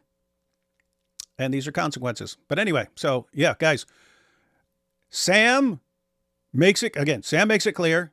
He's never just going to leave me alone, as she's requesting there, as everyone who's actually ever been in a friendship with this guy, or in this case, married to this guy, they eventually get to the point, I want nothing to do with you. I have one request, leave me alone. He cannot do it. And what happens anytime something happens up, he starts attacking her again. That's it, right? Let me predict how tomorrow Sam will make a live stream. He's like, and let me now show you why David is a fat spiritual bastard son of Satan, and how actually Christ also blackmailed and stalked and threatened people, and Here's that the what I verse. am doing is actually Christ-like. Listen now what it says here. Yes, God says you must obey him or he will send you to hell. So God is practicing extortion, and so it's right for me to extort my wife. Blackmail people, and therefore I can also blackmail people because I am very Christ-like. And by the way, guys, what is all this going on? This isn't simply him blaming her and saying, "Hey, this is all your fault." This is him saying, "I want you to come forward and say none of this is true. Sam was just an angel." And if you do that, if you do what I'm saying, if you just say, "Yes, Sam's an angel. Nothing he ever did. I was the only one who was wrong." If you just do that, I'll leave you alone, I promise. But if you don't do that, if you keep your mouth closed or don't speak out and defend me, in spite of everything I've done, I'm going to absolutely destroy you. You're going to get my attention again. And I'm coming after you. And I'm going to completely destroy you and ruin everything. That's how he operates. And keep in mind, guys, I'm the bad guy here. I'm the bad guy. She's the bad one. He's the good guy in all this. So anyway, let's continue. Now watch. No, leave my kids alone with your adulterous whorish marriage. God is going to crush you because you brought them into your adulterous whore marriage. Leave my daughters alone. Notice, it's not leave me alone, leave us alone. See how she uses my kids? Leave this family alone with your abuse and your complaints and your attacks. Leave us alone. We just want to live. We're just trying to live our lives here. He won't let us. He can't let you. And in his mind, he's just being Christ-like. Remember, when he stalks you, he's just being Christ-like. Now watch what she says. I know you like to see the narcissist, the victim. I know you like to use me as your punching bag. Little side note, guys. Sam, again, is exposing her personal messages and all these details. He let slip out a bunch of stuff about her. He played it. He played it for everyone to hear. A bunch of stuff, a bunch of ammunition he's got against her. So he's in favor of sharing this stuff publicly, right? I'm just holding him to the standard he's holding everyone else to. Anytime someone threatens you, see. Oh, hang on. Oh, look, she responds. Hang on. Hey, that continued, AP. Wait, hang on. Is this actually on the screen? Oh, man, I can move it over and see it. Look at this. Okay, so she continues. She said, I know you like to use me as your punching bag anytime someone threatens you. It's okay. The Lord removed me and the girls from your life like I said he would. If I was an evil mother, they would be with you. Leave me alone now. Bye-bye. That's all she's requesting, right? Just leave me alone. If you're arguing with AP, just leave me alone. What do I have to do with this? I had nothing to do with this. He has to attack. He cannot take responsibility for what he has done and what he causes. He can't. He blames everyone. And who does he go to? Who does he go to 100% of the time? He goes to the people who've abandoned him. What happened when AP did something? He went right to me in the archive because we both abandoned him. Then when we're reacting to what he has started, he attacks his wife because she abandoned him. This guy has massive problems and his fans are not helping him. So messed up, man. It's okay. Now watch. The Lord removed me and the girls from your life like I said he would. See it? Now I want you to understand how demonic this is. If I was an evil mother, they would be with you. Leave me alone now. Bye-bye. Did you catch it? She just said, the Lord removed me. You know what she said? It was God's will for her to commit adultery, God's will to destroy the marriage and leave me outside, God's will for her to use a corrupt judge. It was God's will she sided against that Sam. They stay in her life because she's not an evil mom. In other words, God was blessing her adultery. You understand what she just said? So God removed me and proved you're a good mother. So you're saying God condoned your adultery? And God is saying you're a good mother, even though you married a man and are in adultery, and there's an adulterous man and that's of God? See the narcissism? It's God, folks, you see? God. You catching that? She's the narcissist, guys. She's the narcissist, not him. I don't know her. I'm not sure what happened between the two, but I'm really glad that she's not with him. You're about to find out what happened between the two, AP, because keep in mind, I had no intention of ever sharing any of this. Sam has brought this on himself, and we see him here. He's constantly threatening people, extorting them, and so on, and constantly threatening them. Guess what? I'm the guy who's willing to suffer anything you can bring, Sam. Anything. I do not care. Destroy me. Bring it. Come at me, bro. Come at me. Anyway, let's finish this real quick. God removed me. Now I have to do this, and I'm going to hold David Wood, Anthony Rogers responsible. I accept your terms. So what did I say here? Michelle. Hey, by the way, did you just catch that? I'm going to hold David Wood and Anthony Rogers responsible. Who's the other person who abandoned Sam? Anthony Rogers. Guys, we were Sam's best friend. Me, Anthony, my wife. We're all friends. We're all friends with Sam for years, in spite of everything. We always had a problem with his actions. We were all trying to help him. We all eventually realized we were not helping this dude. We're actually enabling him. We apologize for that. We apologize for that. I've told you, I thought I was actually on a mission to help this guy. So I take that stuff seriously. I will stick with someone for years. I will not share anything. It doesn't matter. I mean, if you were about to kill someone, if you're about to do future damage or something like that, I would make sure that doesn't happen. But if it's in the past, guess what? I did messed up stuff in the past too. Okay. I'll still try and help you move forward.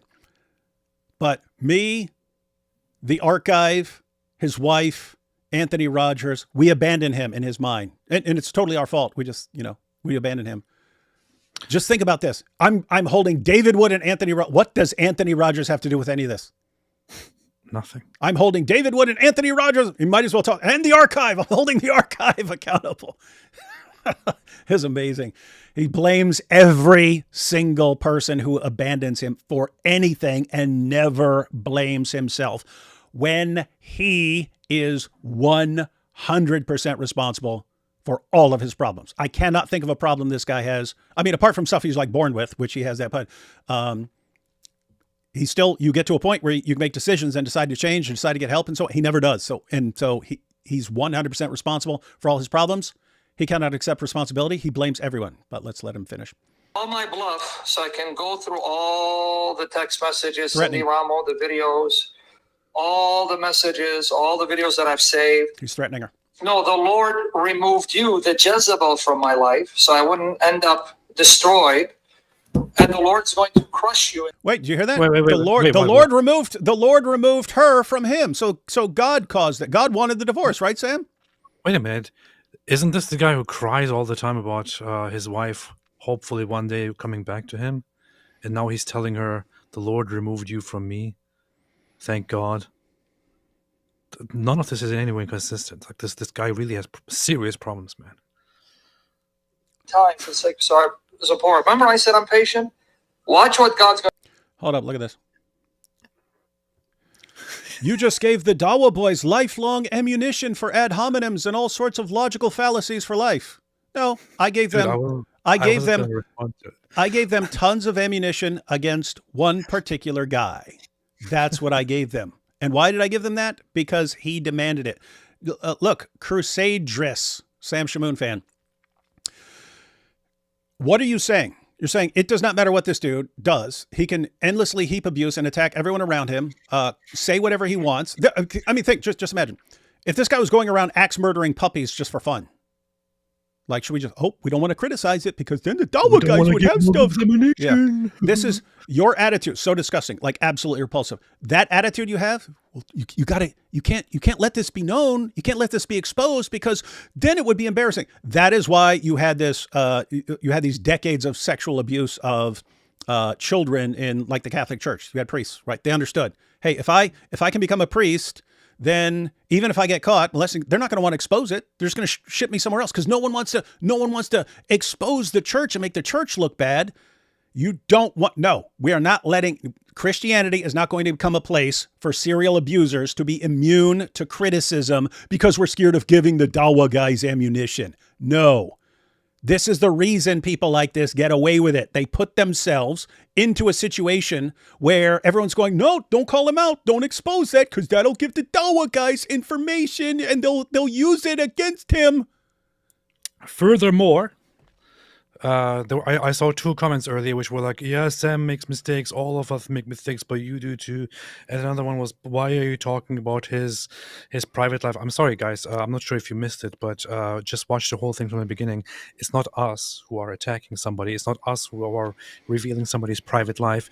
It is Sam Shamoun who for weeks begged demanded to talk about this kind of stuff. He demanded and he begged David to talk about this stuff. He is the one who attacked my private life. I'm not the one attacking his private life. In fact, I'm sitting here and finding out a lot of things right now, which just make me more and more disgusted with him. It's not us going after somebody over his sins. And if those sins were just limited to him sinning on his own and not having victims in that would be one thing. That's not the case here. There are victims involved. It is him attacking us all the time, and now we returning the favor and actually exposing what a horrible, horrible person this is. And in fact, I want to go further and say that nobody should be listening to that guy. Everybody who is subscribed to that guy's channel should unsubscribe from that guy's channel. Nobody should ever recommend him as a source for anything. Everybody should tell people to not listen to Sam Shamoun, to never. I mean, if you want to give people advice on who to listen to in terms of Christian apologetics or, where to learn about Christianity. Tell them something else, and also add, but do not go to Sam Shamoun, because that's where you will get all kinds of wicked stuff. This guy is absolutely messed up. He engages in evil behavior, attacks people, abuses them relentlessly. He needs to be called out for that. It's not about sin. It's not about having flaws. It's about this guy being abusive, brutally abusive. Yeah, and guys, first of all, think realistically here. Is exposing someone for horrible, evil behavior, are people really are they going to think less of us for that? Guys, so think about the parallel, right? Sister Aisha, Muhammad Hijab's ex-wife, exposed him. She tried to deal with it behind the scenes, just like I tried to deal with this stuff behind the scenes for many, many years. She tried to deal with it behind the scenes. Hijab just got worse. And so she eventually called him out. She eventually called him out and exposed the horrible stuff. And then Salman and Behind Veils, they helped her because everyone else was attacking her. And Salman and Behind Veils, they helped her. Do any of us think, what an idiot that Sister Aisha was, and what a loser that Salman is for exposing this stuff? No, we respect them for it.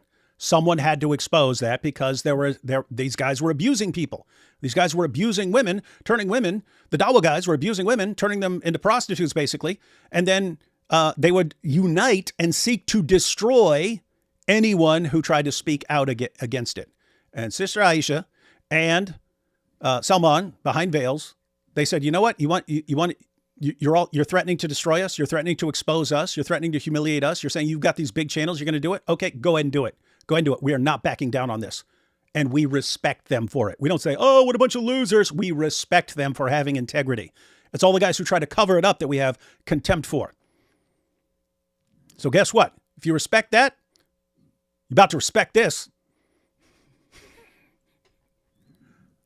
So let Sam finish here. Duty with the faggot you're with. But call my bluff, Michelle. Hang on. So I wouldn't end up destroyed. And the Lord's going to crush you in time for the sake of Zipporah. Remember I said I'm patient? Remember, everything is a threat. So I'm going to destroy you. I'm going to destroy you. And the Lord's going to crush you. Watch what God's going to do to you with the faggot you're with. But call my bluff, Michelle. Go and lie so I can give the receipts. See, I have receipts. I have receipts too. Because guess what, everyone? My wife took notes. So now stop manifesting. Go repent. Get rid of that dog. And may God discipline you for bringing my daughters into your filthy, adulterous marriage. And you even had them come to the wedding. Watch what God's going to do with you. Manifest. We can do this all day. She had blocked me, so it didn't go through.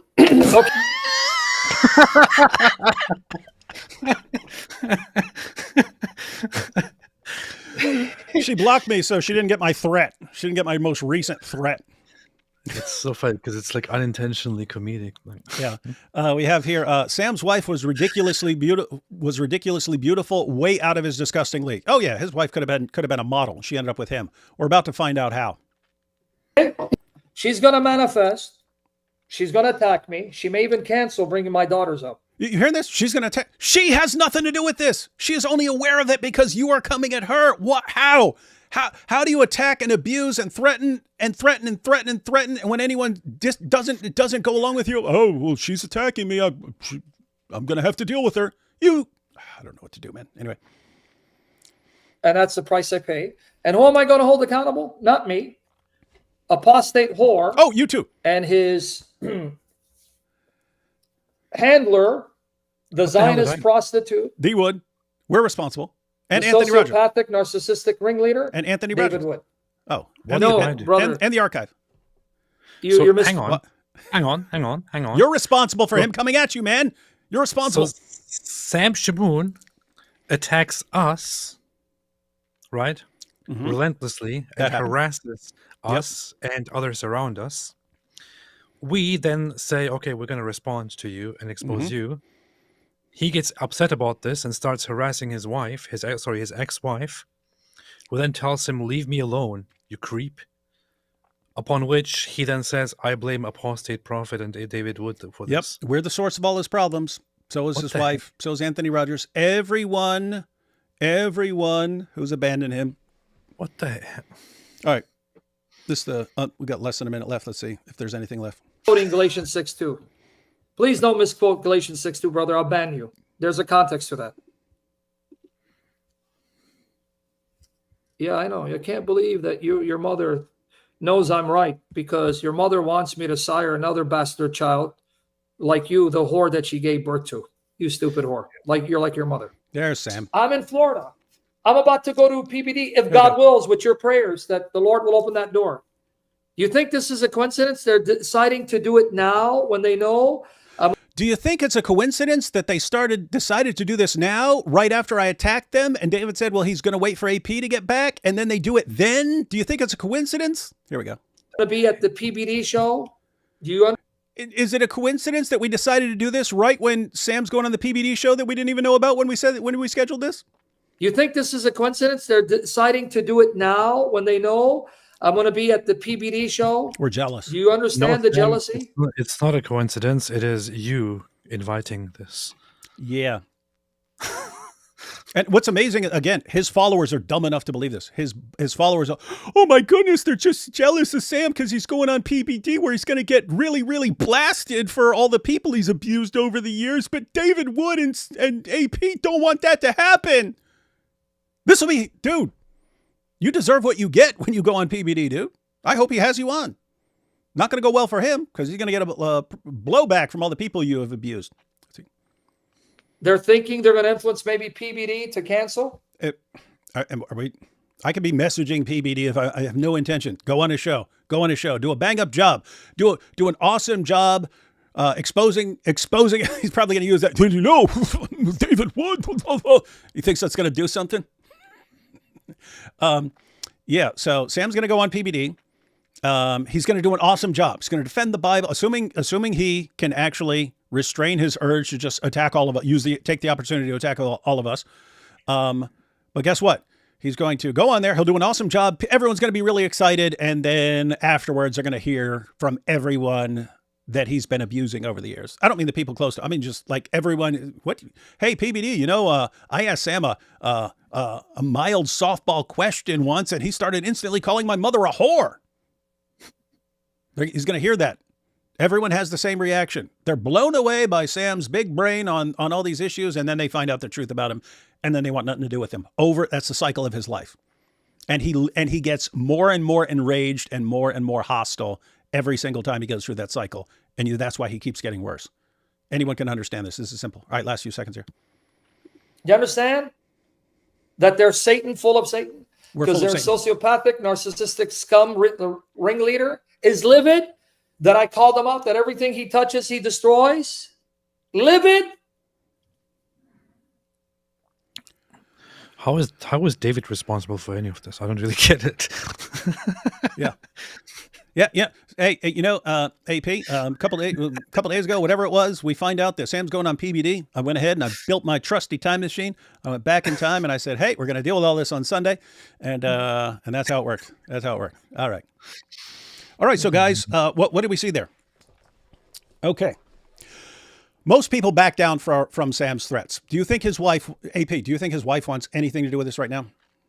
No. Nope. Doesn't want anything to do with this right now. She just wants to live her life. She just wants to live her life. He won't let her. I just wanted to go and do the things that I want to do. Sam won't let me. AP would have had to answer some stuff because the issues would have been raised. Sam had to make it about me and the archive because we both abandoned him. And we just saw there, one, he's threatening to expose his wife when she had nothing to do with this. He's threatening to expose her. He plays a bunch of what he's got on her to threaten her. And I'm sitting here thinking, remember, I thought I was here for a purpose and stuff. And then I was like, what was there? I spent almost 2 decades trying to help this guy. And he gets worse and worse and worse. What is all this, man? What is all this? And now I'm thinking, oh, maybe I'm here because I'm the guy who's not afraid of anything this guy can do. Maybe I'm the perfect person for this job. And so guess what, Sam? Not a word came from your wife. Haven't talked to her for years, but many years ago, she was best friends with my wife and would talk through things. And my wife eventually compiled a document for Michelle's good so that she has a record of these things and kind of the order in which they happen. All right, guys. So here we're going through it. AP, did I ever want to share this? No. Never wanted to share this. You guys have never heard any of this from me. But now, all right. What's he doing? Threatening. I'm going to expose you. What's he doing? I'm going through emails. So who's making the rule? We're exposing all the personal details and we're exposing all the messages, and that's him, right? That's his standard. That's his standard. He laid it down. Okay. I'm holding him to that standard. He can't stand it because the rules are for everyone else, not for him. All right, guys. So here's my wife's description of them starting their relationship up to 2015. Okay, so 2007, Michelle, who was an atheist at the time, I believe, someone invited her to go to Sam's Bible studies. He actually persuades her to convert to Christianity. That's in 2007. They began dating in early 2008. So they started dating, guys. Here's the description. One day, he asked Michelle to tell him how many men she had been with. She shared her past with the thought that she was confessing to her spiritual mentor. In other words, this is the guy who led her to Christ. And so she shares her past with him. So she shared her past with the thought that she was confessing to her spiritual mentor. He was outraged at the thought that she had been with these other men and demanded she have sex with him, saying in these words, "If you don't have sex with me right now, then get out of my house." Michelle began crying on the bed and said, "I'm changed now. I don't want to have sex until I get married." Sam walked over to the bed, pulled down Michelle's pants while she was crying, and had sex with her while she was lying there passively and crying. AP, I want to know if you reacted to that the same way my wife did when she heard it. What do you call that? Rape. That's how my wife reacted to it.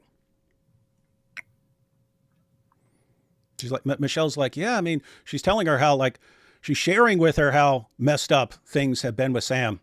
And hey, he found out, I've been with other guys, and he told me, well, you have to do with me what you did with them.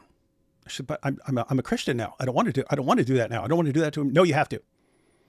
Are you freaking serious? Yep. This is the guy who threatens everyone to expose them. I keep all the dirt on you. It's what he just said. You just saw it. Someone needs to stand up to that. Do your worst, dude. Do your worst. But be a man and come at me, not after your ex-wife. Frickin' coward. Anyway. So he demanded she have sex with him. She said no. He pulled her pants down and cried the entire time that he had sex with her. Then what happened? The next day, he insulted her, saying that she was loose and he didn't want to be with her anymore. So, guys, just follow the pattern here, because it's sort of a big picture of everything he does. Uses the Bible to get you in, and oh wow, this guy's so knowledgeable and stuff like this, and then he uses it to control and abuse you. So the next day, hold on a second. So according to this account, and you said this is what his ex-wife shared with your wife, and which you kept when they were friends. Yep. Until this. So yeah. So keep in mind, they were married. They were married when my wife's finding out about this. They're married, right? So it's not like according to her account. Mm-hmm. So he was married at that point. He was married at that point to her.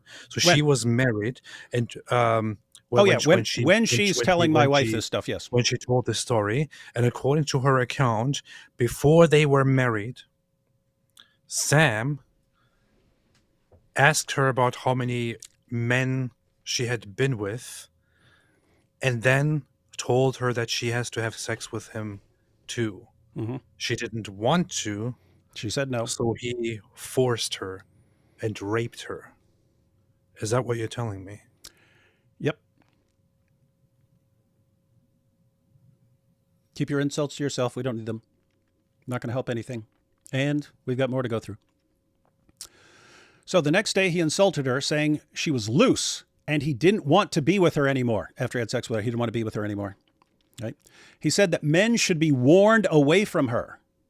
He said he's gonna go tell men to stay away from her because, hey, she's easy. She laid there and let me pull her pants off. He said that men should be warned away from her. And Michelle, being afraid of having her past exposed by Sam and humiliated, and of being ostracized by the Assyrian community, and believing that she had no other choice in a life partner but to be with Sam, since he was the first person she had sex with since becoming a Christian, begged Sam to stay with her. The verbal abuse began to get worse. Sam would call Michelle whore. This is before they're married. The verbal abuse began to get worse. Sam would call Michelle whore and daughter of Satan. Does that sound like something Sam would do? Calling horrible names, horribly hurtful names. Through this, Michelle tried to leave him and break up. She eventually realized this is toxic. Maybe I shouldn't be with this guy. Through this, Michelle tried to leave him and break up. One of those times was May 25th, 2008. She had already broken it off, but he kept pestering her with phone calls. Finally, Michelle gave in because he persuaded her that God wanted them to be together. You see this? You see what he does? Michelle gave in because he persuaded her that God wanted them to be together and that Satan was speaking through her family and friends to prevent this. Her family and friends were saying, you need to get away from this guy. This guy is toxic. Get away from him. What does he do? He convinces her that Satan was speaking through her family and friends to prevent their marriage. He told her, take a step of faith, Michelle. Take a step of faith. You got to have faith in him. That in spite of everyone telling you this guy's seriously screwed up and you need to be as far away from him as possible, he convinced her you got to have faith. Got to have faith, and it's God's will for us to be together. Everyone ready? Michelle's family did not approve of the relationship, and Sam began to feed into Michelle's mind that her family were not true Christians and did not have her best interests at heart. He would belittle all of her acquaintances and tell Michelle about all their sins. They come to Sam as a spiritual mentor. Sam's the spiritual mentor. What's he doing? He's saying, you can't trust this person. This person's evil. This person, you know what this person has done. Pause. I want to remind everybody about what Sam has said for years about your wife, David. I want to remind everybody, and lots of people might have heard this, because Sam seems to be for some reason obsessed with David's wife, whom I have met, who is a wonderful person. But Sam has repeatedly over the years said that David's wife is the best woman ever, that she's an angel, that she's a saint, that she's pure, that she's wonderful, that she's absolutely amazing, that she's the best woman one can wish for. No idea how she ended up with David. That she's so fantastic, so awesome, so beautiful, so this, so that. He couldn't stop praising your wife, David, as a saint, as a wonderful woman to trust and to rely upon. And she's delivering us this. Yep. And so, I'm getting tons of messages like this. He's trying to take the stream down by flagging it with his cult. He's telling everyone, go flag the stream. So guys, if this stream comes down, you know what happened. He was successful in flagging it, and he's got his drones. All right, let's continue until it gets taken down, because Sam doesn't want this exposed. Guess what? Too late, dude. Too late. You started it. I'm a new Christian. I'm in no position to make such judgment but from my observation, and God forgive me, I don't believe that this guy is a Christian. That's what my wife thinks, and he always, she's so great. He tries to contact me through her. She don't even believe he's a Christian. She believes he's a total fake because of his behavior that she's aware of. Oh, by the way, let me know if the stream cuts out or something, because sometimes apparently people don't even notice and they keep talking for an hour and stuff. He would belittle all of her acquaintances and tell Michelle about all of their sins. So Michelle felt that she couldn't trust any of those people and was very isolated. Sam convinced Michelle that they needed to get married. He said that a true Christian would get married within 6 months of the beginning of the relationship. They were married at the courthouse they got the date there. Verbal abuse continued after marriage. He called her and continues to call her slut, whore, cunt, nasty bitch, wicked bitch, filthy human being, Satan, child of Satan, daughter of Satan, demon, and many similar epithets, as well as the Assyrian language equivalents. Does that sound like Sam, guys? Does anyone believe that? No, not Sam. Sam would never say things like that about other people, right? So whoever complained, let me say, you're a pig, you're an animal, you're a beast, you're a dirty dog, and you're good for nothing to be destroyed and sent to hell. Wallahi, Khalid Habib, my goal is to get your mother and piss on her and get the Shia to rape that whore, and then also sodomize you, you filthy dog. So Sam what's your wouldn't talk background, like that. Augustine, besides your mother being a dirty whore? Shut your Sam doesn't use these terrible insults to keep people from messing with him, right? hole before I get your mother to mount your uncle again. Stupid little bastard. He's manifesting like his mother when the Shia mount her. Yeah, I think Redvan is confusing with his father. He used to beat the snot out of his mother after his father used to mount him. I just played a little bit of that, guys. Why? Because my wife wrote this 10 years ago. She wrote this 10 years ago. It's exactly what we see from Sam now. So it'd be kind of weird if she's just making this up or someone's making this up when it's exactly what we always see from the guy, right? He accused her of being wicked, of being used by Satan to destroy his ministry and all his work. He's the victim. Satan is using you to destroy my ministry. He would mock her and say that no other man would ever want to be with her. Catching this?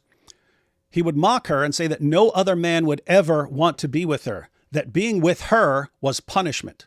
Occasionally, he would apologize and say that he wanted to get along better, but it was back to the same abuse within days. She would ask him for spiritual guidance, and he would insult her intelligence and belittle her. He would say, "Okay, let me stoop down to your level and explain it to you." While pregnant with her first daughter, Michelle continued working full-time and doing all the household chores and management with no assistance from Sam. The fighting and verbal abuse continued. Their first daughter was born in 2010. Their second daughter was born in 2012. Sam was not emotionally supportive during the pregnancies, but rather more argumentative. I can verify a bunch of this. And he was not even present for the second daughter's birth. I can verify that. She actually had some problem where I think she had like kidney stone or gallstone, something like that. She was like, this was happening while she's giving birth. She's in like horrible agony and so on. And Sam was teaching her a lesson by not even being there for the daughter's birth.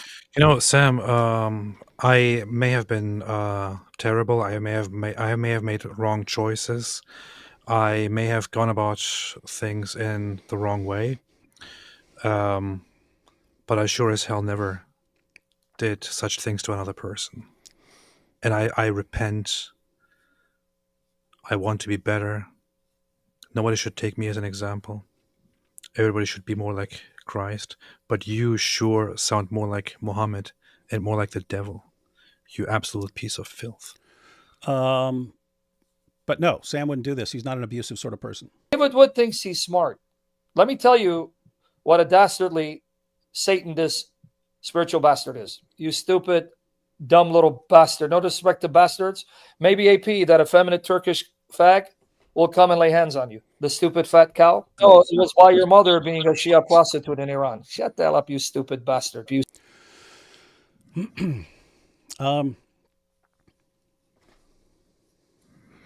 was not even present for the second daughter's birth. He was in the area, just refused to come there.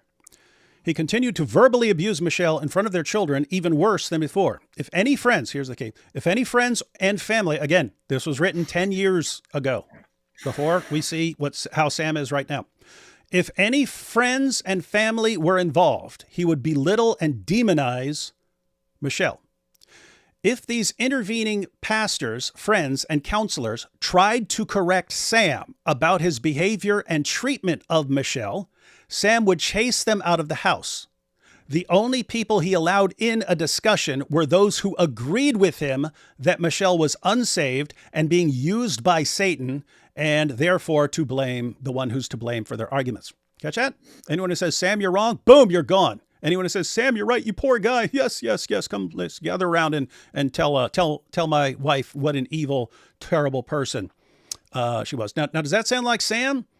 Like, can't handle a word of criticism and flips out, but if you agree with him, then you're fine. Does that sound like Sam? Stupid dumbass. Let me tell you why, David, you're a stupid fat bastard. You're too much of a narcissistic, sociopathic scum, tool of Satan, to humble yourself and seek reconciliation. No, you stupid bastards. You fake bastards, sons of Satan that think you're Christian and pious, that condemn me. So come on up, you little prostitute, you whore of Satan. You're a slut of Satan. You dumb, stupid, satanic bastard. You scum. Okay, you son of a whore. You son of a whore. But the dumb, demonic bastard manifest. Now get the hell out of here. That... Again, I told Sam, I don't remember the exact year or anything, but probably between 2005 and 2010. I noticed back then he would attack anyone who disagreed, tried to correct him on anything, and threatened to destroy them. And then he would only allow yes men. So it's the exact same thing we saw. That it's the same thing his wife mentioned, and the same thing I saw back then, and the same thing we see now. I told him back then, I said, there was he worked in this little center, like he had a little office in the center where he'd write articles. And I told, there was one guy in the center named Billy who like always had his back and always took his side, no matter how obviously wrong Sam was, like no matter how disgusting it was, he would always side with Sam. And I said, Sam, eventually you're just going to have a bunch of Billies around you and no one's ever going to be able to correct you. And they're going to be cheering for you. And your behavior is going to get worse and worse and worse because you only surround yourself with yes men who praise you no matter how terrible your behavior is. And you drive away and then threaten into silence anyone who disagrees with you. You will end up becoming a worse and worse person. And of course, I'll expose you. I'll destroy you if you ever say this. In early 2013, Sam began to pretend Michelle was attacking him whenever they would have an argument. He would walk over to the window while Michelle was standing on the other side of the room, about 15 feet away, and he would loudly shout phrases such as, "Don't hurt me! Stop abusing me! Don't throw that at me! Police, police, somebody help me!" This is what he would do. What is this?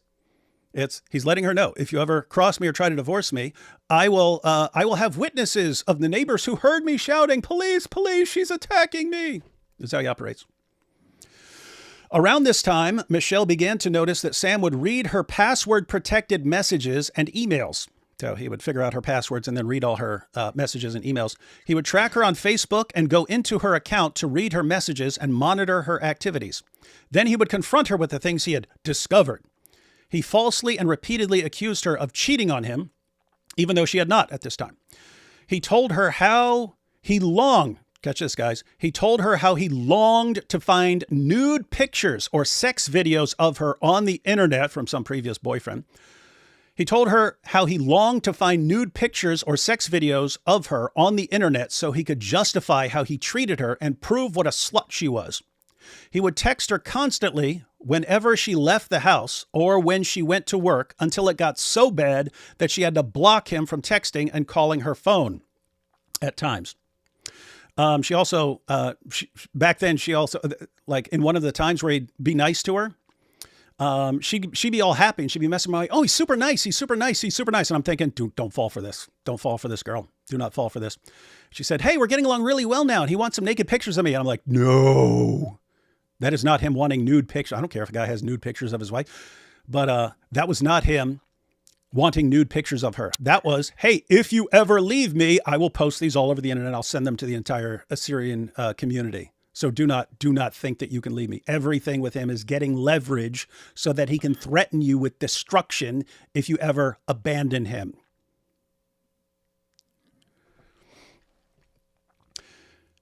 In 2014, the verbal abuse continued getting worse. By this time, Michelle had deleted her social media accounts, such as Facebook and Instagram, hoping to improve their relationship and demonstrate her fidelity. Sam's texting and calling was nonstop. If Michelle tried to block him from her phone, he would call her at work and insist to speak. Did you catch this? Can I vouch for this? If Michelle tried to block him from her phone, so he would couldn't just keep calling her. If Michelle tried to block him from her phone, he would call her at work and insist to speak with her, even pretending to be a different person. And so you have to answer him, right? You can't have someone just repeatedly calling your work and so on, so you have to answer him. What happens when I block him from my phone? He emails me. What happens when I block him from there? He contacts me on social media. What happens when I block him from there? He goes to my wife. He doesn't let you say you don't want to hear from him. You're not allowed. He would track her whereabouts through their phones and enlist his friends to follow her as well. But he's not a stalker. It's all Christ-like, according to him. Michelle's brother began visiting their home in February 2014, and Sam became his spiritual teacher and advisor. In the next several months, Michelle's relationship with her brother began deteriorating, which also increased the tension between Michelle and her mother. Here we go. You guys want to know the background of the him punching her in the face. Here's the background. During a friend's visit, it leads up to this. During a friend's visit to their home in August 2014, Michelle and her friend were out of the house, and Sam repeatedly texted and called Michelle until she blocked him from her phone. Sam sent a threatening text message about Michelle to the friend on August 28th, 2014, which said, "Tell her to drop her nasty attitude before I rearrange her nasty face." I'll quote that again. He texted to her friend because she blocked him. So he contacted through her friend. That's what he does. I can verify. "Tell her to drop her nasty attitude before I rearrange her nasty face." Clearly, this was not an empty threat, and the threats soon escalated to violence. On Thanksgiving, here's the situation. Here's the beating. On Thanksgiving, while having dinner at Michelle's mother's house. So she's at Michelle's family's house. While having dinner at Michelle's mother's house, Sam made continuous veiled insinuations about her ex-boyfriend to aggravate her by making her appear to be a slut in front of her family. Michelle's brother gave her disgusted looks throughout the meal, while Sam humiliated her. On the drive home after the dinner, she began crying and demanding to know why Sam would do this to her in front of her family. He denied doing anything wrong and began mocking her and ridiculing her as she drove the car, until she was so distressed and provoked that she reached over to give a yank at his beard but missed. He retaliated to her missed attempt at tugging his beard by grabbing a fistful of her hair, violently yanking her head back, and punching Michelle's right eye while she was driving the car and in full view of their two sobbing and screaming daughters. I have multiple pictures of the black eye. Little side note. A little after this, he started acting super nice again, and we're in love, I'm so sorry, I'm a changed man, and convinced her to delete the pictures. Yeah, as a show of trust that we love each other, you got to delete those pictures of your messed up face after I busted you in your eye. When she eventually went for the divorce, she had to actually ask my wife for pictures because she didn't have any. She had deleted everything that had any record of that happening. I want to pause here. So first off, David has the photos. Secondly, Sam himself admitted on the record, in text, per email, and also otherwise, that this did indeed happen. That he did indeed hit and punch his then wife. Of course, he started making excuses for it. But how it happened, how he lost his cool, and she was reaching for him, as a result of which he punched her in the face. But this is the backstory of it. So don't doubt that this happened. It absolutely did happen, even according to Sam himself. He, this fat guy, beat his tiny, thin wife by punching her in the face because she wouldn't behave. That's it. And this guy doesn't deserve a platform. He deserves to be forgotten forever. Forever, really. And let me ask the ladies out there. Let me ask the ladies out there, because I know what Sam would. I know the things Sam would say to constantly humiliate, and there's a purpose in it, right? The goal is to make you feel worthless so that you never feel like there's anywhere to go apart from just doing what he says, right? He wants to degrade you so that you never think you are worthy enough of not being under his complete control. He would have sex with her and he would say, yeah, when we have sex, I can't even feel anything because you're so loose from guys you had sex with before we got married. I can't even feel anything when we have sex because you're so loose because you had sex before we got married. He would say that. Michelle had some sort of condition where a baby, when she's pregnant, a baby would descend sooner than normal.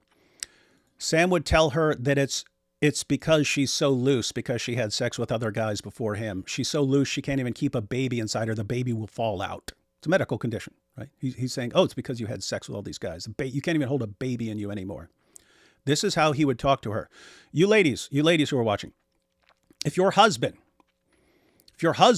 said, hey, you had sex with men before me. You're so loose whenever we have sex, I can't even feel anything. And you can't even hold a baby inside you because you're so loose because you had sex with guys before me. On a scale of 1 to 10, 1 being not even offensive at all, 10 being like the most evil, hurtful thing he could possibly say to you as a woman, how would you rate that? How would you rate your husband saying that kind of thing to you? Would it be like the most degrading thing he could say? That would be a 10, or would it be, he's just a harmless banter? Oh, David. What? I know you don't want to share this, but what? Here's Sam's live stream right now. What's that? Oh, he shared the picture? Why is he sharing the picture, man? I don't know. He actually shared the photo of him beating his wife. Yep, that's one. That's to find one a way picture. again, Hmm? to find a way to defend it. I guess I don't know. All right, so ladies are responding. I asked them how, on a scale of 1 to 10, how degrading that would be for your husband to say those kinds of things with you. Let's check out some of the responses. Claire says, the comments are going by super fast. Claire says 10. Oh my goodness. I can't even click on comments. The comments are coming by so fast. This is going to be tricky to actually, I'm seeing 10, but I can't keep up with them. By the time I go to click on it, they're moving past 10. I asked scale of 1 to 10. How degrading and hurtful would that be? 1 million. This. More than 10. 10. 8 billion. 10 million. So guys, and everyone's posting this. That's what. By the way, I want to clarify one thing for all the creeps and bastards like Sam Shamoun. I'm sorry for saying this, but he's one of those people who spread this myth and who also cause abuse against women like this to be perpetuated. He clearly loves it, but a woman doesn't actually get loose by having more sex. That's a complete myth. It's a way of attacking people. Guys, do we believe? Yeah, do we believe that Sam goes with the absolutely most despicable attacks on people that he's trying to control? Jake, that fat cow bastard, and his cow boyfriend, Orthodox lesbian. What the fudge is going on? She are mounting your whore mother because you're a whore like your mother. Sam wouldn't. And they fudge you and her, you filthy bastard whore. Prostitute Sam would that never you do are. this. Your uncle's mounting you right now, you filthy lowlife. Sam Stupid talk to people bastard. like this. What are you going to do now, you satanic bastard? I'm David Wood, and you got to follow my script. Yeah, you stupid bastard. No, you're a whore like your mother. You're a whore like your mother, brother. Go find who your father is, because it took 20 Shia to birth you. The Bible calls out whores. He wouldn't talk to his wife, mean. Your mothers for being whores. You're a whore, brother. You're a whore. You're a bastard. You're a coward. I'd spit on you, but my spit is better than you. Because, Mango, they're all whores, sons of whores. Because your whore mother likes bald heads to rub her bald ass, because you're a whore like your mother. And you like your bald uncle because he mounts you because you're a whore like your mother. Yeah, Sam wouldn't talk like this, guys. All right, let me go ahead and finish this up real quick. Afterwards, Michelle began looking into divorce proceedings, but Sam convinced her that everything would be fine and they would go to counseling and things would change. He also convinced her that it was ungodly for Christians to go to court against each other and that God would punish her for divorcing him. He's still threatening her with that.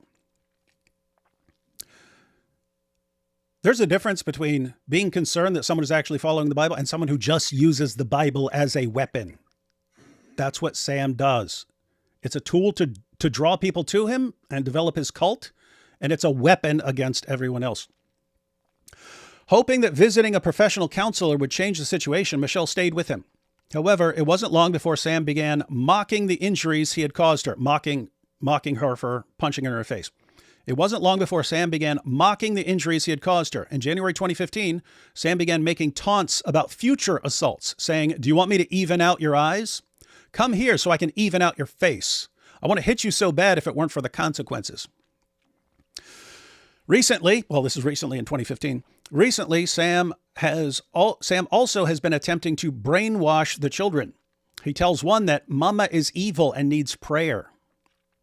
He also continuously loses patience with their youngest daughter. When he can't tolerate her strong-willed behavior, Sam curses and uses words such as motherfucker, which she now repeats after hearing it from her father so often.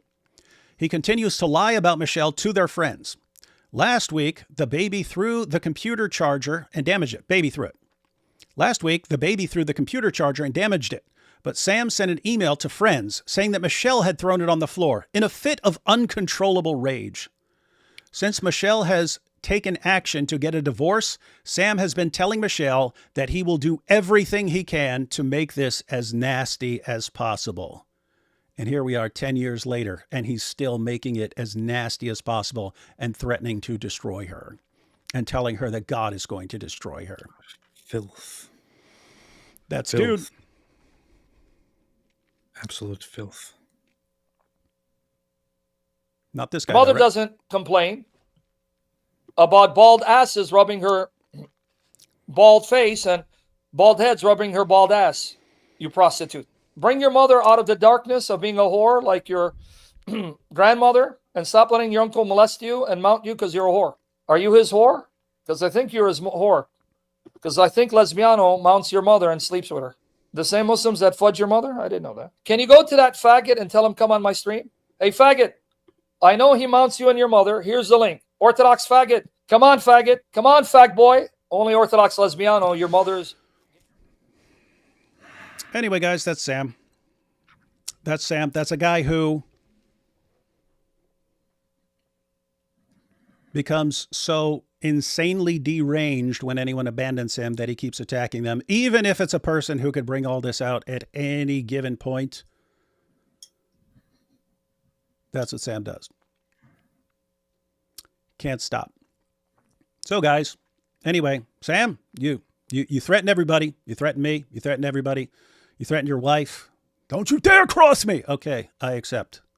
If you cross me, I'll destroy you. Destroy me. I will expose you. Expose me. Go ahead. This does not end well for you, dude.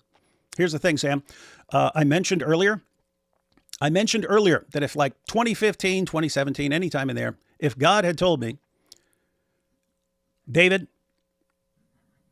in exchange for you dying right now, I will make Sam reach his full potential, I would have taken that deal. I would have given my life to get this guy to use all of his amazing abilities just to glorify God and not to just suck people into his screwed up web and then degrade them for the rest of their lives. Would have given up anything to see that happen. Now it's a little different. I'm willing to give up everything to stop you from continuing this, Sam. So that's why I just don't care, dude. What can you do to me? What? Do it. Do it. Just leave your wife alone, you coward. By the way, we're not done, guys, because we still have to focus on me. Any thoughts on Sam before we expose me, dude?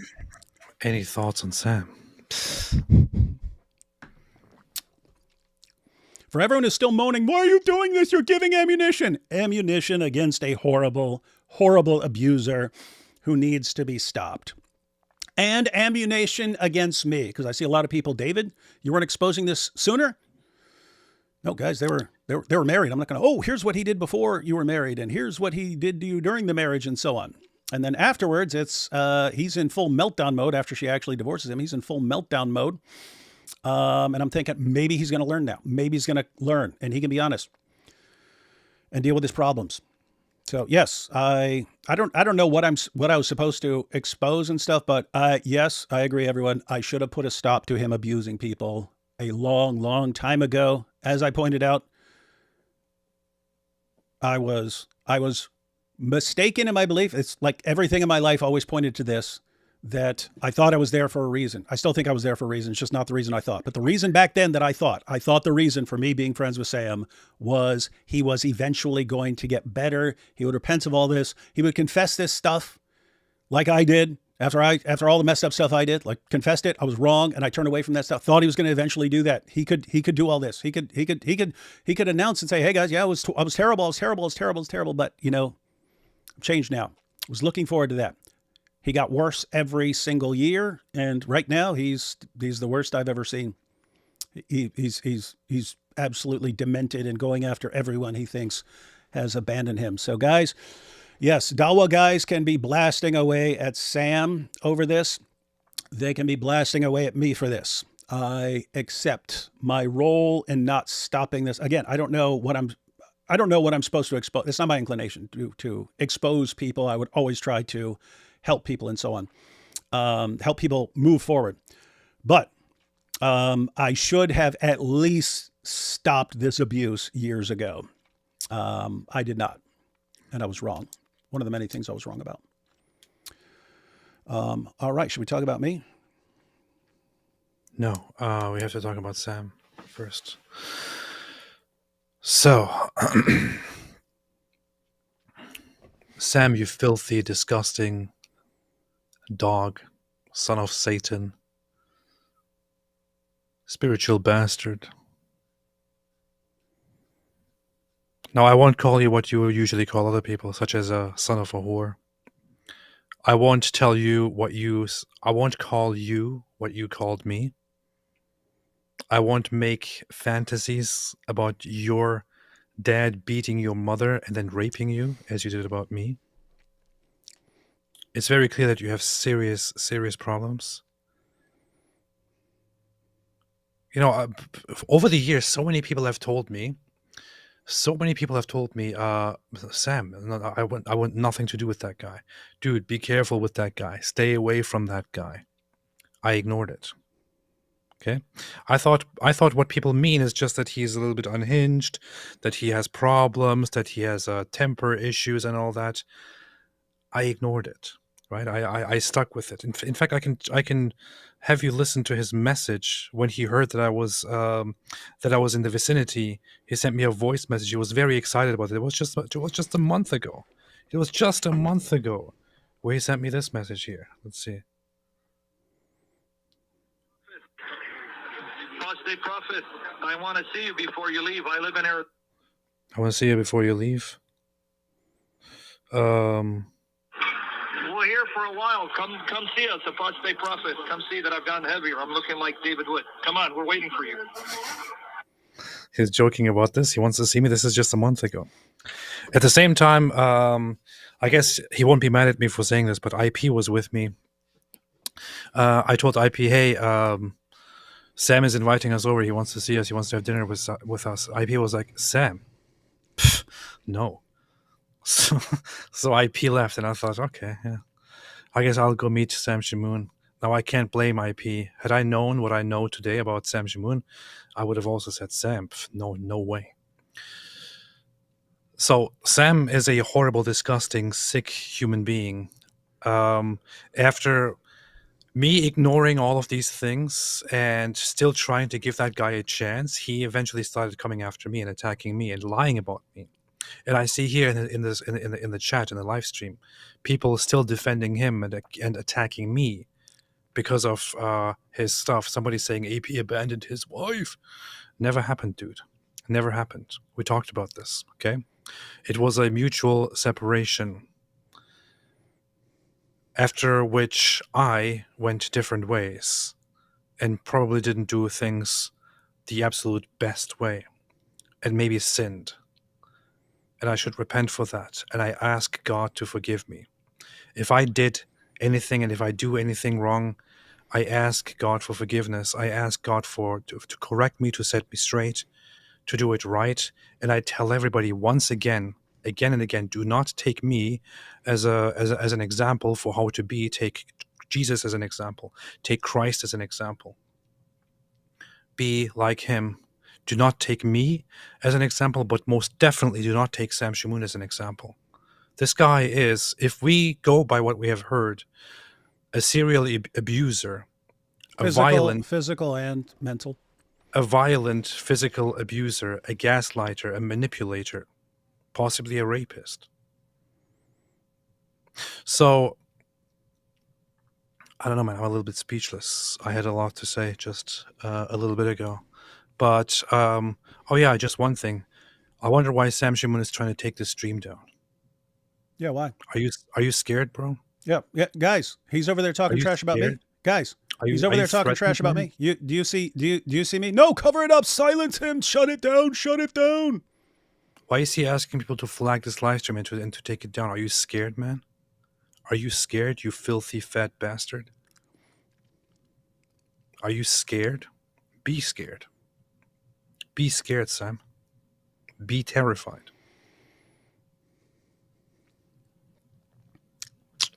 Are you done with your senseless attacks on this innocent man? Yep. And by the way, I also apologize for ever giving that guy any space.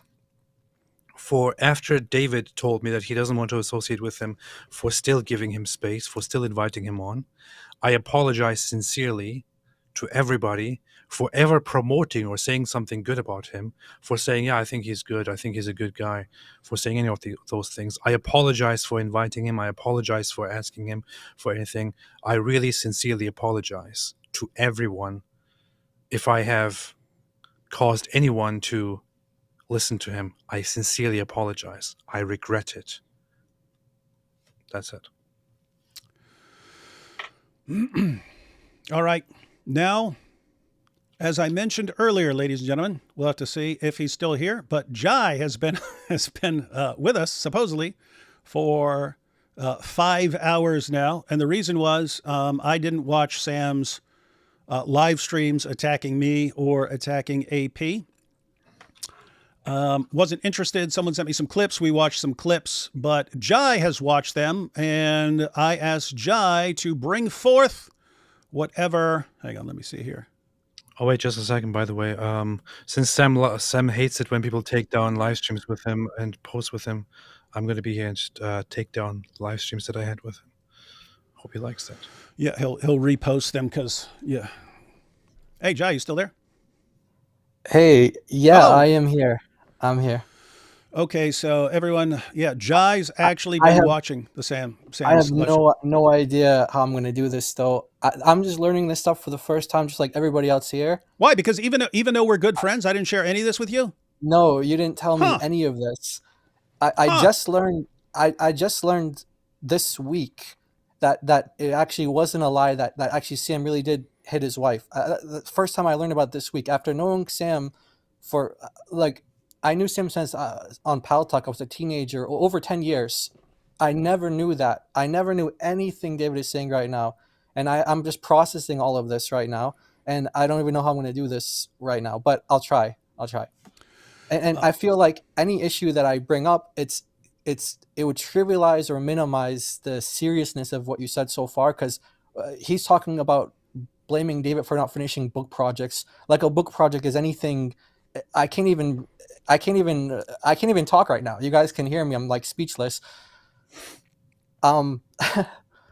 So I'll be here and I'll try to do whatever you ask me. But I mean, I don't know how to. I'm really trying to compose myself because I'm very upset right now, and I'm just Okay, guys. So Jai, if it's not clear, Jai has the difficult task.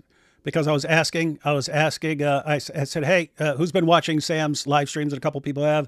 And I said, okay, Jai, you want to come on? And he's here to steel man Sam's points against me or against AP or whoever, right? We're here. He's here to give Sam's points And so we can actually answer. We can actually answer for them. Now, me and AP earlier went through Sam's posts and so on, but he's been saying more stuff in his live streams and so on. So I asked Jai to come on, share Sam's criticisms, especially against me, so we can see what there is to answer.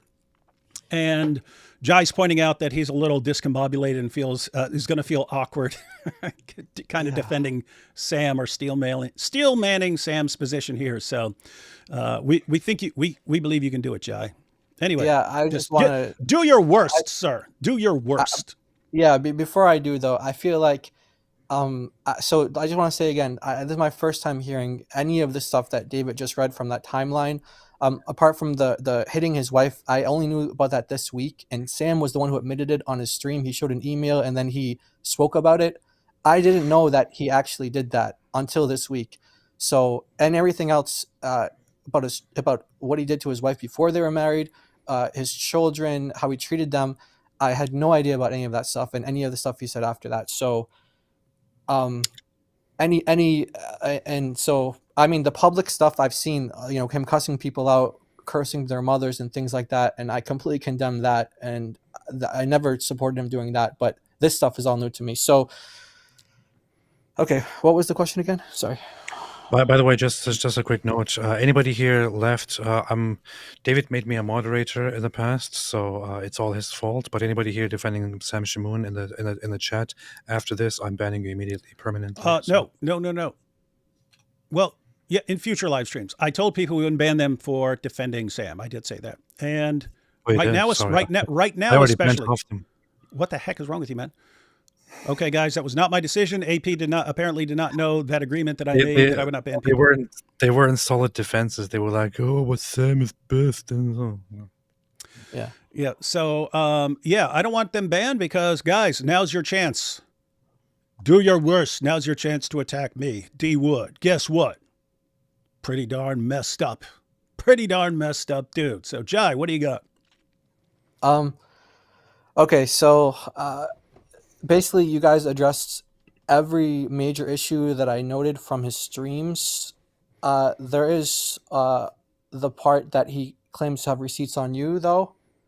And like I said, I want to even apologize to everybody because do your worst.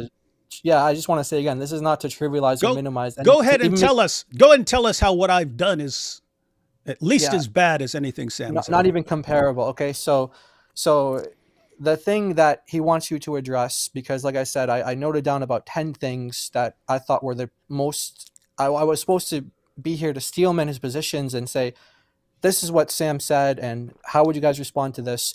And so you guys basically covered everything, and then this is the part here, though. So again, I apologize again if it sounds like I'm trivializing, comparing anything what David said to this stuff. But so basically, David, he says that there was a project that you were commissioned to be a part of, book projects, Quran commentary projects that were never completed. And why that's significant is because he claims that you were paid at a rate of $2,500 per month, and you amounted about $10,000. And so the question is, how do you respond to this? I'm sorry, I can't get my words together. But that's basically. Yeah, you're doing a crap job at defending Sam, man. Do it. It's really, I can't defend Sam. I wasn't even meant to defend Sam here. I was just meant to steelman his positions. But you basically got the gist of it. Okay. Okay, so the criticism is I was working on a project and was paid for several months, and that I've never finished it. Guilty. I was paid to work on a Quran project, and when I had to estimate, I said, I don't know, half a year, something like that, 8 months, be finished.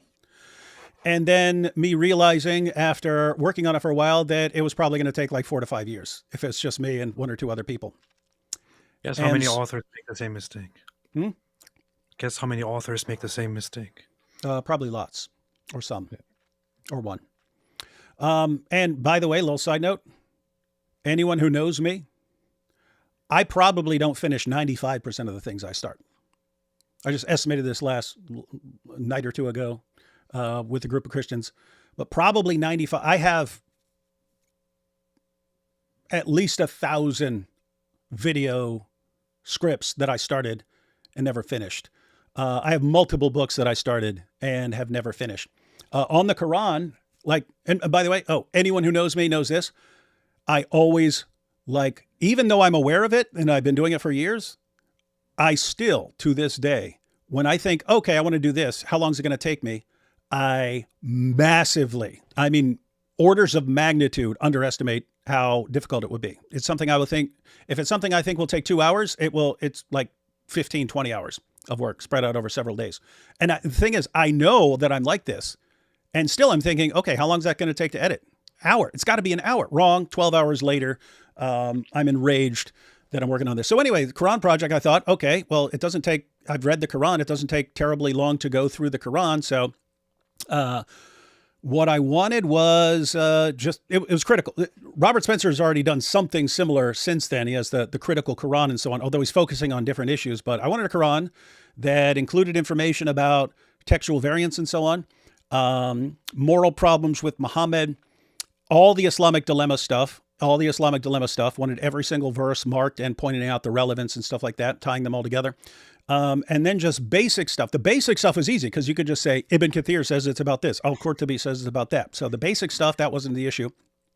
But no, something that I thought would take several months, I realized would take years.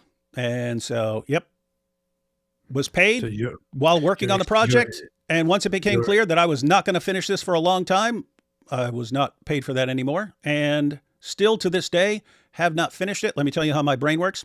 I see, this is actually a huge thing that is going to be way more difficult than I thought. Over time, I'll start breaking it down into parts. Well, here would be a part of it that would actually serve double duty because this part would be a good thing on its own. But once you've got that, you've got a part of it. And then if you do this other thing, then that would be a part of it. And eventually you've got all the parts and then the whole thing is pretty, is easier. Guys, one of the reasons we're doing the Islamic Dilemma project this year, which I also fell massively behind on. That was on me. What happened? I said, hey, we're going to get all this. I thought we'd be done by summer. I'm not even close to being done. And it's November. So didn't even finish the one project, but guys, so we wanted a big Islamic Dilemma project. Why did I want every single verse in the Quran to know exactly where it was on everything that has anything to do with the previous scriptures? Well, that's kind of helpful to know if I ever revisit this. Hey, Jai, I don't know if you remember this. It was a while back. Do you remember when I asked if you and DOC, if you thought you could translate Ibn Abi Dawud's Kitab al-Masahif?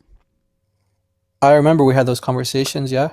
That's another thing. It's like, this would be a good book on its own and everyone has access to it. But guys, Kitab al-Masahif, that's a list of all the early Quran variants and disagreements. Like, if I have Kitab al-Masahif, I have the Quran project. I've got stuff on all the moral problems and so on. I don't know if it'll ever get finished. I don't know, but I still kind of piece together things over time. But anyway, guys, so here's the thing. Yes, I started something.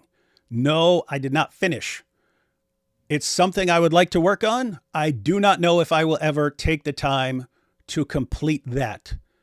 That is a huge problem in my life, that I start things easily and then I eventually get to difficult part and then I focus on the other things. And then I kind of just put that off for a while. Lots of the things you see me do over the years, like actually was that same thing. It's just happening, like my testimony video. People love my testimony video. 34 minutes. It took me years to get that ready because I would just work on it on and off and I would give up and then I would start it up again 6 months later and so on. I made a Paul versus Muhammad video. It's like 2 hours long, but it's like 25 different topics in there. That took me years. I got the idea, jotted down a couple points, then it would get stuck on something. A few months later, here's another point, and so on. Eventually get it done, but I don't know exactly what I'm going to finish or not finish in my life. So here's the point. If starting something and being paid to work on something, but not finishing it means, like if that's a deal breaker for you, David, shame on you. I can't believe I'm watching someone who keeps starting things. And guys, I'm not, this is actually a serious problem. You can actually think this is actually bigger, think. So my mom died of an overdose. We got her clean. Then she went up when my brother had an overdose. And so she's in the hospital there and we think she's fine, but she wasn't fine, and she ODs and dies. Think if I had actually like accomplished more things and had gotten more of these things done, like more books out and things like that. If I'd done that sort of thing, I don't know. Maybe I could have hired someone to always be around her and watch her, because that's what you have to do. You got to really, you basically have to be watching them at all times, because if they're going through something, you're not there, they'll do it. So anyway, like it's a serious problem that I start things and don't finish them. It could have huge impact on other things if I actually got more done. So guilty. I start lots of things, don't finish them, don't always get back to them. I'm easily distracted by other things. And so there you go. Guilty. Use your own judgment on what to do with me being guilty on that. This is what you're explaining yourself about after everything we have heard. That's how I feel. Yeah, it's really hard to. But okay, so did this coincide around the time when he beat his wife? Because what he claims is that you have this cycle of when someone calls you out, hey, you didn't finish the project, now you left it all to me to do. Hang on, I'm the one who attacks and threatens people when someone calls me out? No, he said that's when you cut them off. When they call me out. So Yeah. just to be clear, me cutting things off wasn't about him punching his wife in the face, grabbing her by the hair, punching her in the face in front of their kids, and me thinking back, wait a minute, I never did anything to help my mom when her boyfriends were punching her in the face. It would be seriously messed up if I act like the same scumbag right now and just keep working with this guy, even though he just punched his wife in the face and he's blaming her. So it was really him calling me out, and not because what I told him, like, okay, dude, now you just remind me of the guys who used to beat up my mom. That's how he's portraying it. Yeah. Okay, guys, believe who's ever, if you think Sam is reliable in his description of things. So that also ties into an earlier comment about Nabil as well. He didn't say anything about you being linked to the cancer, but he was saying in that email that this is the proof that you can't keep ministry partners. Look at Nabil. And so that was the context where he brought up Nabil. So we don't know. He didn't really give details on that, but he's trying to say that you have this habit of you're the ringleader. People call you out. Once you get called out, you cut them off. You can't keep people in partners or whatever. So that's his thing. Yeah. So apparently he's saying that the reason Nabil and I split was because Nabil called me out on something and I couldn't deal with it, so we split. Completely, utterly. Yeah, completely, utterly, totally false. I remember the discussion. It was in my living room in our apartment in the Bronx. And it was after all the Dearborn stuff was going on. And Nabil was getting invitations to speak at various places. And he said he got an invitation to speak at Princeton. And then, because of the Dearborn stuff, that got canceled. And they said, we don't want you up here when you're one of these guys that's blasting about Sharia. And talking about Dearborn being overcome by Sharia and stuff like that. And we're sitting there talking, and we eventually conclude, look, I said, you have to pick, right now you have to pick one. If you are more interested in doing evangelism and speaking on college campuses and so on, you should be doing that. You should focus on that. And you should drop the, Sharia and Dearborn stuff. You should drop that. You shouldn't be doing that stuff. If, however, you think, oh, okay, there's plenty of evangelists in the world, there's not enough people dealing with Islam and Sharia and the problems with Muhammad, then you kind of need to focus on that and realize that you're not going to be able to do the other stuff you want. But this isn't a situation where you can do both and be completely effective in both. And Nabil actually said, I think one of us should take each one. You focus more on Islam, I'll focus more on evangelism and speaking at various places. And we said, and then we're trying to figure out, what do we do? Because we were partners. And he suggested splitting up Acts 17 into like two wings. And he said, we could call this Acts 17 blue and this Acts 17 red, or whatever he said. He said, we're going to split Acts 17 into two things. And that way there's some division, and you can't say, well, David's doing this, Nabil, so we don't want you over here. Split it in two things. he took off and was heading to the airport, and I texted him and I said, I think we should just separate, because that's not going to, people will still use that against you. If I'm out there blasting away at Muhammad and you're part of the same organization, but we just have kind of two separate departments, they're still going to come after you, and it's still going to affect you, and it's still going to get you canceled. I think we should separate. And so he agreed. And I was like, gosh, if we're separating, then we're going to have separate ministries. And I thought I would really like to be Acts 17, because I thought of it. And so I was like, oh, what are we going to do with Acts 17? And Nabil texted me back and said, I think you should take that, which was perfect. And he was probably already thought like Acts 17 is associated with counter jihad stuff right now. And so he wants something different. But I was glad, because that's what we were already known as. So I wanted Acts 17. And what did he do? He went out and changed his ministry to Creed 2:6. With that said, we were still part of the same organization behind the scenes. So anyway, that's what happened. Sam's version is I couldn't remain partners with Nabil. He obviously called me out about something. And so that's why we separated. I gave you my version of events. Believe whoever you want to believe.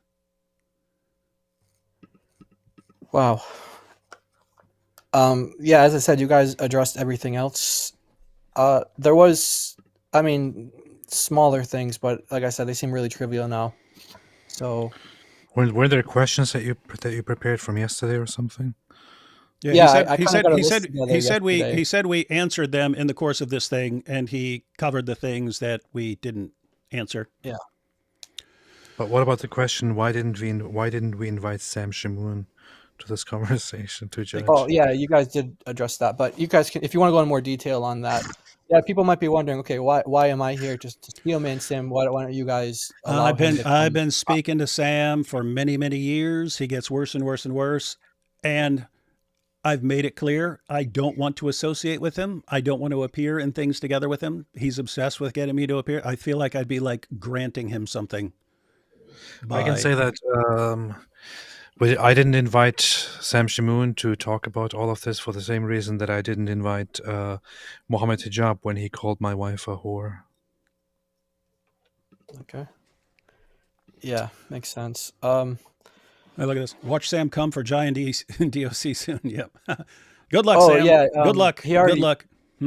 Yeah. People are saying he already did. He thinks that I'm the one who prepared those clips for you, and he said that I'm defending AP's adultery. But I'm not here to defend myself. You know, I have a clear conscience before God, and I know what I did and didn't do. But so I don't know. Wait. If you guys Let me point something out here.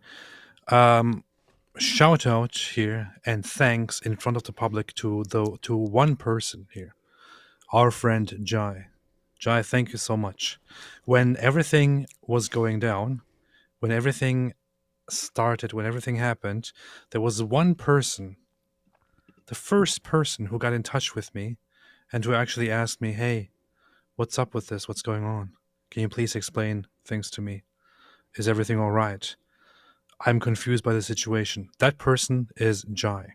He's the only person who actually got in touch with me and directly asked me what's up before making any public judgments. And I, because not only, but first, by far, because he was the first person to reach out to me and to ask me, I took my time as I was traveling in Israel and explained to him in great length what happened. Explained to him in great length my family situation, the whole emergence of clips about me, and all that. And he asked me follow-up questions.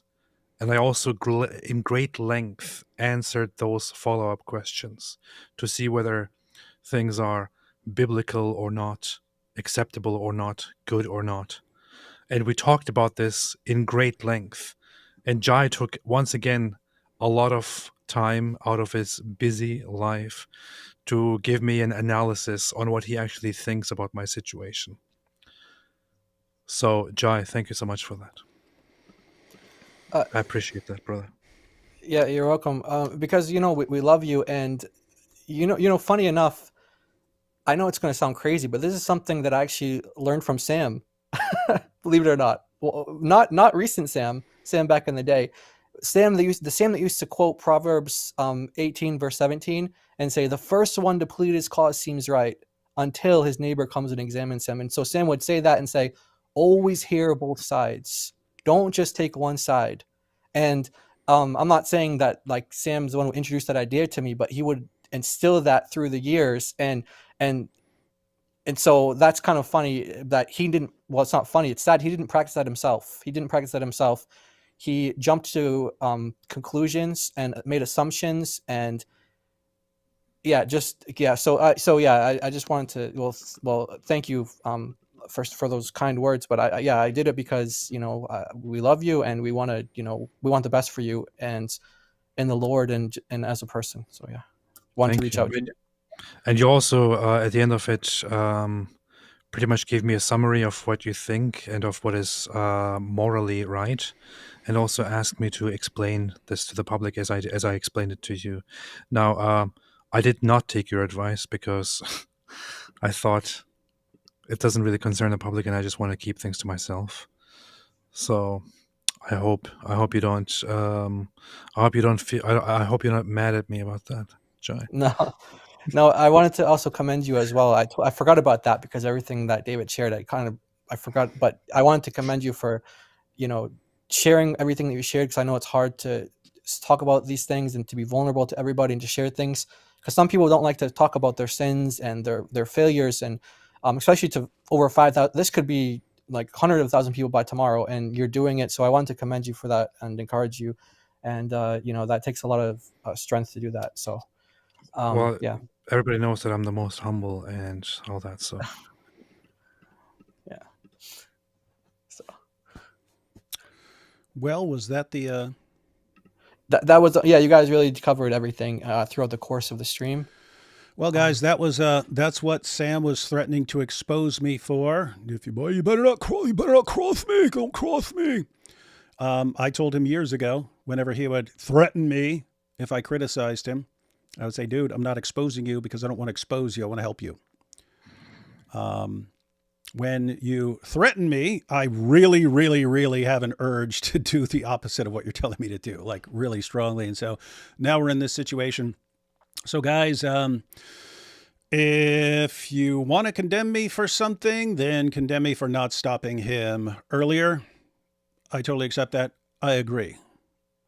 For other stuff, not finishing things that I start and so on, guilty. Like I may be the worst in the world. I start things very well, unless there's like some specific deadline.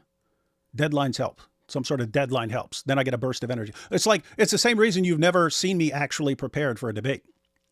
Like until it's like the day before the debate or something like that, I'm like terrible at preparation. There has to be some sort of like emergency situation, some deadline or something like that. That's when I really, really get a ton of energy and I get things done. So yes, you can condemn me over that. But you know what? I feel like Sam's doing a pretty crap job of condemning me, despite everything that we've heard from him. And we've got AP in this show and stuff like that, spilling his guts. I want to show you guys how easy this is. I want to show you, Sam, how little Sam, you want to attack me, dude? I'll give you information. Pick a topic. I'll give you information that you wouldn't. It's not. Oh, he might eventually find this out, so I might as well share it now. Stuff you will never find out. Stuff you would never in a million years find out. I'll tell you. Go ahead. Pick something. I'll share with you how messed up I am. So we got right here. David would bludgeon his father with a hammer. Oh my goodness, no one knows that. Wait, what? Who's sharing this powerful information? What the? You hear that, AP? Guys, when I shared my testimony video, I kind of focused on the things that were relevant to my testimony, but no, I was pretty messed up. Just want me to start tossing out random stuff. I was 6 years old, 6 or 7, don't remember. I spray painted a 4-year-old girl in the eyes with black spray paint.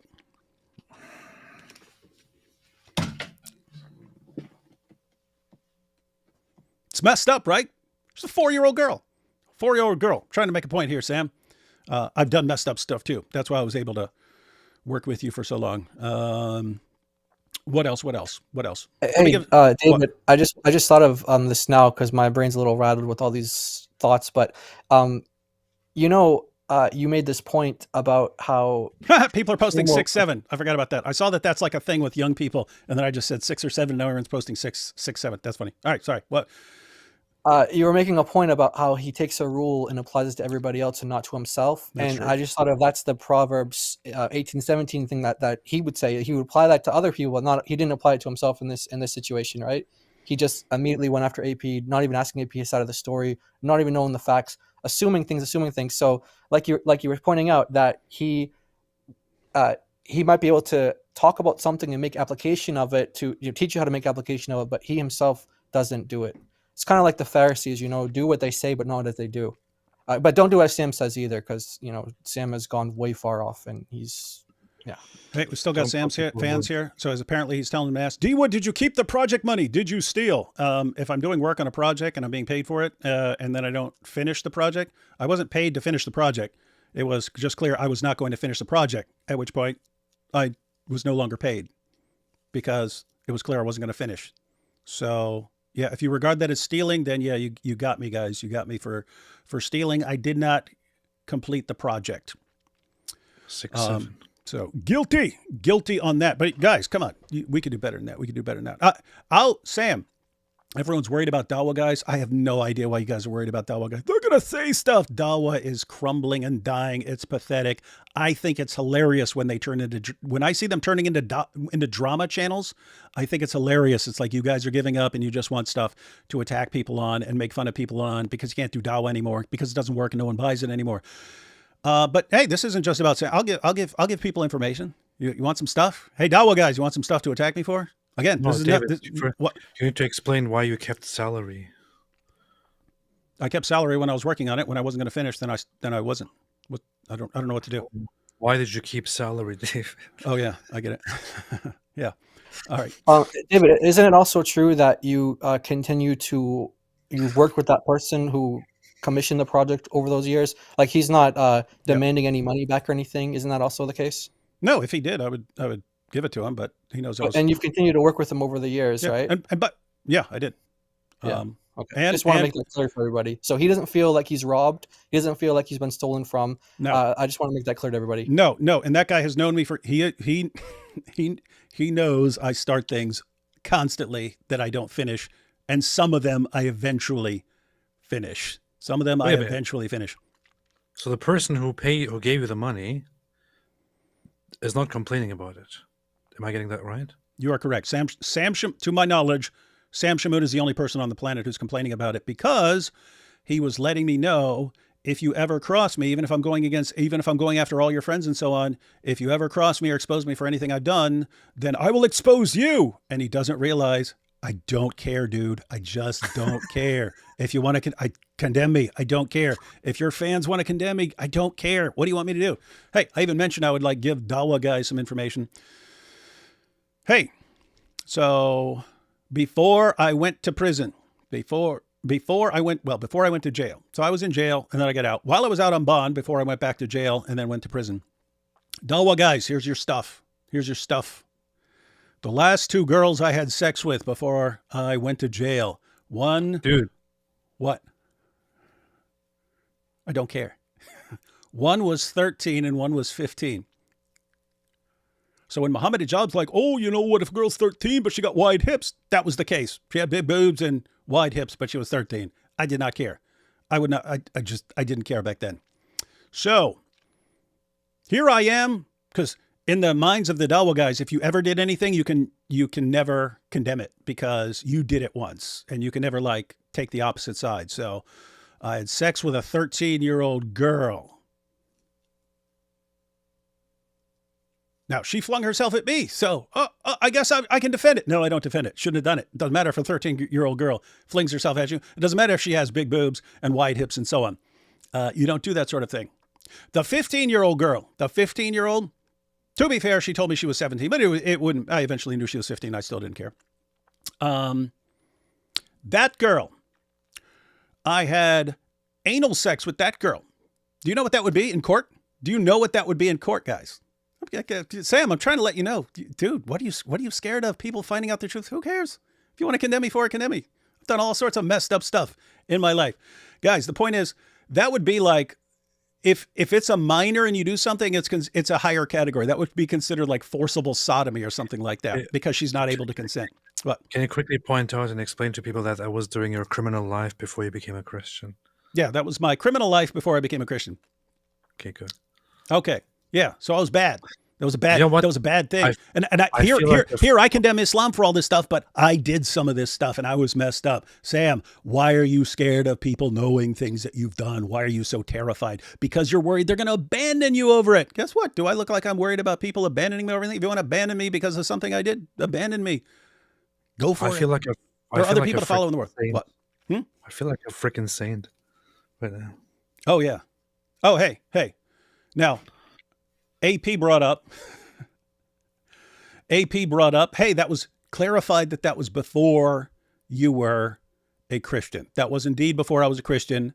Back then, as far as I can tell, I was one of the most evil people you've ever met in your life. And you should be glad that you didn't meet me. I did not care. I did not care about anything except myself. Remind you of someone, Sam? Remind you of someone? But let's fast forward to Christian David. So David becomes a Christian in jail. I have to say, prison, I was pretty squeaky clean. I worked in the stockroom. I did steal some stuff out of the stockroom. Not big stuff, it was our food anyway, but you weren't supposed to take stuff out of the stockroom that's supposed to go to the, be used to cook and cafeteria and stuff. So I stole like blocks of cheese and stuff and we'd eat stuff. So there was stuff I would take out of the stockroom. That's about the extent of my bad activities in prison. However, I'll point out, because again, Sam, don't care. I'll give you stuff. You want to attack me, Sam? Start writing. I'll tell you stuff. You want to message me? Dude, you can do way better than David doesn't finish crap he starts on. Everyone around me knows that. You want more stuff? I'll give you. I do not care. So I'll give you one, Sam. This is Christian David Wood. So I noticed after I got out of prison, much harder living as a Christian outside of prison. Why? Because my entire existence had been in jail. My entire existence as a Christian had been in jail and prison. I couldn't figure out why, when I got out, it was harder to live faithfully as a Christian. I just thought it was because there's so much more temptation out here. I've since, and I was just talking to a prison ministry about this and saying, hey, you need to communicate this to Christians in prison. But I was telling them that people don't realize prison has certain elements that are almost like a monastery, right?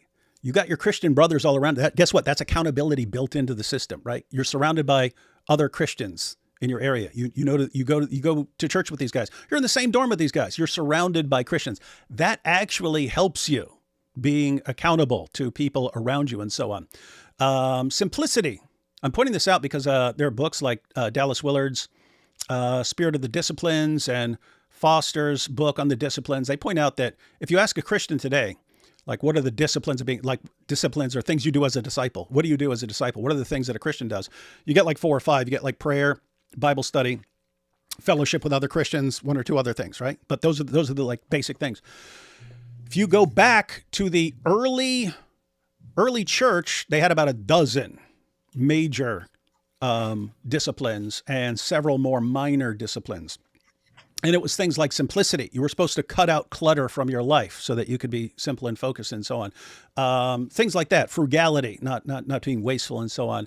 Accountability, I just mentioned, right? Accountability. My point is, I realized later that the disciplines, a lot of the disciplines of the early church that we don't focus on anymore, no one tells you to live like a simple life anymore, like get clutter out of your life.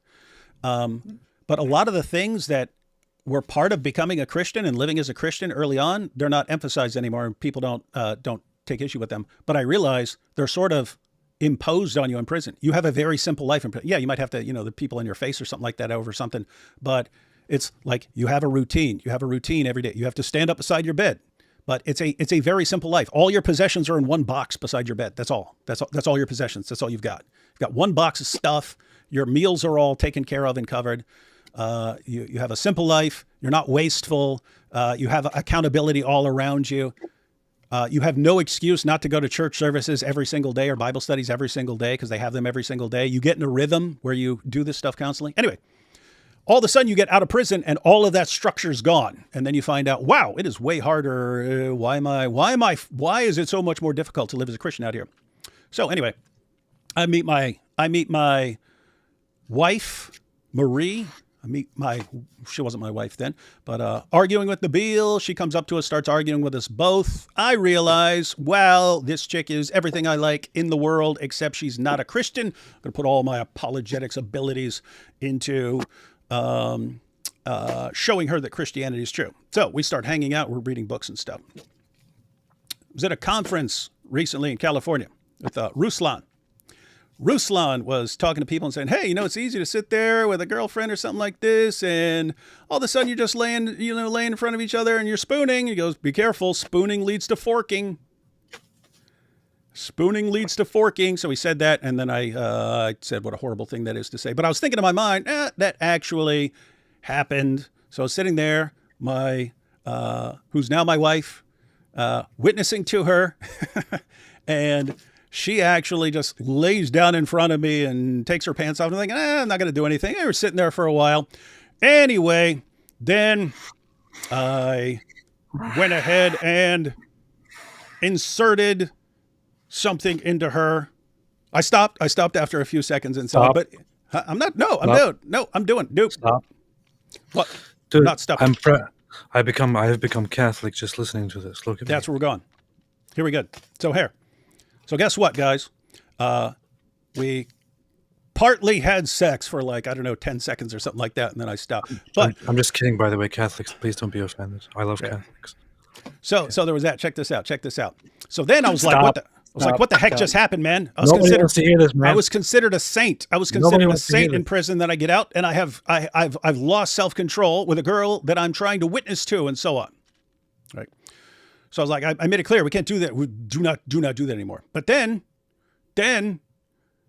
she'll be giving me BJs and stuff, and I could I was like solid as I'm trying to make a point, guys. What are you scared of?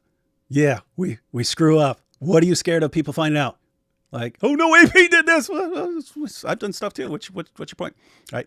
So anyway. Here, I'm going to tell you, Sam, how I eventually dealt with that, right? Because I would realize, hey, when I'm in my right mind and I'm focused, I'm impervious, man. I'm not falling into anything. If I'm sitting there kissing on a girl that I want to marry and stuff like that, all of a sudden you're not in your right mind and hormones take over and you end up doing stuff, right? So what happened? I remembered what Jesus said.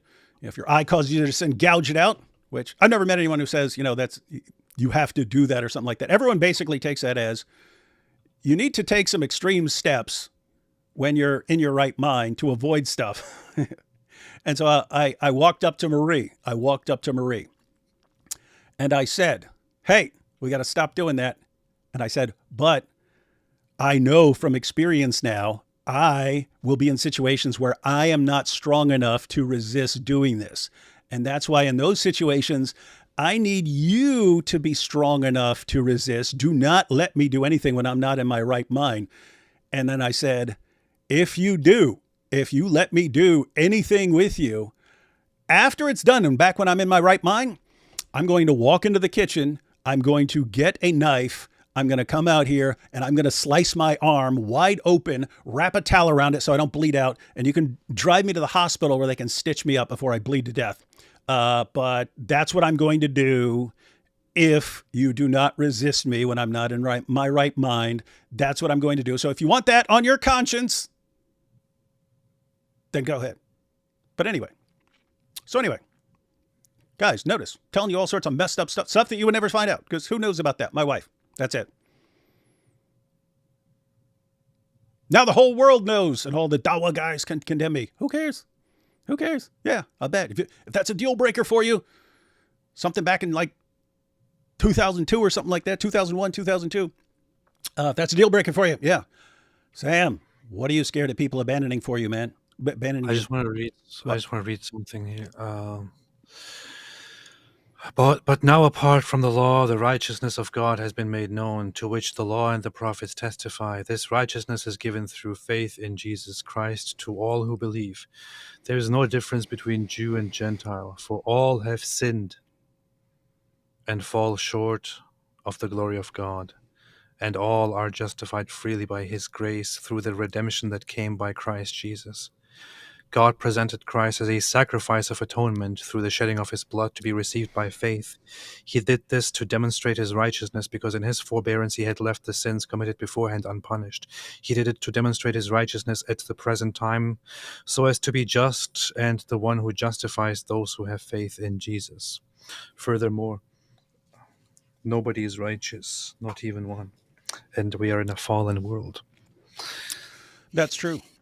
Guys, several years ago when Ravi Zacharias got exposed for doing all sorts of messed up stuff behind the scenes, lots of people were just saying he's fake, and I tried to say, well, he may be just fake. In other words, like, did he really believe what he was saying, or was it all just fake? Or was he someone who's like struggling behind the scenes, but just, it just keeps doing stuff more and more until he's not even struggling against it, but he seriously believes and just thinks, I'm just flawed and so on.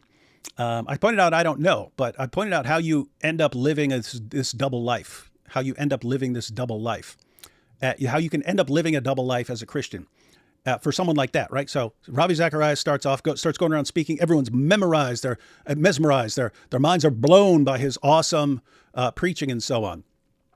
So just imagine that guy just eventually like falls into something behind the scenes. Now, if it's good to have accountability. It's good to have someone that you can share, your struggles with and so on, share your failures with.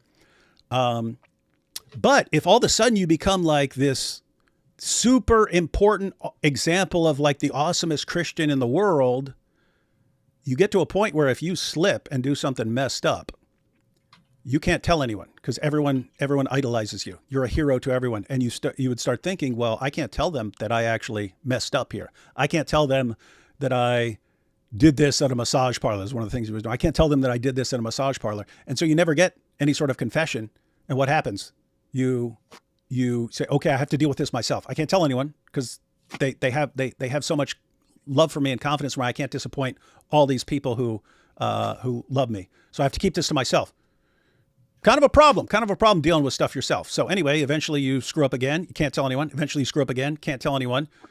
And you're just never accountable. And then you end up living a double life. Here's how you are in public, and here's how you are in private. And you never share the private you because then that would cause people to not have as much respect for the public you. And so what I encouraged people to do back then, you don't need to shout your stuff all over the internet like I just did.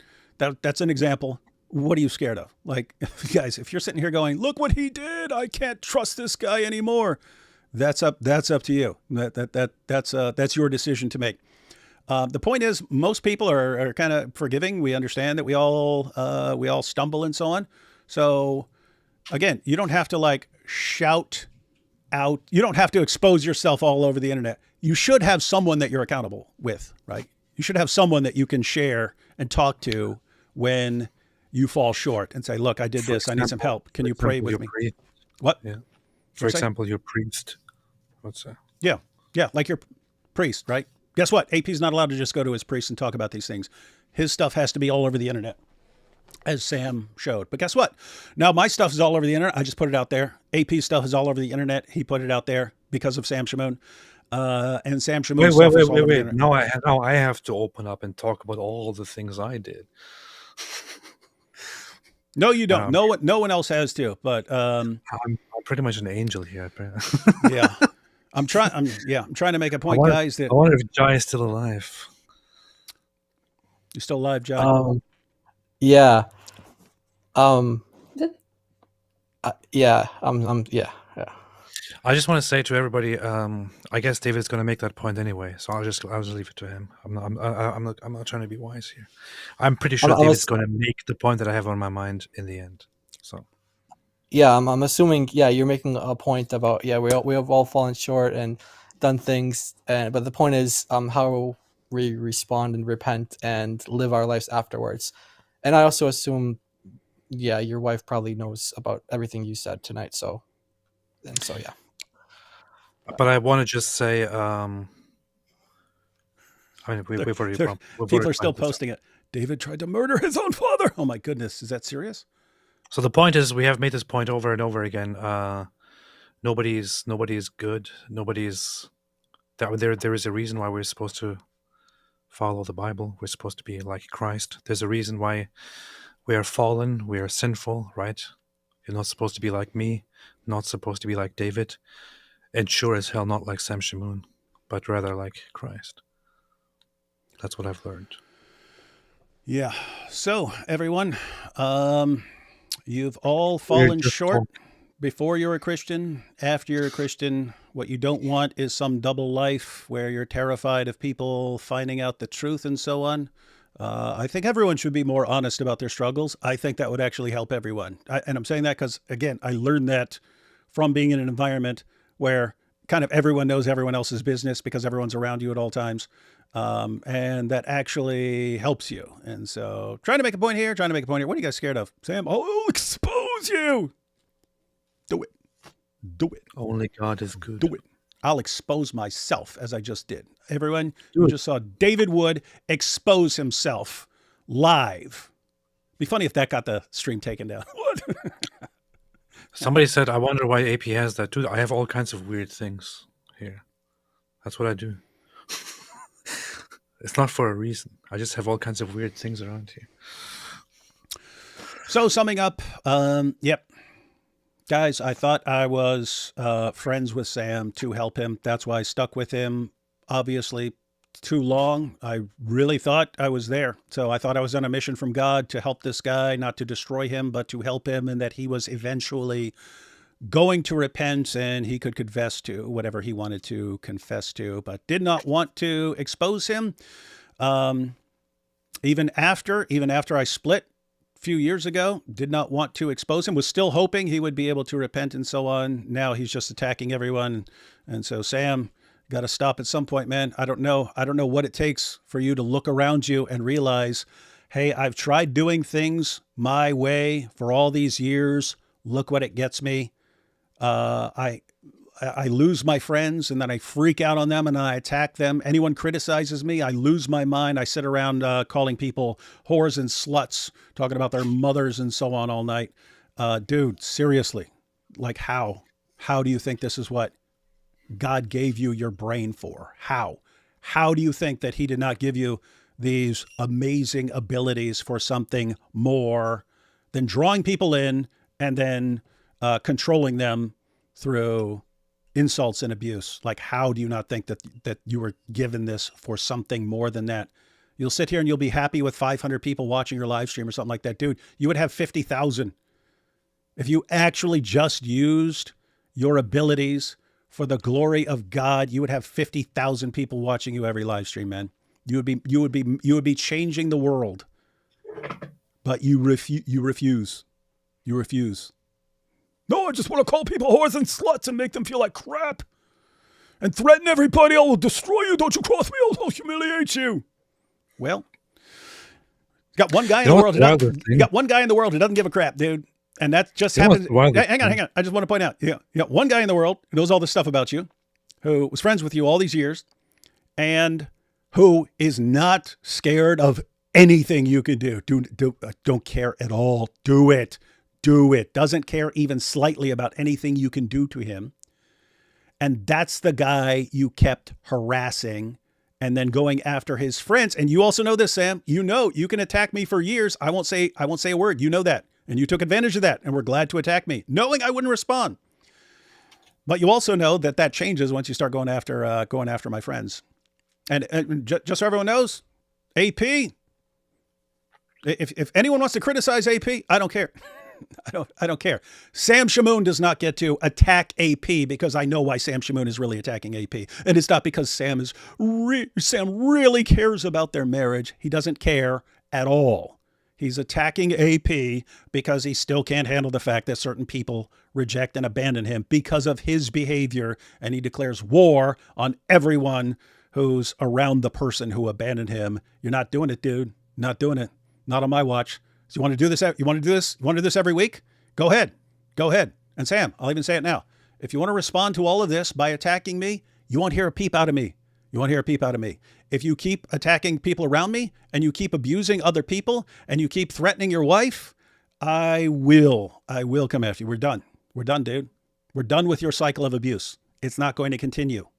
So I don't understand how you could possibly be so insanely stupid that you think you can just get away with this for years. You're not getting away with it anymore, man. So it's very simple. It's very simple. One, realize that you're the problem.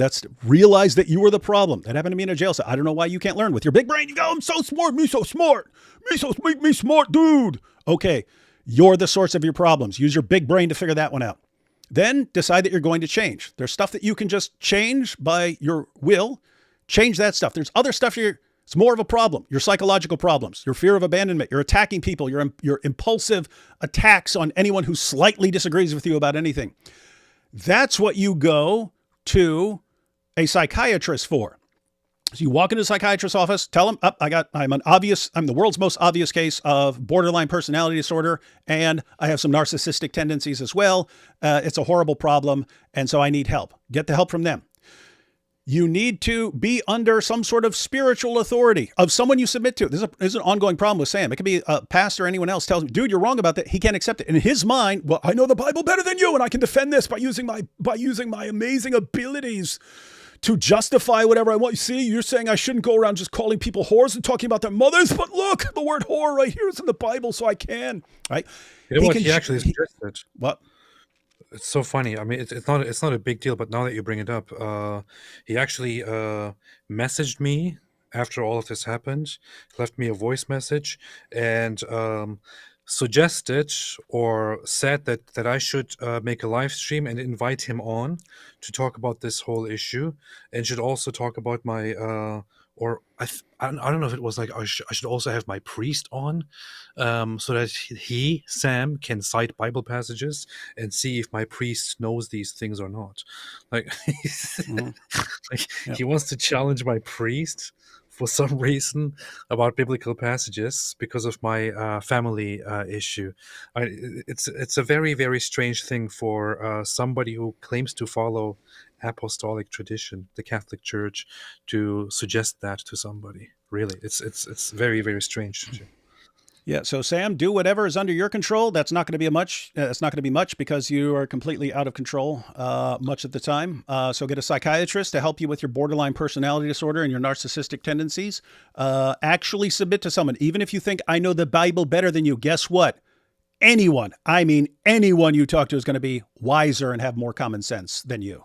You're like way up here in intellectual ability for discussing theology. Every other area you're like at the bottom of the barrel, like disaster. So stop thinking, oh, I know more Bible verses than this person, so he can't tell me anything, and start thinking I'm massively dysfunctional and screwed up as a person, and therefore this person probably does know more than I do, and I should take this person seriously. And after all that, what are those collars called that Hassan whatever used to shock his dog? Like shock collars. Yeah. Shock collars at Hassan, what's his name? Hassan Piker, is that him? Yeah. Hassan Piker uses to shock his dog. Someone around you needs to have one of those, and it needs to be on your neck. And then if you're doing something like a live stream or something, there needs to be a shock collar. Matter of fact, you should have it hooked up to the chat so that when you're getting out of line and you're like, well, you disagree with me? Let me tell you something.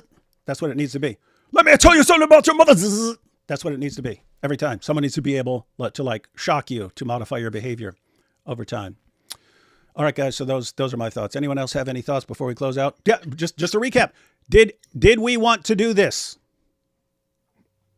No. We did not want to do this. We did not want to do this. I've already acknowledged everyone. I should have dealt with this a long time ago. Everything is happening. He's like, why didn't you expose that? Well, he's married to her later. It's like, what? I'm going to expose what this guy did to his wife before they got married and stuff. So I wouldn't have exposed most of that stuff, but I should have put an end to his abuse of other people sooner.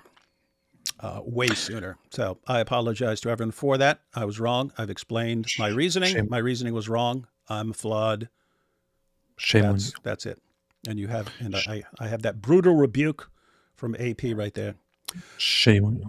All right, guys. I just want to say that we through all of this, we pray for Sam's good and we pray for his repentance. I think that it would be wise for him to step down and get right with the Lord, live his life for Jesus, not just teach, but the Bible says not just to be hearers of the word, but to be doers as well. So that's what we pray for Sam. We pray for ourselves as well, that we live according to God's will. And well, thanks for thanks for bringing me on. I don't know what to say, but thank you. Yeah. I have to say, Jai, you're super smart and stuff, but you did a crap job of really crushing me using Sam's powerful arguments. Absolutely terrible. Yeah. Okay, I'll take that. Yeah. I'm going to I want to read one thing since we are oversharing now. I want to since we are oversharing now. I wrote a letter the other day to my bishop and gave it to my priest, and I want to share it with everyone as well. Since we have opened up as much as we can, I'm going to just open up and leave it there. But I think to close this out, we should play that clip of Sam Shamoun, that compilation, once again. From the beginning? Maybe, but I'm going to quickly read this thing. You want to read it? Wait, before or after? Before. Okay. Okay, so keep in mind that as I was writing this, I thought to myself, I hope that he will read this and he will think that this is beautifully written and very much from the heart and very awesome. As I'm sharing this, part of me thinks, I wonder if people will think, oh wow, so well written, so from the heart, so beautiful, wow, so humble, so wonderful. The point that I'm making here is that I can be quite open and honest about the fact that, especially being in the public eye here, people like me, not David is always perfect, but people like me always deal with this, always have these ridiculously stupid thoughts underneath. I deal a lot with pride issues. I deal a lot with things like that, which is why I often do not want to share things with the public. I always deal with, oh, am I doing this because I expect pride and happiness and praise and all that? I'm going to share it anyway. So this is in the Orthodox Church to a bishop. Your Eminence, I started my life in the same culture that committed a genocide against your close ancestors and that feels a mix of denial and pride about its actions. I was taught to be proud of my Turkish ancestors and the way they forcefully carried the banner of Islam and crushed the disbelieving Greeks. Islam taught me a wicked sense of justice and gave me an abundance of hate toward Jews and Christians. I thank God for giving me a better sense of justice, which always made me feel uneasy about the Turkish and Islamic way. When I found my way out of Islam, I became vengeful against the culture and religion which I still regard as a major evil and troublemaker in this world. I have taken it upon myself to oppose this evil and similar sources of hate and injustice wherever I see them. Unfortunately, this path of vengefulness, despite the pleasure it gave me, left me deeply hurt and empty. I realized far too late that living without God and worshipping myself would leave me sick, and dealing with evil and hate every day without aim would make it worse. Like all of us, I am sick, although I am worse than most. For too long, I admired and followed Nietzsche, who said that the abyss would look back into you if you look into it for too long. Only when I sat down to read the Gospels, followed by Romans and the Psalms, did I realize that the world is the abyss, and it is within us all the time. No one is righteous, all have sinned, but I am the worst. I am prideful, incompetent, rebellious, judgmental, hateful, angry, unjust, lustful, selfish, vengeful, greedy, pretentious, envious, and altogether unworthy. Moreover, I am neurotic and in need of help. I spent 10 years in atheism and self-worship after turning away from Islam. Atheism did to me what Islam did to civilizations. Since atheism is the worship of the self, it was actually I who destroyed myself. I can do nothing good on my own, only God is good. It is only through our Lord Jesus Christ that I find healing. The church has been a hospital for my broken soul. I have experienced love and a sense of fulfillment in the parish and before the altar, after 10 years of emptiness before the altar of myself. For the first time, I experienced healing. The church is what stopped me from going further down the path of self-destruction. Your Eminence, I have been told that the church is a hospital. Through my spiritual father and the writings of Metropolitan Callisto swear, with prayers by the grace of God, I have made some progress with my recovery. Still, I have been argumentative, disobedient, and angry. The most problematic instance was probably the moment when I depicted a known nun as the devil. I did that because I genuinely believed, and still believe, that she maliciously engages in deception at the expense of many innocent people in a deadly conflict. Still, I should not have depicted a nun in such a way. It completely distorted my message and was inappropriate. That is not an excuse, but please take my past and my deep will to heal into consideration. If the church is a hospital, then please know that I am very sick and in dire need of the one true hospital. I am unworthy and weak. That is why I need to enter the church. I am unclean. That is why I need to be baptized. I am hungry. That is why I need to be nourished, cleansed, and healed through the life of the body and blood of my Savior. I ask you to grant me this and not to turn me away when I am defeated and in need of help. I feel that I am not welcome in the church due to my transgressions. Please understand that I have said everything to myself which people said about me, and at the end, I can only conclude that I am in need of metanoia, forgiveness, repentance, and the mysteries of the church and the liturgy. Please grant me, an unworthy sinner, this path to healing. I ask for your blessings, with love and obedience in Christ. That's what I said, and that's all I want to say. It's a pretty crap letter. It is. It's horrible. It sucks. Pretty terrible, man. Yeah. Couple last comments. So, Paul, I saw you asking about no super chats. No, I could tell we're going to go a long time, and that if we were doing super chats as well, this would have been a couple hours longer. We wouldn't have gotten to everything we wanted to get to. So, yeah, sorry guys. I am going to read all the super chats. I'm going to read all the super chats later, but just like to myself. But yeah, didn't want to do super chats, and we'd be here for a couple more hours if we went through the super chats. So just last couple of comments I saw popping up. David, how old were you, bro, in both instances? You mean the two girls? 18. I was 18. So yeah. Oh, what are you going to do? What are you going to do? Lock me up? 18. Powerful. D. Wood literally went to jail for nearly killing his dad, and all you idiots can say is 13 and 15. Oh, did I give you guys something to talk about? Don't say any more, D. Wood. Some are here against you. You think I don't realize that some are here against me? I'm still stuck on the spray paint on that 4-year-old girl when you were 6 or 7. Yeah, that was seriously messed up, man. What's wrong with you, man? Confessing your sins to the priest is one thing, but online is just crazy, especially what D. Wood confessed. Yeah. And hang on, another one here. D. Woody, you didn't have to admit all that stuff. I know that I didn't. Look at what Sam does. Sam finds out something about people and then uses that to try to control them for the rest of their lives. And, oh, if you ever try to leave me or abandon me over something I've done, here's what I'm going to expose about you. That, guess what, guys, that's what manipulators do. That's what it's one manipulation tactic. If you take away any fear, now I'm kind of built without the fear, but I'm trying to let other people know, if you just say, do whatever you want, come at me, expose me, don't care. They've lost their power. They can't manipulate. And if enough people do that, you've taken away all the power of the manipulator. And we saw this with, again, with Sister Aisha and Salman behind veils. They were told, if you come after Muhammad Hijab and the Dawa Bros, all hell's going to break loose. They're going to destroy you. And they said, go for it. But we're not being quiet about this stuff. So that was a good example for other people in the Ummah. Don't let the Dawa guys keep treating women like this, or you will be exposed. And it doesn't matter what threats you have or how you're going to threaten to destroy their lives. They're not letting you get away with this stuff. And so you need the same principle for someone like Sam. You already saw him. He has stuff stored.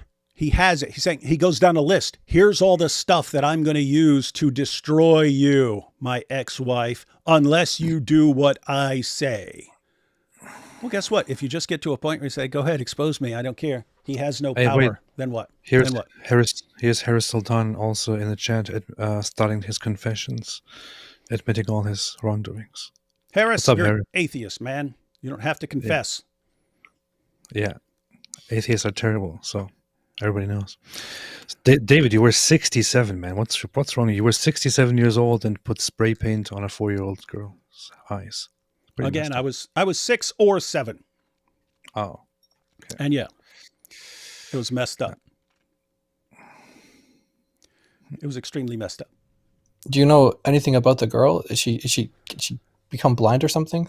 No. She just started screaming really loud, and yeah.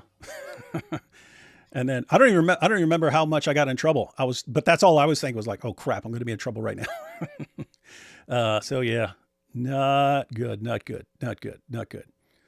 But yeah, that's all I cared about when I was growing up. Am I going to get into trouble over this? And now I don't care if I'm getting into trouble over this. These are the more important things to worry about.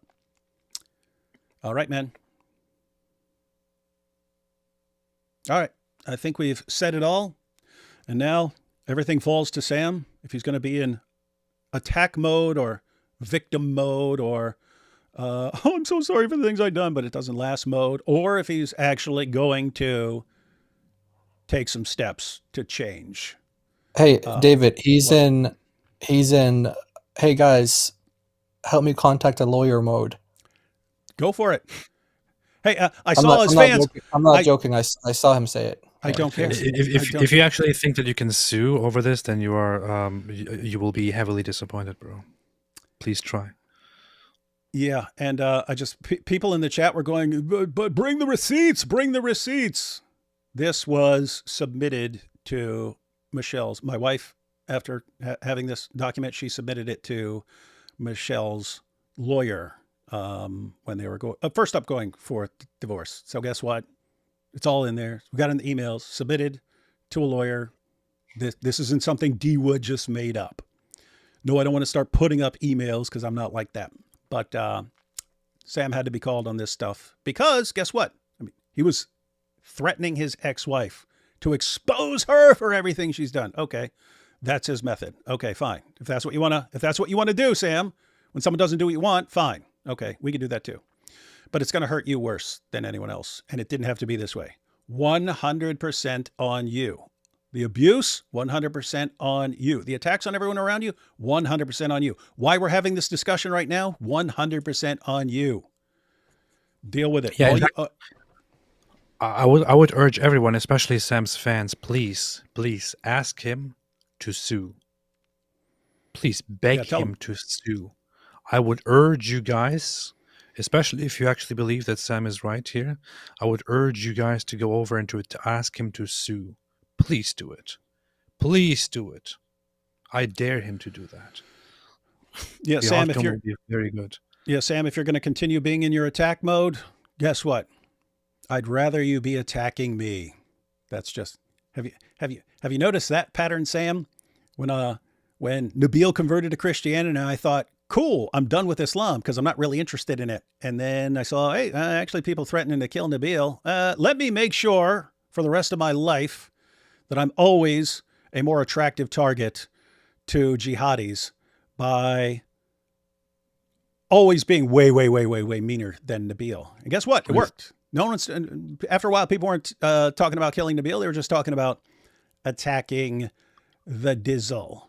And David's like, I'm attractive. I'm so attractive. I am super attractive. AP, years ago when Muhammad had told, I'm going to go after all the wives. Now, I knew Surah 6, verse 108. I had that one in my pocket. I knew I can make them stop. But part of it was also, I bet I can distract you guys and get your attention. Bet I can start eating the Quran. You guys are going to pay attention to me. You're going to forget all about going after the ladies. Guess what? Worked perfectly. And here we have, I'm David. I'm going to attack everyone around you. Really? Because I think I can keep you distracted for a long time, bro. Now, either come at me or repent. So, and quit being such a coward. Scared of everyone leaving you. Man up. Time to man up. You're in your 50s, dude. Man up. Make a change. Should have changed a long time ago. All right, everyone. Hey, Jai, Are we still on Yeah. for tomorrow?